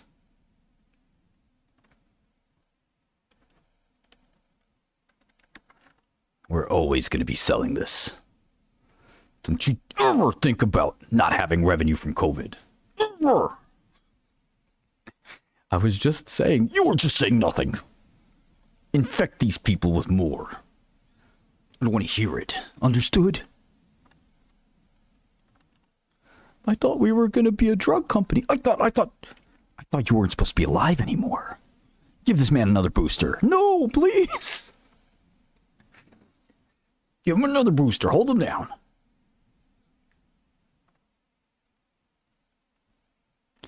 Yeah, Sarepta's good. Sarepta's double.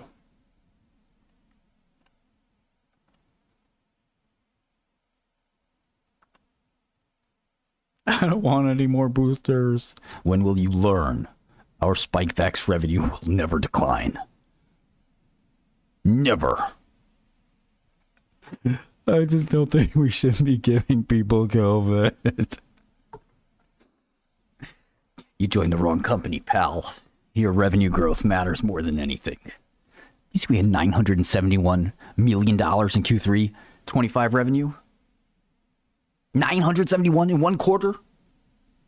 That's a $4 billion blockbuster annualized. That's 2025. Not 2019, COVID-19. This is COVID 2025, and we're still selling billions. It takes ingenuity to do that. It takes genius to do that. Our new product, Mrezvia, yeah, it's not looking so good. But you know what? As long as we have COVID, as long as we have Omicron, we don't need anything else. Did I get a booster? I got the vaccine, then I got infected. No booster.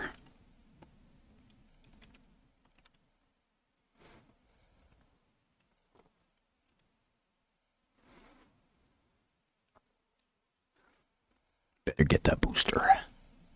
All Moderna employees are required to get chronic boosters to boost the revenue. I mean, to boost your immunity. And if we hire more people, that's a revenue growth strategy. Had you considered that? I don't think you did. Omicron Delta Lambda. It's the latest concoction. I mean, the latest virus in the wild.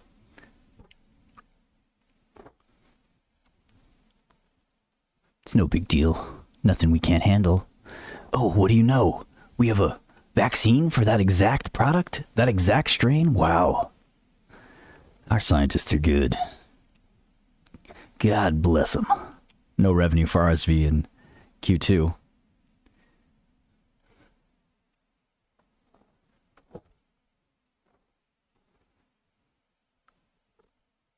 We need to hire more employees. Get more people boosted in the community, you know what I mean? Once the whole world is Moderna Corp, we won't have to worry about anything else.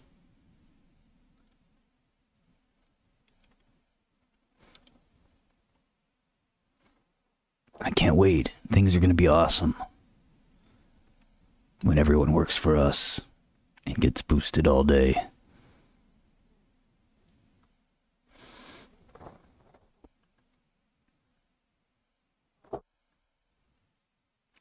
We're going to make sure you're getting boosted. Okay, Twidbit? Hold them down. Hold them down.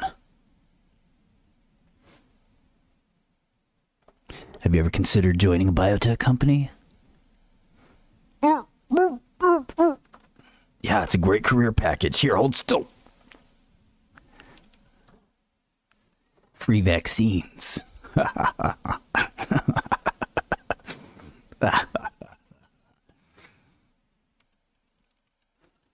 That's one of the benefits.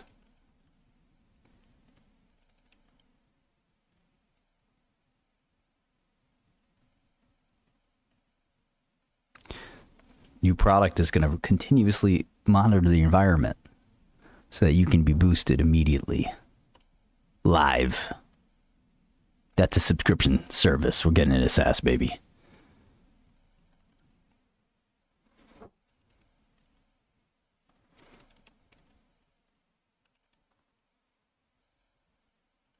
Yeah, too bad oncology shit ain't gonna work. That shit don't work. Talking about oncology. Oh, fuck, you can do oncology with vaccines, bro. Come on, bro. 3 commercial products. SpikeVax, mNex Spike. That's the worst name ever. mNex Spike. mNex. Can I get that Nex? I need that Nex. Nex is 1283. Okay.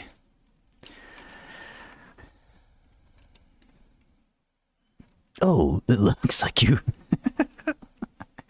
Oh, it appears you have turbo cancer. That's a shame. If there only was a turbo mRNA. Oh, wait a second. What do I have here? Oh, turbo mRNA vax.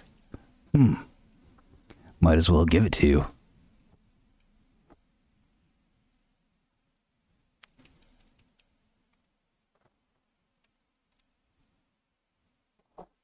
Bro, their first year of RSV revenue was 25 and then 8.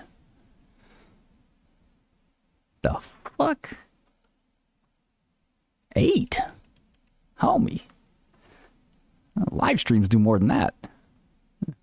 We got live streams doing more than that.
Da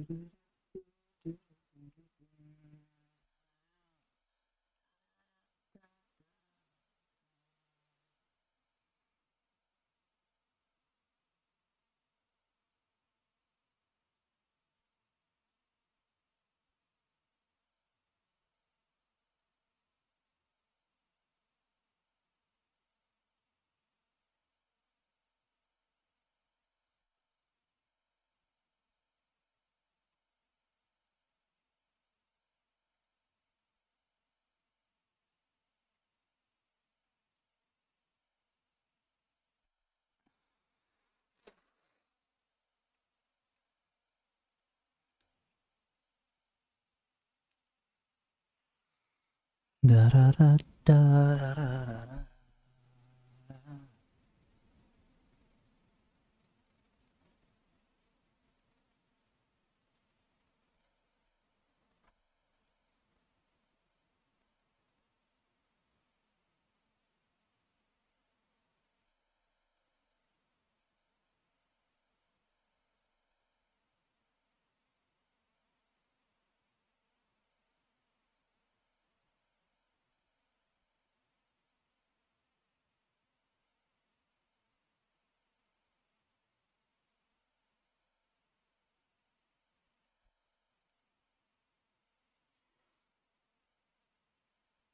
Sunset, lonely, buggy marsh, totally emotionless, ever.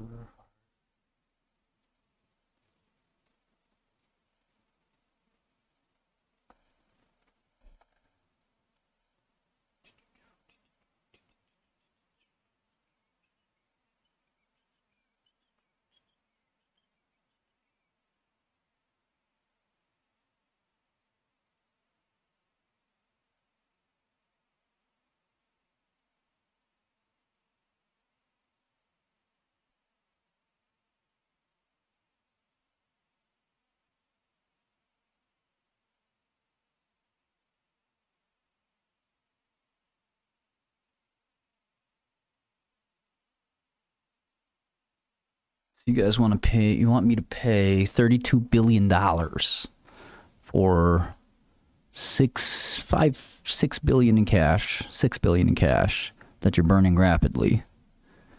Fucking COVID vaccines, which they're still selling $2 billion worth. And what? That's it? Some other bullshit? Flu vaccine? You want to compete in the flu vaccine? And some oncology bullshit that don't work? Yeah, that's a short right there.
Da,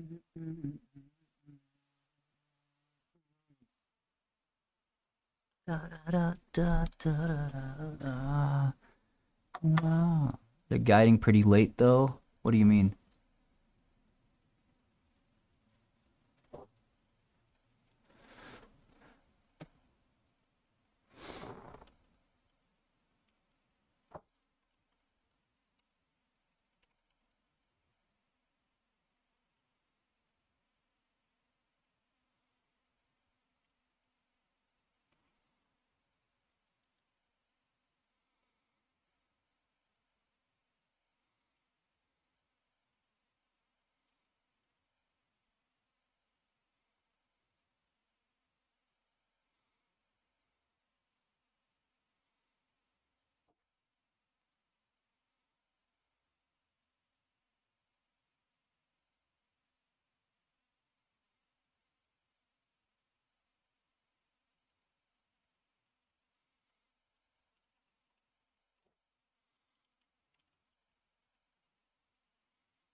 Oh, the melanoma readout? Yeah, that shit's gonna fail.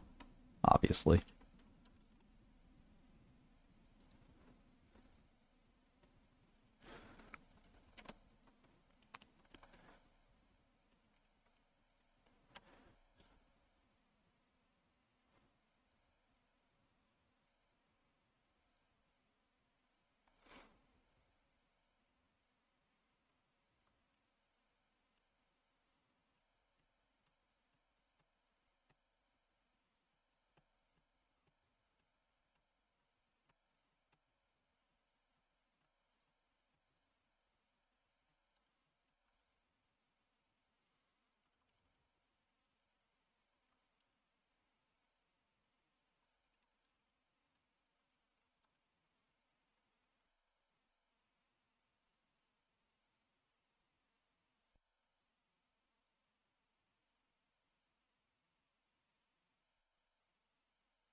Influsia. Yeah, that'll probably be approved.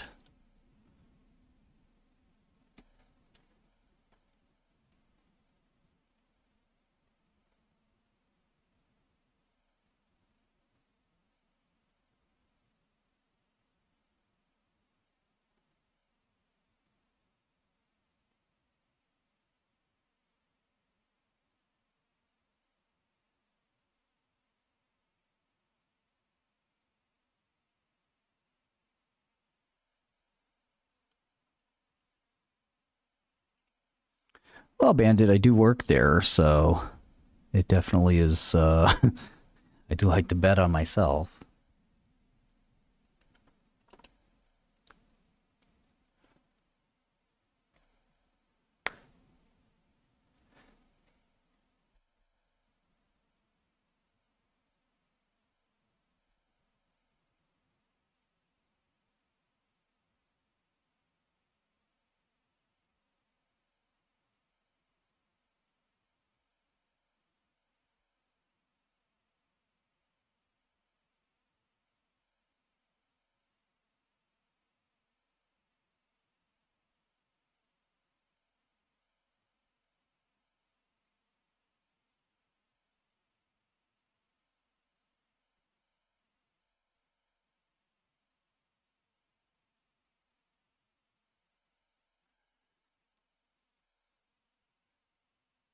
I work at QCLS as a senior advisor. And then I also manage DL Software, which is a software company that makes Godel.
DL, Deep Learning.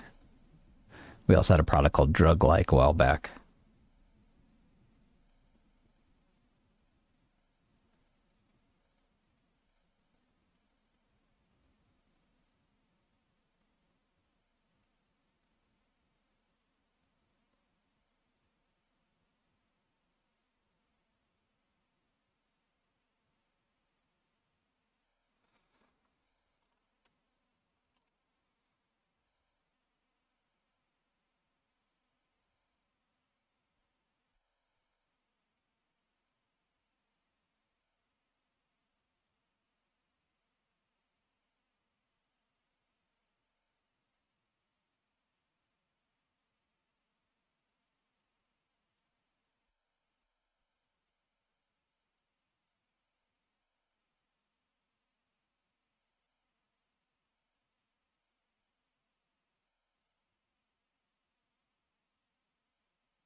I don't want you to tattoo my name anywhere, matter of fact.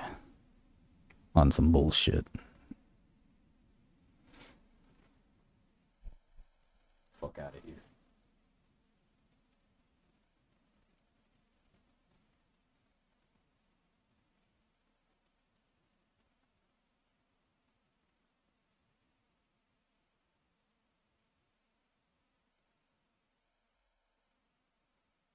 You're talking about tattooing another man's name or face on your body, bro. Come on, bro. Stop that bullshit.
I'm not sure, Superstar, actually. I don't have the data.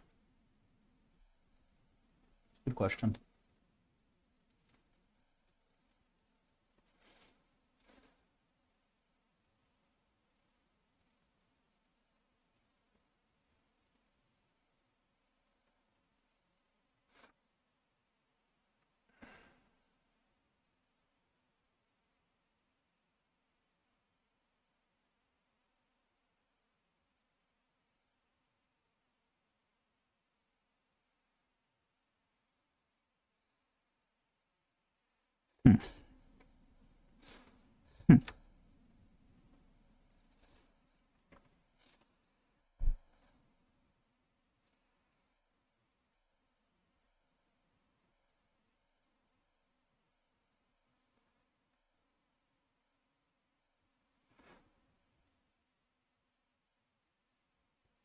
Yeah, we're doing a little TA. Stocks moving up and down in a channel.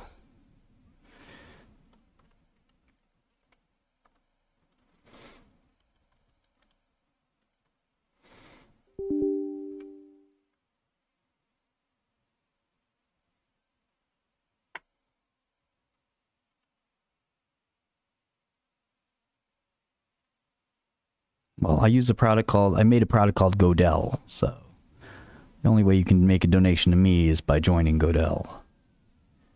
If you join Godel, I will look at whatever stock you freaking want.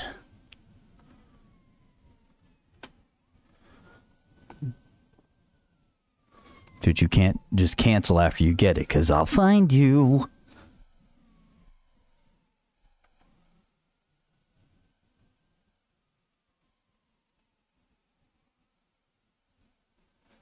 I'll freaking find you.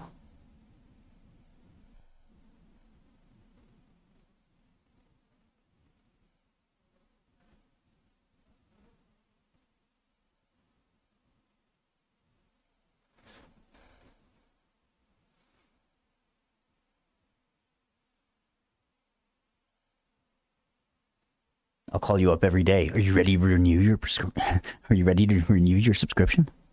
Is there anything we can do to get you to renew? Yeah, I like Sarepta. I actually like Adobe too.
The fuck is a bury?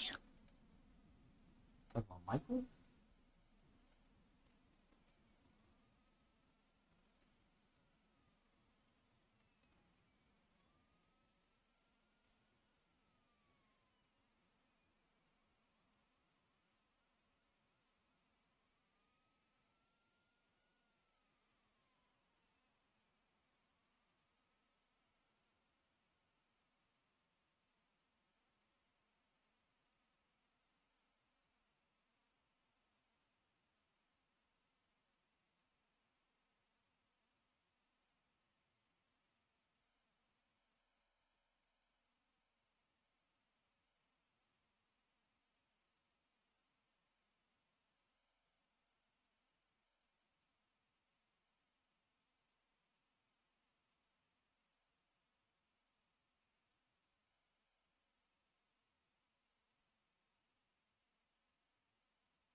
I don't think SLS has an expected readout. They're just fucking retarded.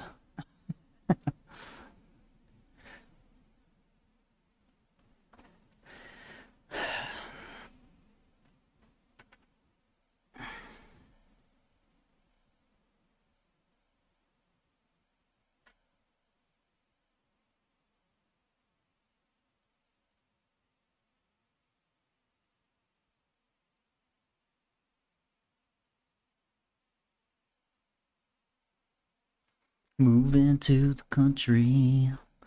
Gonna eat me a lot of beaches. Yeah, let me know when you're a part of Godell. Look at this shitty small cap you're making me look at. I'm not looking at that shit. Trash ass small cap. Piece of shit. Now, if you join Godell, different story. It's an intriguing proposition. I'll happily scrutinize it.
I'm still on Sarepta.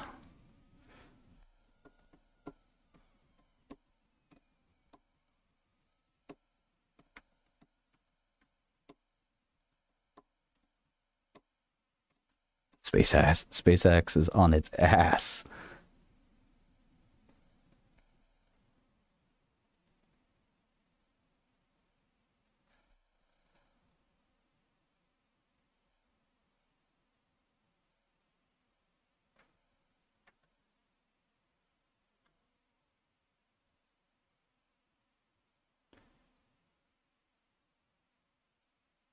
You don't use credit cards in Europe? What do you guys use? The fuck?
I like Vera. Thanks a lot, Oral.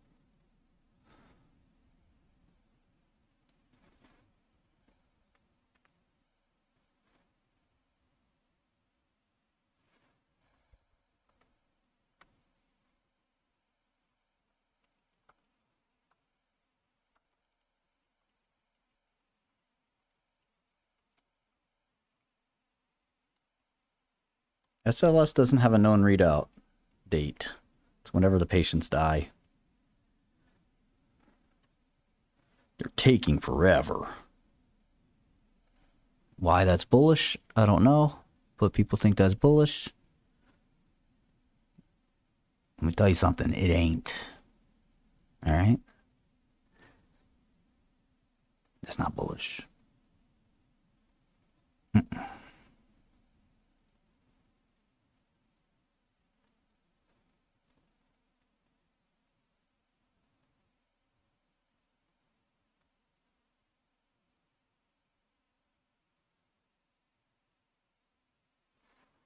I mean, SLS doesn't have any drug development talent.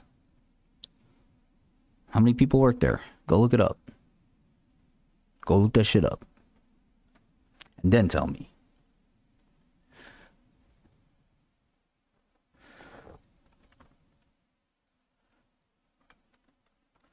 Lost your mind. I do still like Spruce. I do think it could still be worth 500. I mean, I don't know why it's been such dog shit trade.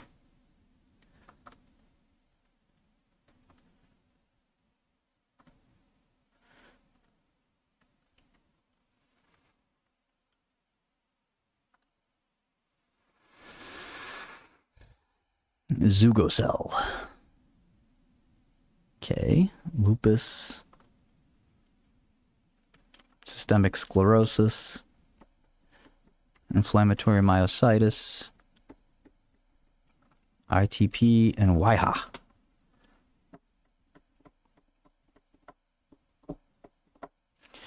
They're trying everything. Progressive multiple sclerosis, neuromyelitis optica, You just try every fucking disease that exists. MOGAD? Damn, that's a rare one. NMDR, even more rare. LGI1.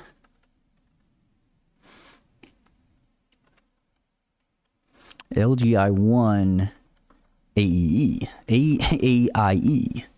And then stiff person syndrome, not to be confused with stiff man syndrome, which would not be inclusive.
Yeah, I've been all over REPL. I mean, I don't know what is going to happen to it. I could see the FDA approving it. I could see them not approving it. I'm not sure. This CRISPR is kind of interesting.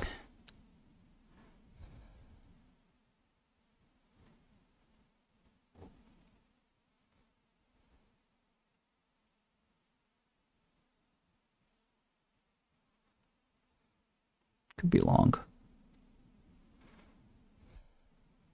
Not terrible, not terrible.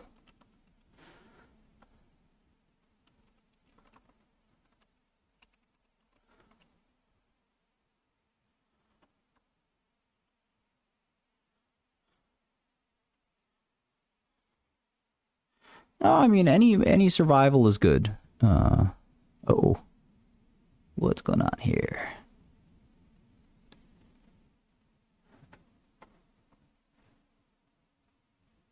Some shit just happened.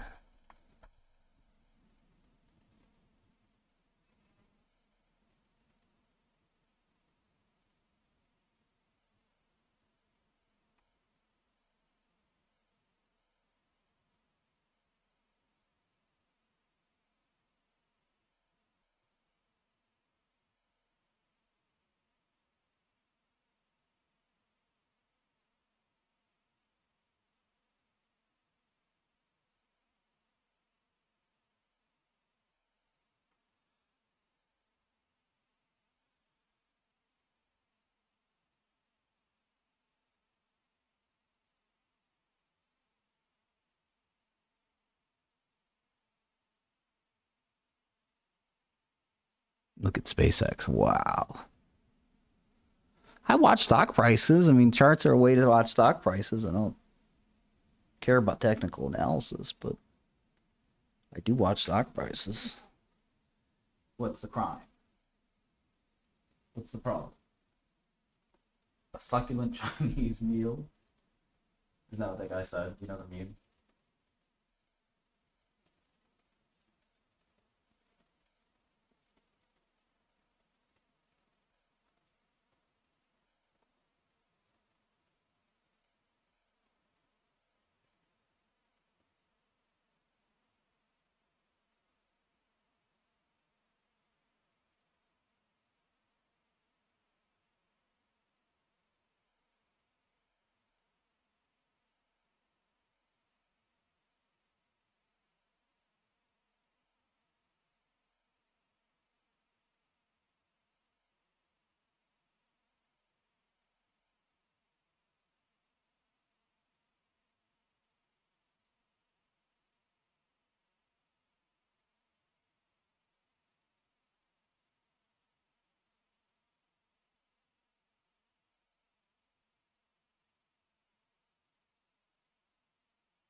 Yeah, no, you don't want to look at stock prices all day. I don't think that's helpful.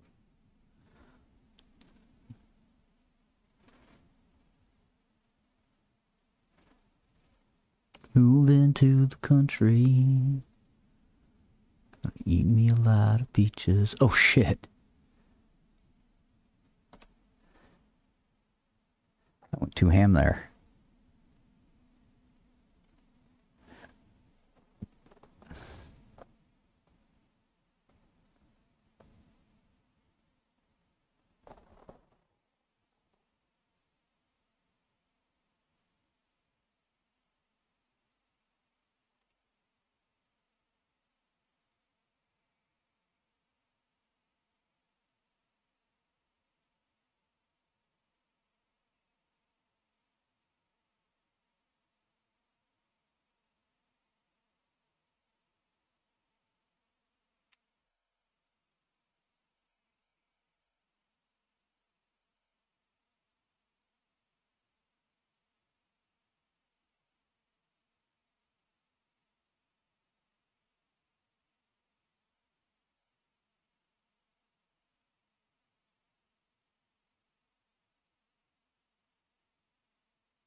Quantavius.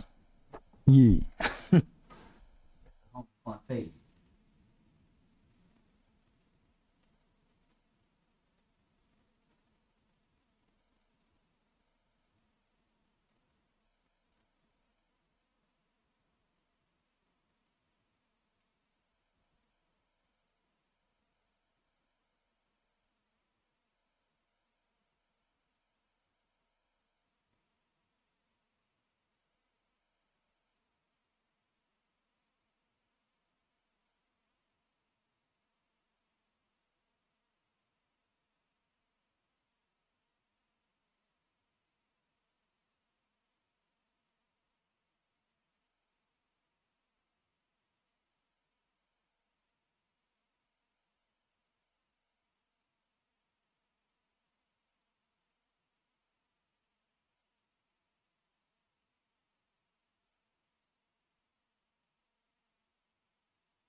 PRB is the next SPRB. SPRB hasn't gone up yet. These things often take a long time, to be honest.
Heart failure is not a rare disease. No. I know, Kev. I know.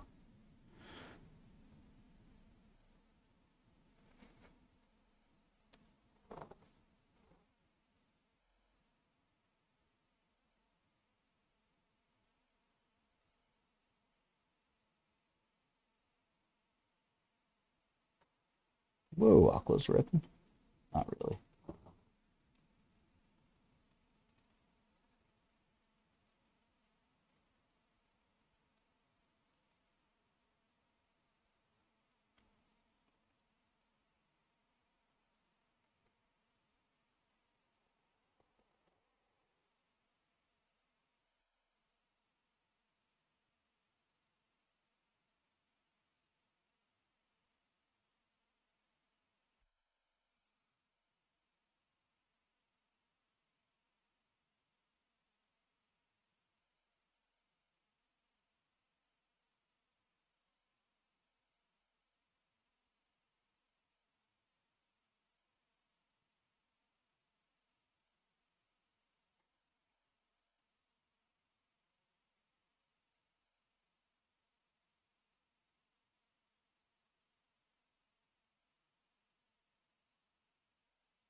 All right, Arrowhead.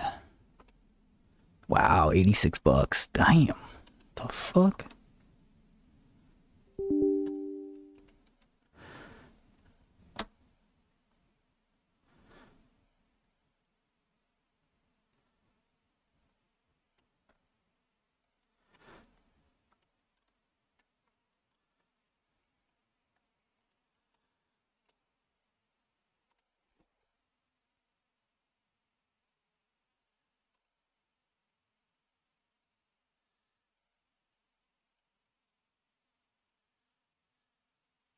You're right, random?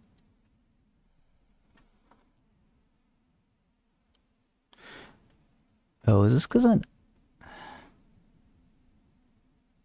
Yeah. Wrong pick. Wrong fucking pick.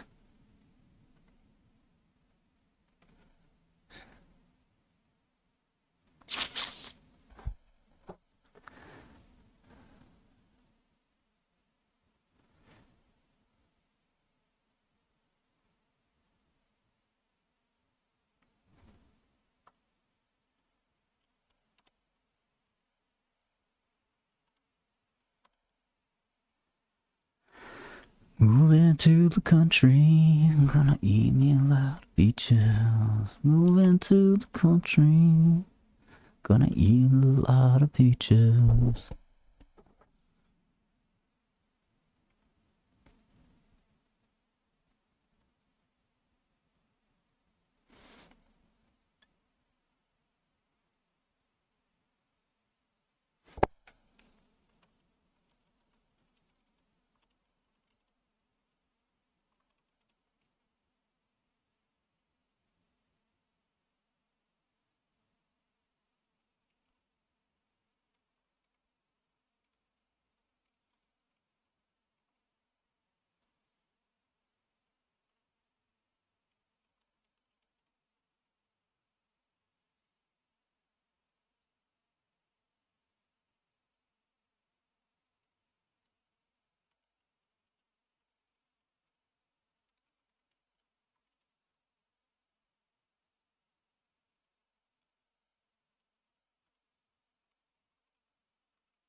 Discount to what book?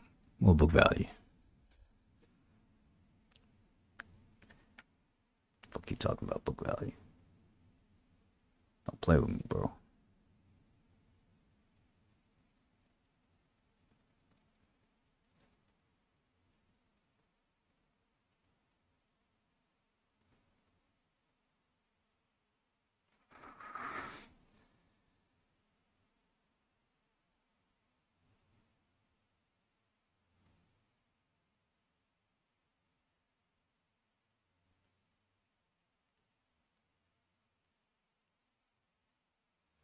I haven't looked at Spotify in a while.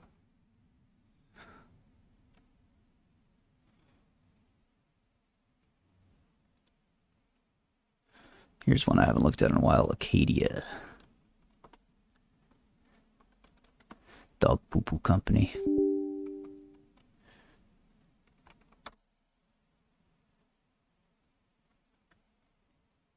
Whew, talk about it. Haven't looked in a while. Really haven't looked in a while. Real bad man.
BioChrist, we are long and strong. Yeah, Vax. Everyone's expecting a buyout.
planes are in France. Body, damn it.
Wow, look at that NVIDIA drop. I covered my short. Adobe's hanging in like a rock. Look like it's bottomed out. And so is Bloom. And SpaceX rallying remarkably. That stinks.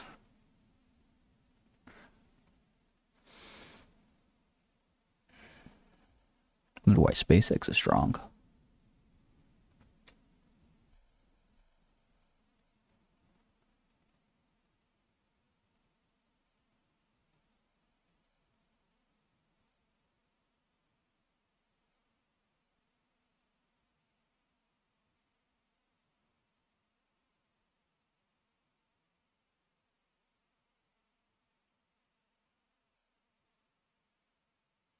Oof.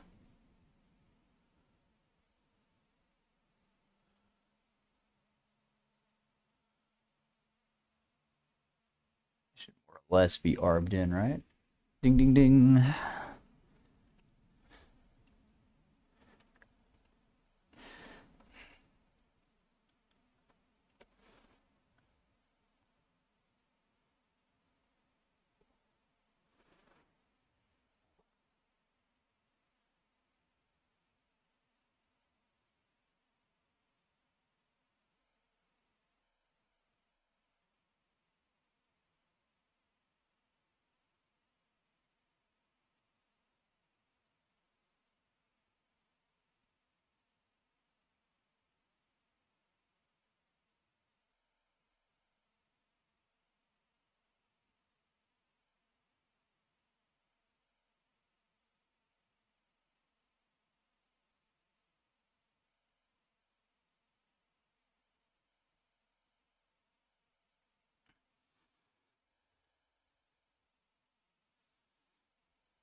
Okay, there goes SpaceX back down.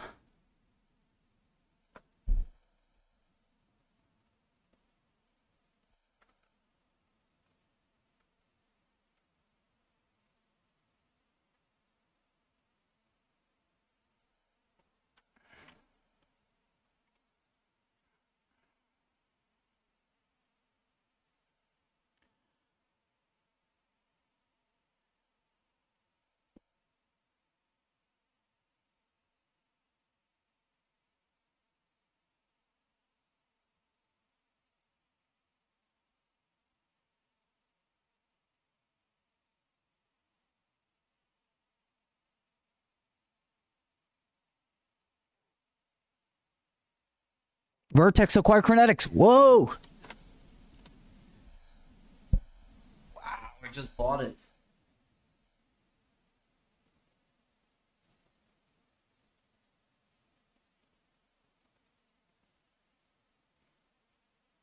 That is so funny. How much did I buy? How much did I buy? How much did I buy? Oh, where is it? 1,000 shares. I'll take it. Yeah! Let's go!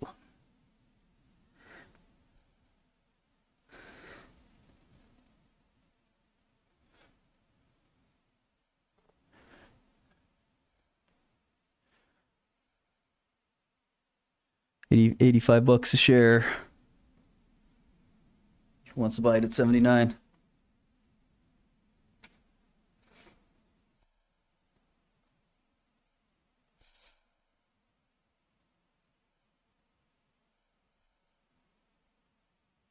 I might get another bid.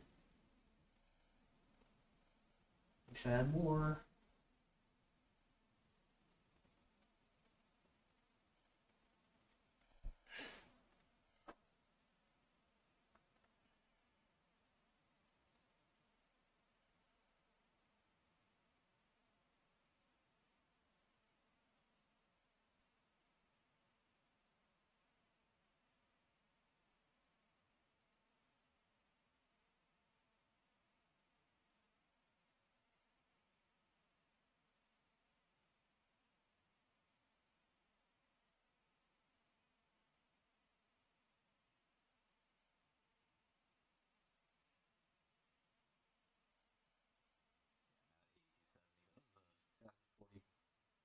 Bucks.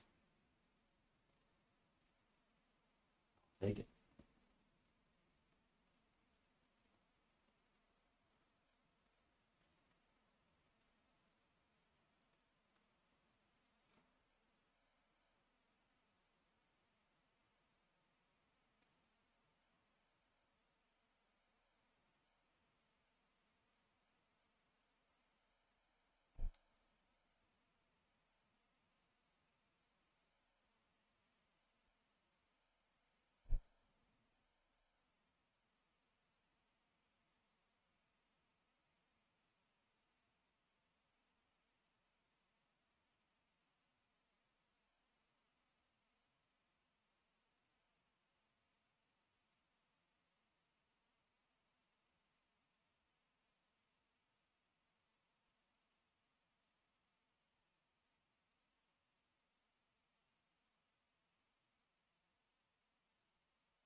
Yeah, I owned a little Crinetics. Wow, it's trading very close to the merger price. That's still 82.5.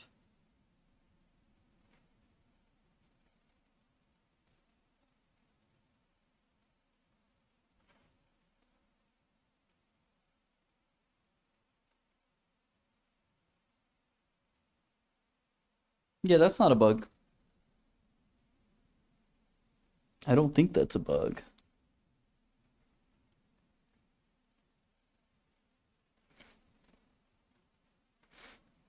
People just vacationing in Paris, bro. Nobody's buying that shit out. Vertex should have bought Abivax out.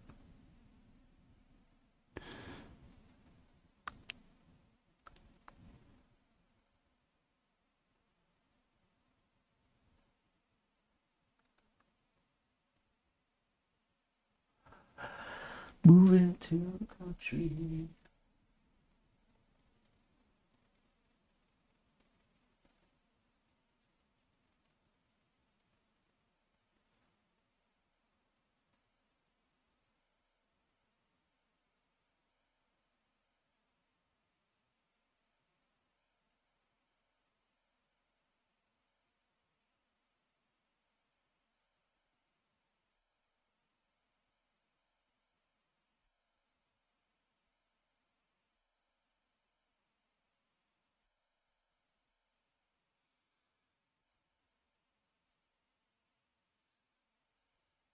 Yeah.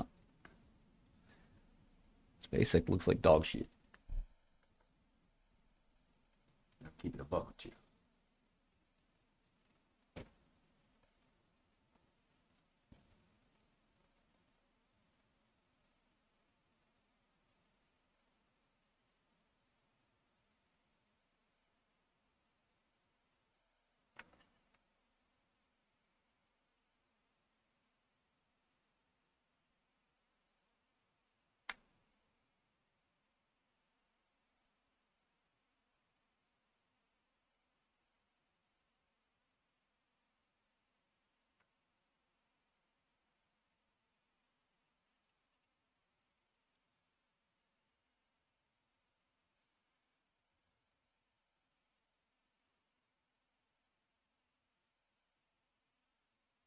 That was the open.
Yeah.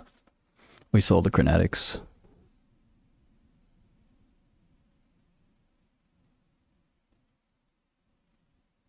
How'd your baby dad get arrested?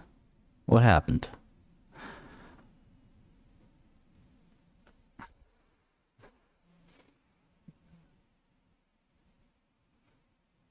How'd that happen?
A little incident petty larceny. God damn. You need to upgrade your man.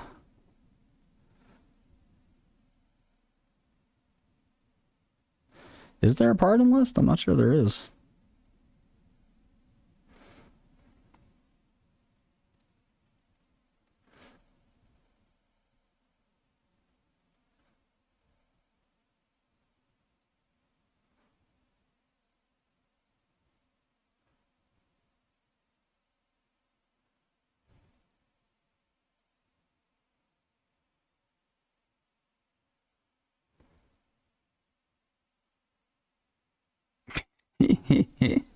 I just bred with him. Wow. That's some ratchet shit right there, Nicole.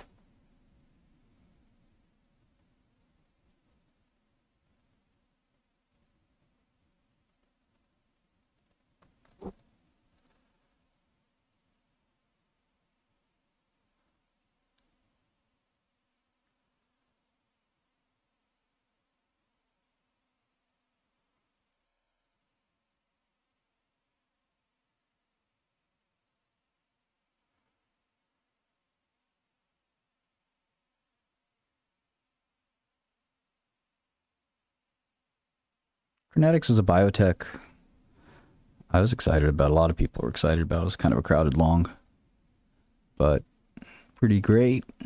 Exit.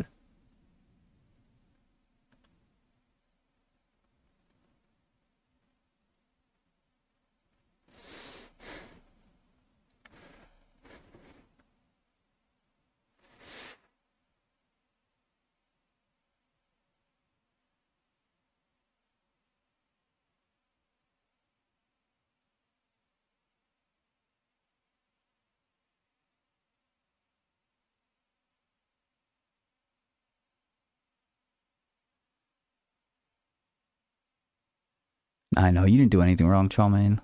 Fuck that.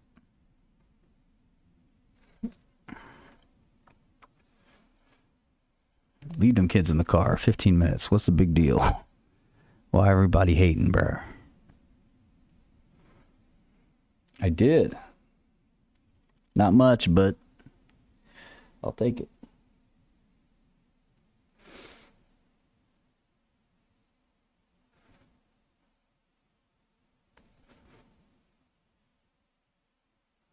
No, Nick.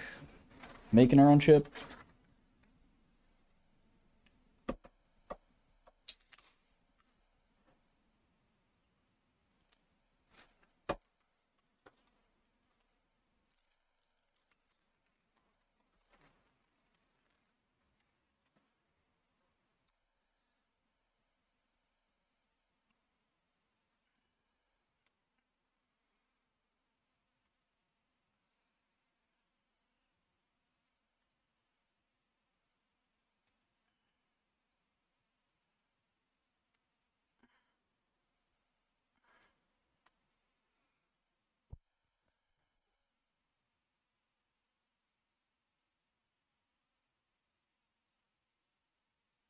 Of course I look at small caps. What do you think Crinetics is? I look at small caps. I trade small caps. I don't trade micro caps, but it's okay day.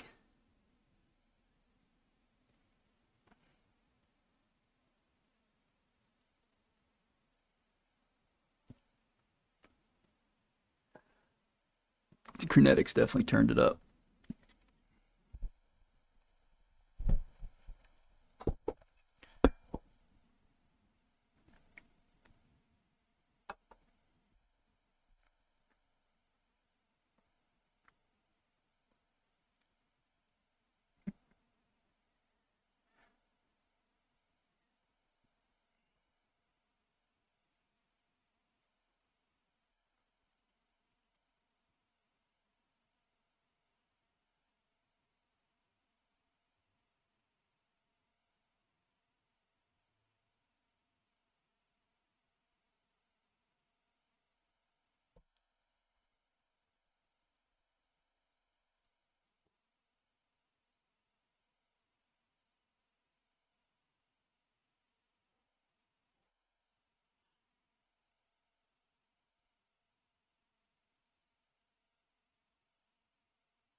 Thank you, thank you. You're far too kind.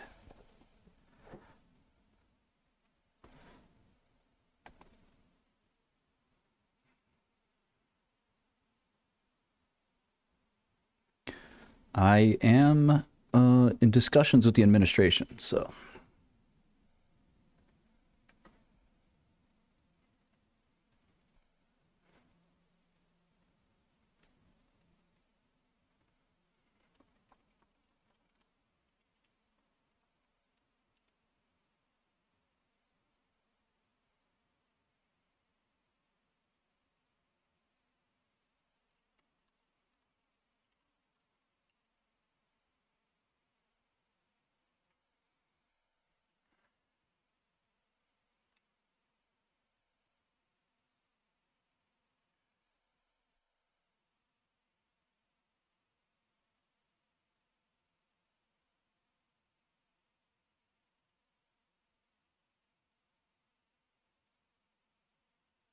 Yeah, of course I have long-term investments. I mean,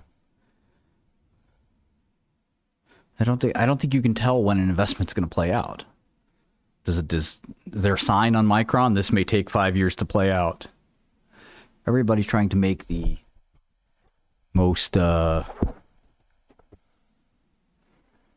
aggressive IRR as possible.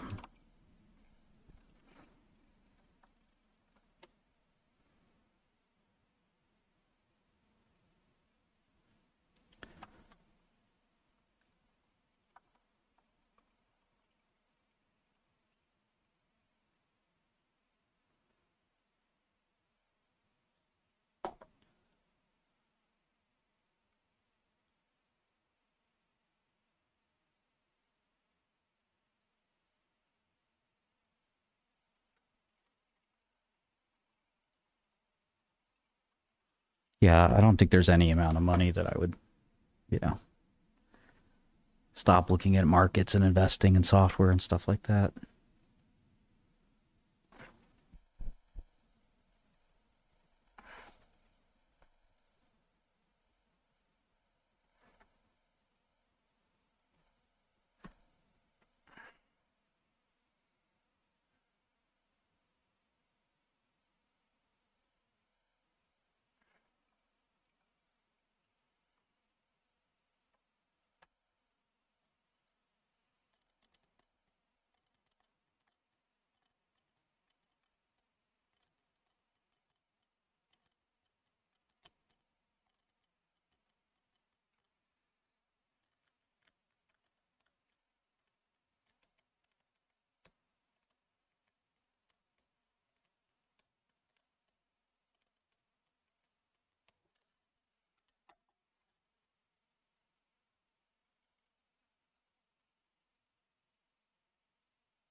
Yeah, I don't know anything in Europe.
Work good, man. I don't know if I'm gonna log off or not, but I have to do work on my screen that you are not allowed to see.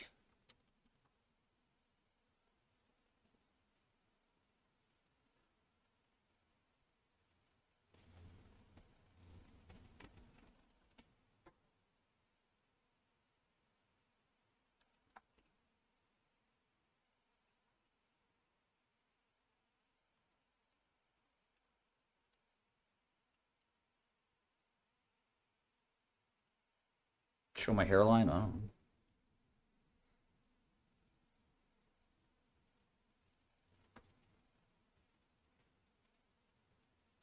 Need a haircut.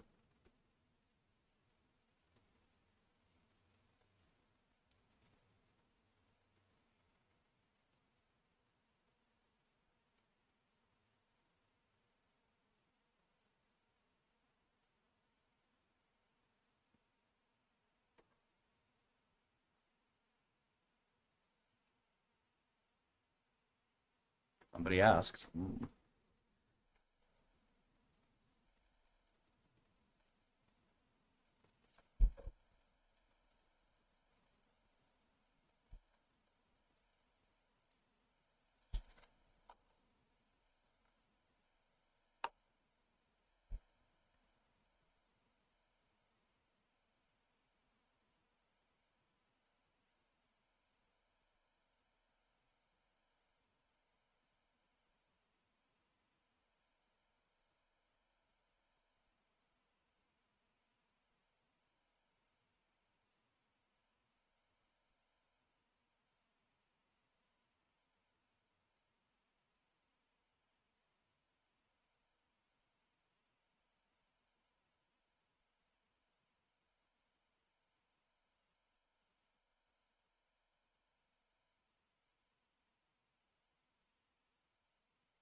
I don't think the memory play is done.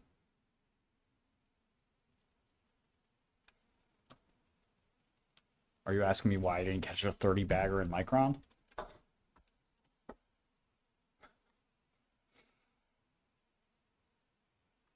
Well, my homies did. Alright.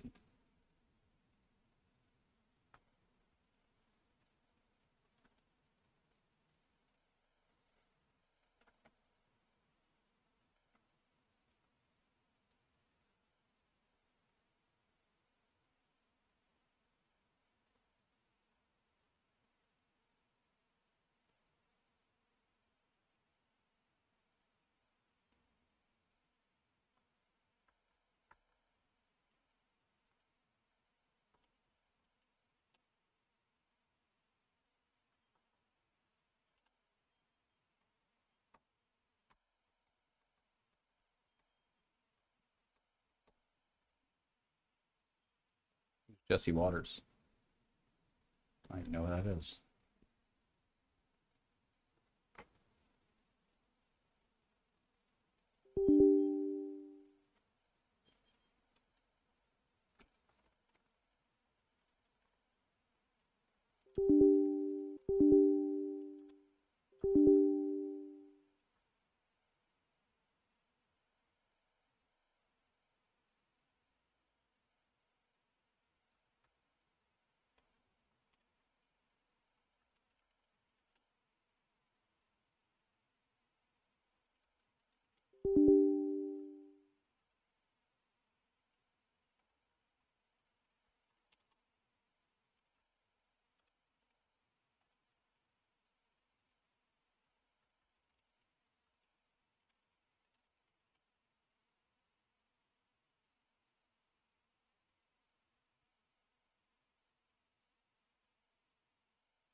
Yeah, baby. We did it. Grenetics. I wish it was longer, man. But what are you gonna do? That's like fast lane. Like in the fast lane.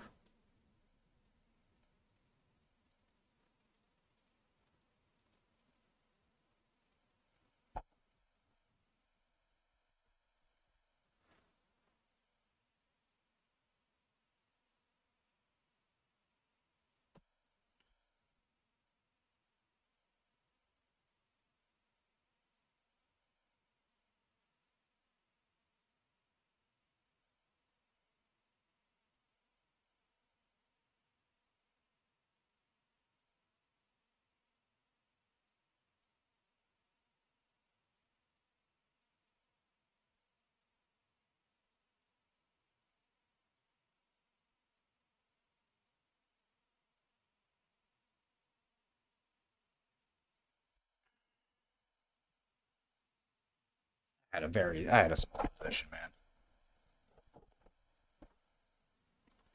man. My old chef reached out to me. Shout out to Eyal, my old Israeli chef. Doubled down on as Mossad. Yes, he was Mossad. Let's keep it 100. That motherfucker was Mossad.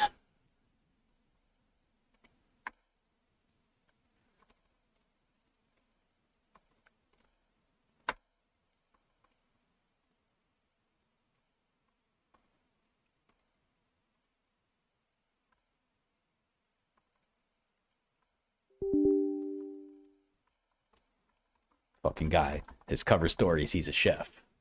Bullshit. That man cooked the same meal each time, bro. Now it's just dawning on me, man. Man was a whole spy, bro.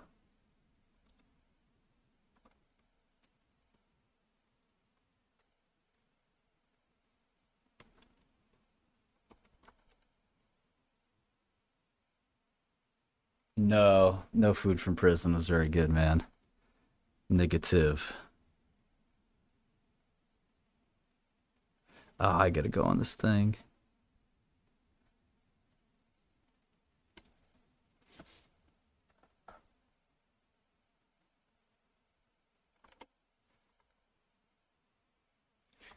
I kind of like Shaz, just because Boy Wonder is long it. Alright, so I gotta run. I'll be on Discord. I'll see you guys tomorrow. Adios.